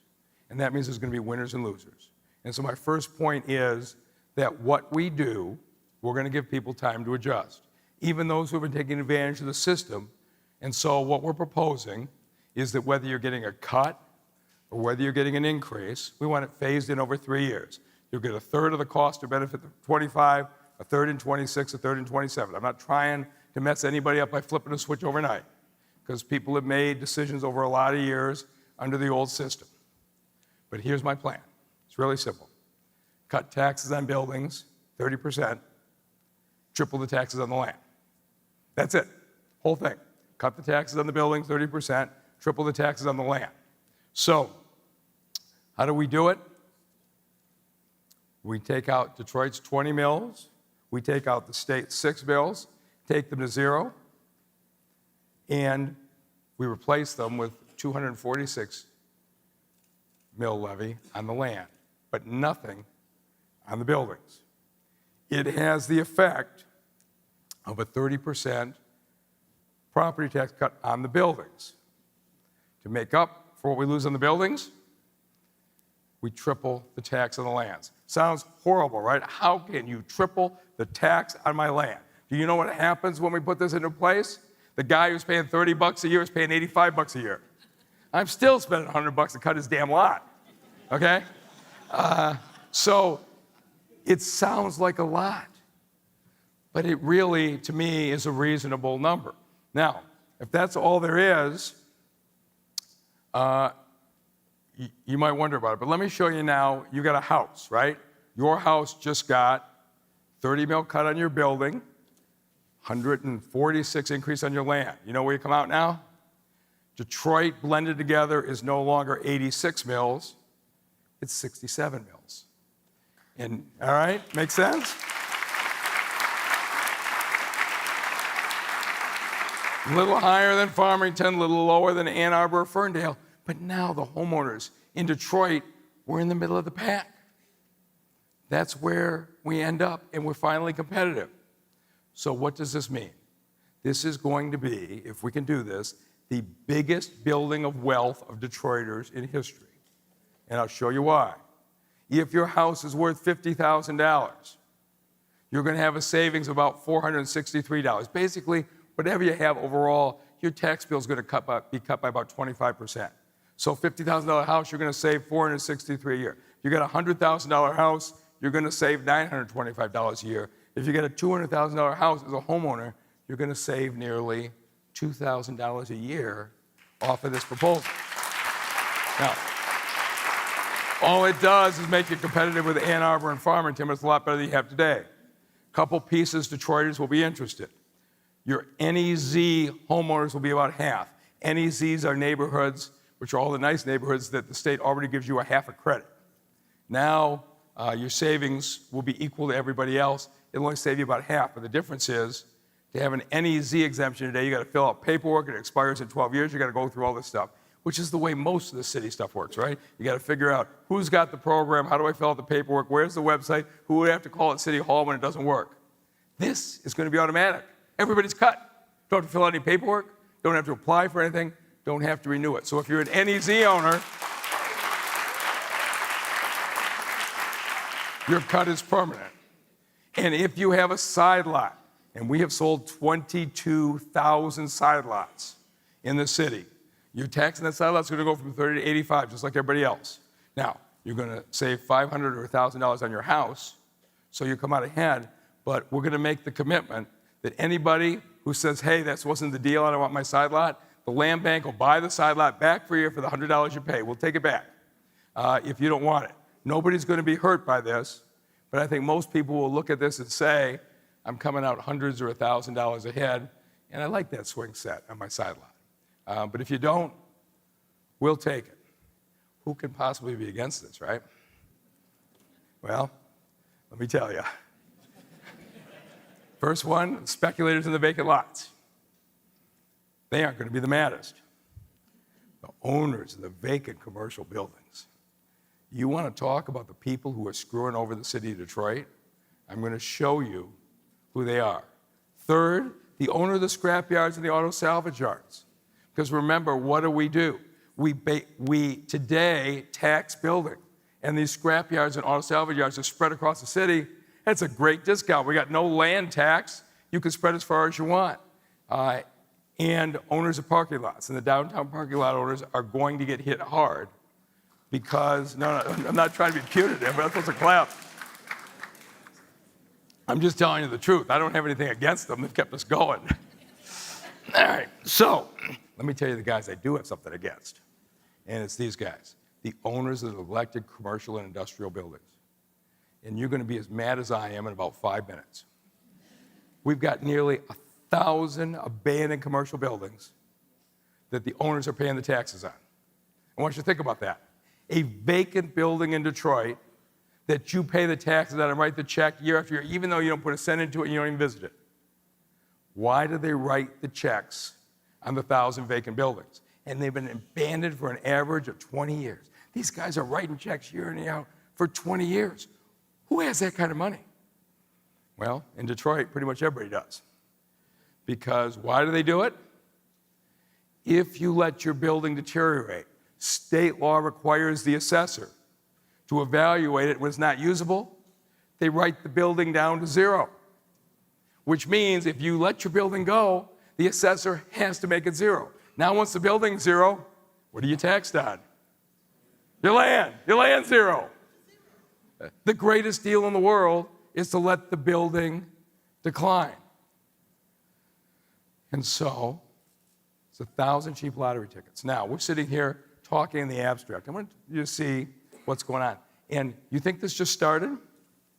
This is State Senator Coleman Young, his first campaign for mayor in 1973. And here's what he said on the trail. Right now, Detroit's tax structure rewards people who let their properties run down and penalizes those who build it up. Crazy, isn't it? 50 years ago. It isn't any different, but we haven't solved the problem. What I'm going to try to do this year is solve the problem. We know what the problem is. So, the reason that these buildings sat vacant for 25, 30, 65 years, they were taxed next to nothing. The buildings were declared unusable. They got taxed on the underlying land. We had to stare at this all these years because our own tax structure incentivized it. If you spent a fortune and demolished these buildings, your tax would be identical because you would be taxed on the land anyway. Who would demolish a building? So, here's the 1,000, though, are not big industrial buildings. They are buildings that are in neighborhoods that are coming back now. So before this apartment building went vacant about 10 years ago, its taxes were $30,000 a year. Now look at those houses next door to it. We thought we'd go talk to the neighbors. We went down and talked to the lady who lived 2 doors down to see how she felt about being next to this thing for 10 years. She had some opinions about this. But here's the interesting thing. The taxes were $30,000 a year, okay? And the Patterson family's been there 30 years. They love their house. They've raised generations in this house. And they remember when that apartment building was full. They can't believe that when it cleared out, the city just let it sit there and get worse. But in 2013, it deteriorated. So you know what we did? We cut the taxes from $30,000 to $9,000. We rewarded them for neglecting their building. But we can do better than that. So in 2018, we cut it again. Since 2018, this building owner is paying $250 a year. We made the mistake of telling LaTanya Patterson her family's paying triple for the little house 2 doors down. Because why? In Detroit, blight is rewarded and building is punished. And so, in a little bit more graphic language than this, LaTanya Patterson said, this is the kind of thing that makes you want to move out of Detroit. Can you blame her? Okay? So we went and saw Marguerite Wynn, who's been in her house for 35 years. This is the story of Detroiters. They stay in these houses. They love them. Look how beautiful she has kept up her house. But for the last 2 decades, she's been next to this commercial building. That's 2009, before the Great Recession. Look what she's looking at. Look how beautiful her house is. 2011, Google Maps is a great thing. They got all these old pictures. 2011, middle of the recession. Look how beautiful she's maintained her house. This is the pride that Detroiters have in their neighborhoods, and there's a place next door. But by 2018, her house is beautiful. We've cut the taxes to $410 a year. We rewarded this owner from depressing this neighborhood for all those years.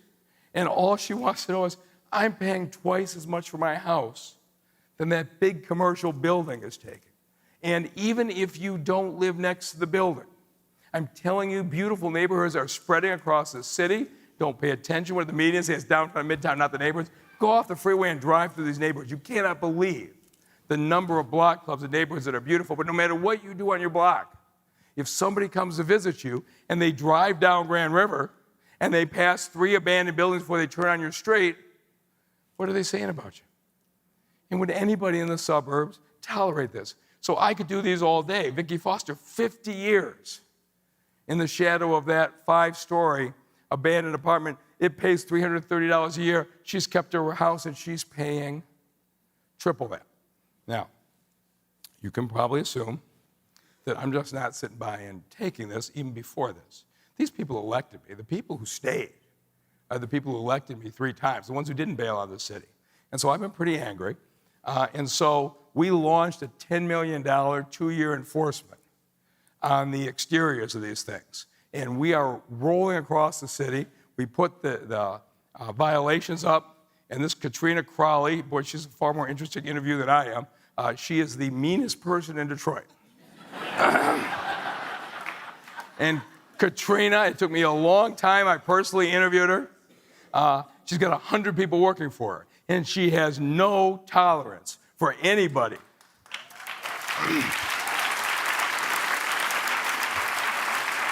Who doesn't keep up her business. So here's what we do. She goes out and she sees this site, team comes out and cleans it up, we send a bill to the owners. Now, I'm still trying to collect, but I'm working it. We go out and we see these rusted out fences, we give them a notice. If they don't take it down in 7 days, Katrina's team comes out, takes it down, cleans it up, we send them a bill.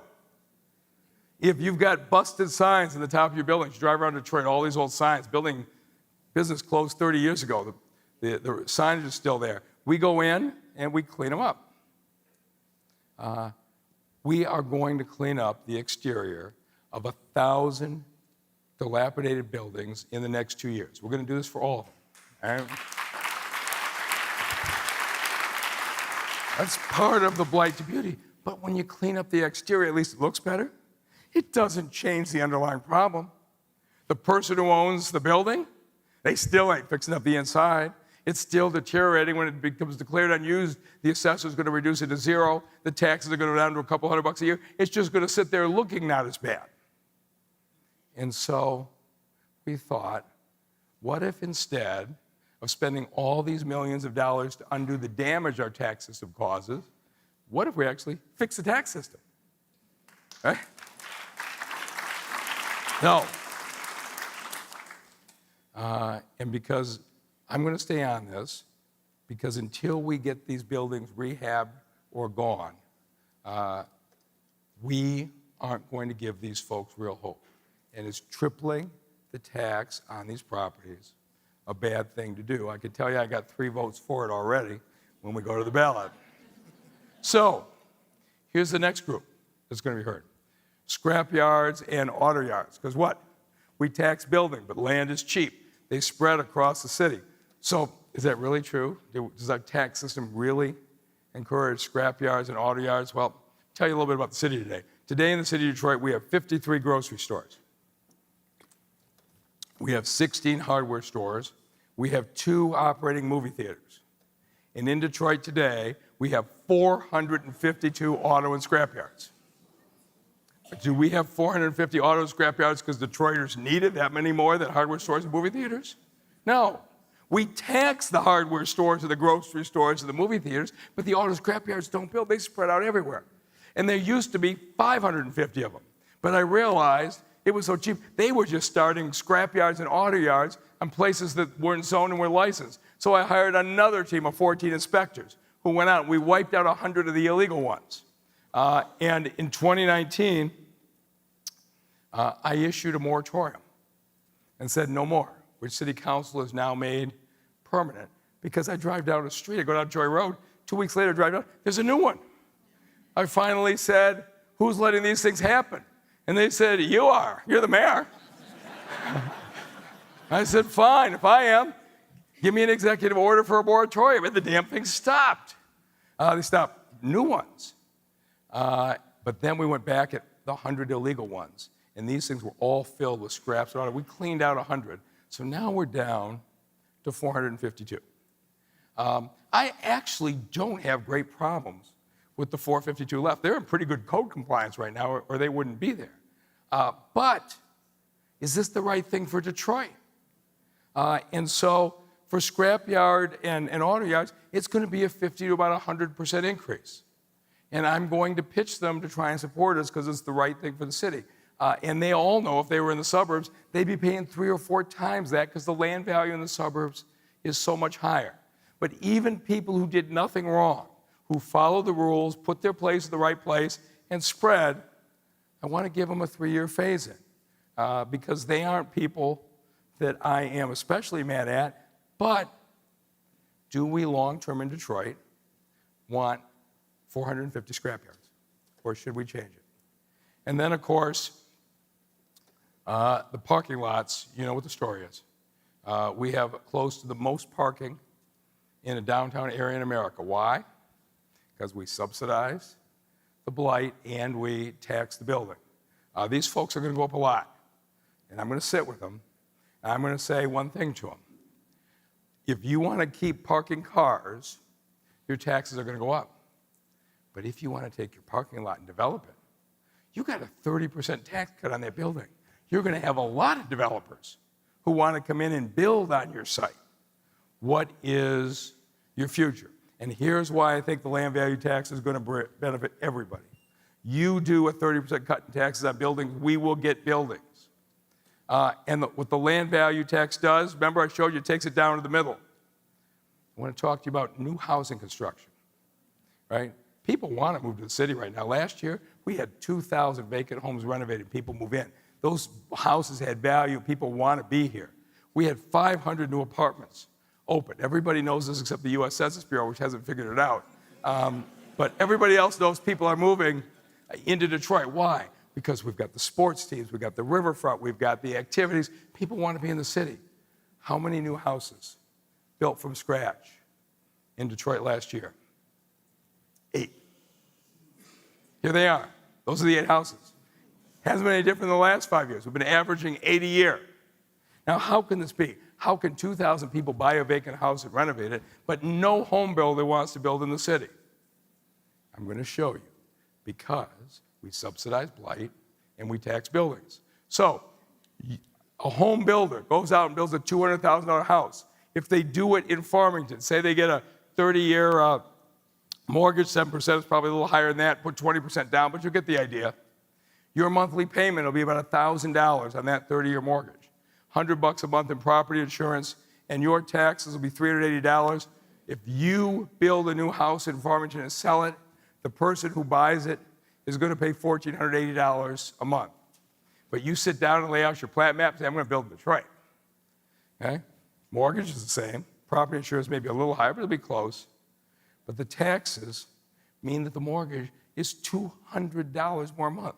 Now you tell me, what new home builder, when they're deciding what city to put their homes in, chooses the city that's going to cost $200 more a month?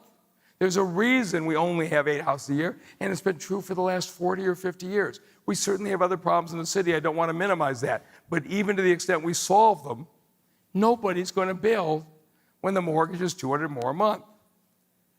And so, if we do the new plan under the land value tax, the payment in Farmington Hills is still going to be $1,480, but in Detroit, it's now going to be $1,510, a $30 a month difference.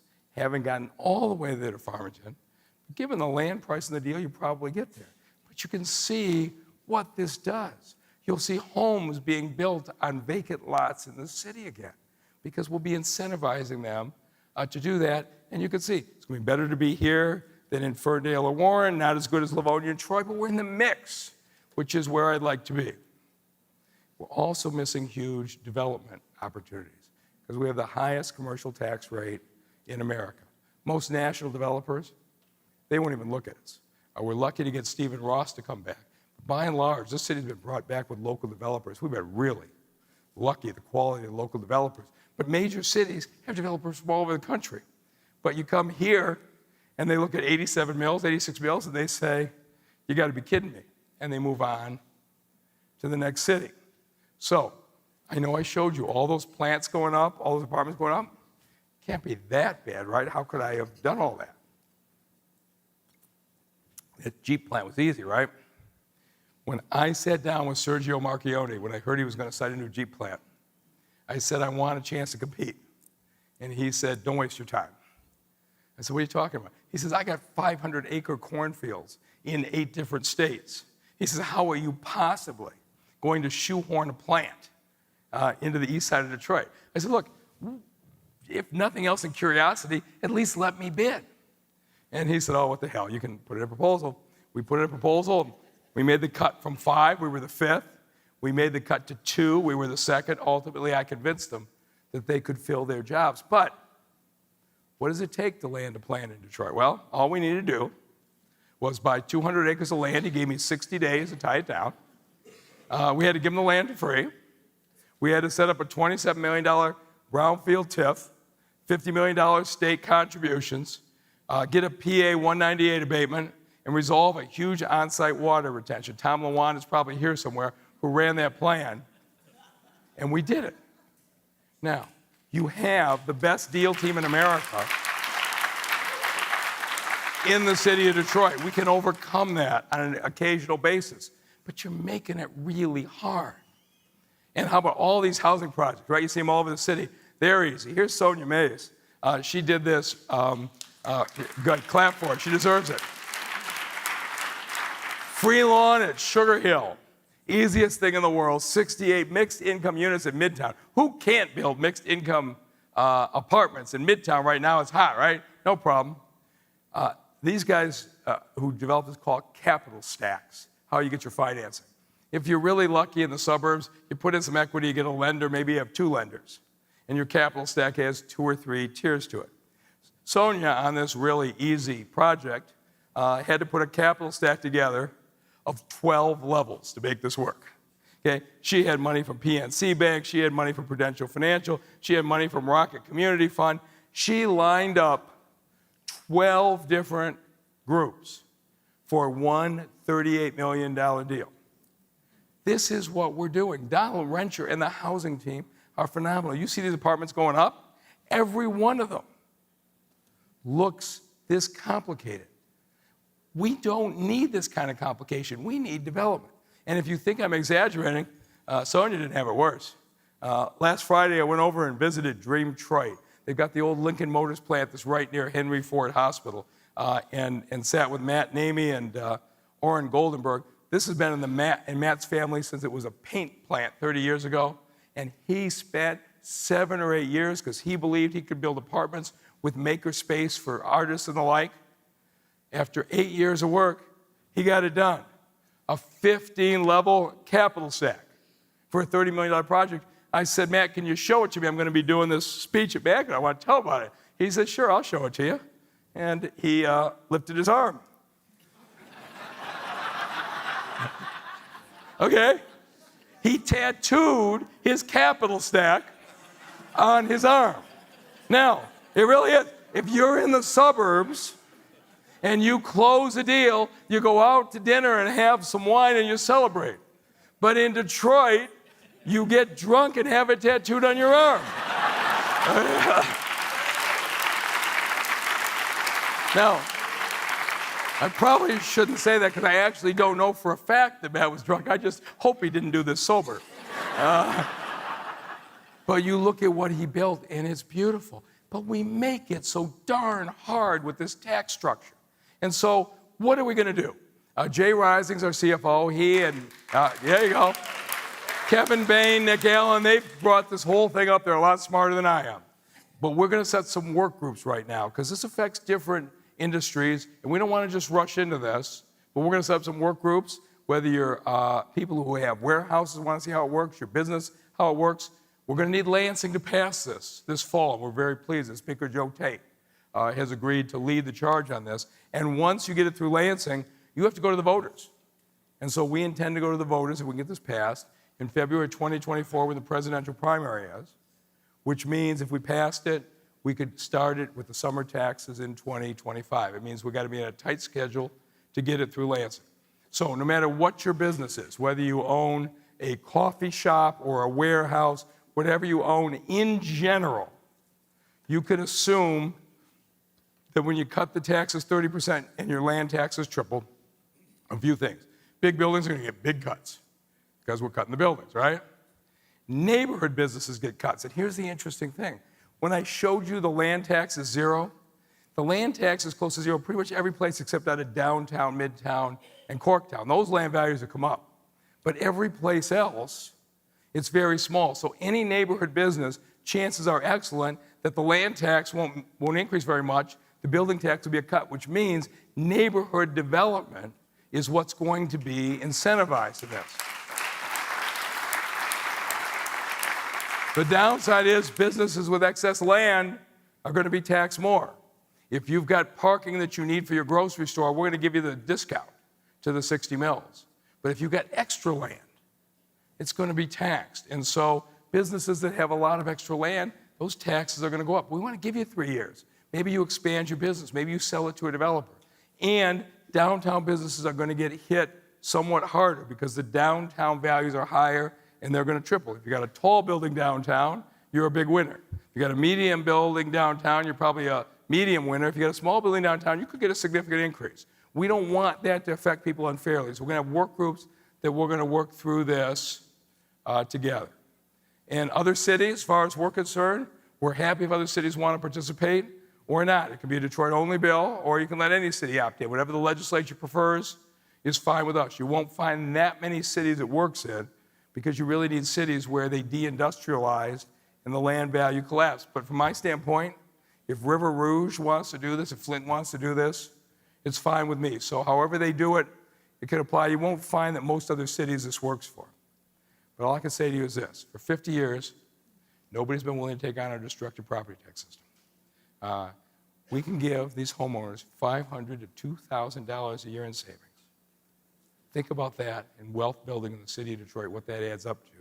Because most people, the generational wealth is in their homes.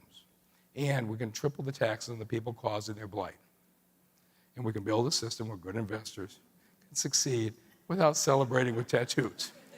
That's my goal. And if we do it right, this land value tax can spread beauty to every corner of the city. So we're asking for your help as we hit our Lansing legislators so that 10 years from now, there's a mayor standing here who's showing you nothing but development from one end of the city to the other. Thank you very much for your attention.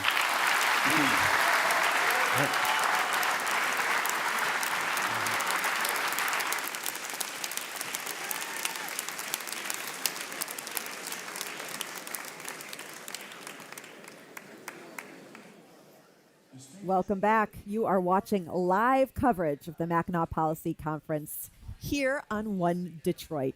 So thriving cities are just this essential part of any state economy, right? You need it to attract talent, to grow population, and sustain, again, the economy. So two folks who think about this day and night are Richard Florida, founder of the Creative Class Group, and Rip Rapson, president and CEO of the Kresge Foundation. Welcome to you both. Thanks for making the time. Nice to see you. Thanks for having us. Absolutely. So Richard, your name, Richard Florida, I think has been a large part of the Mackinac Policy Conference for years and years.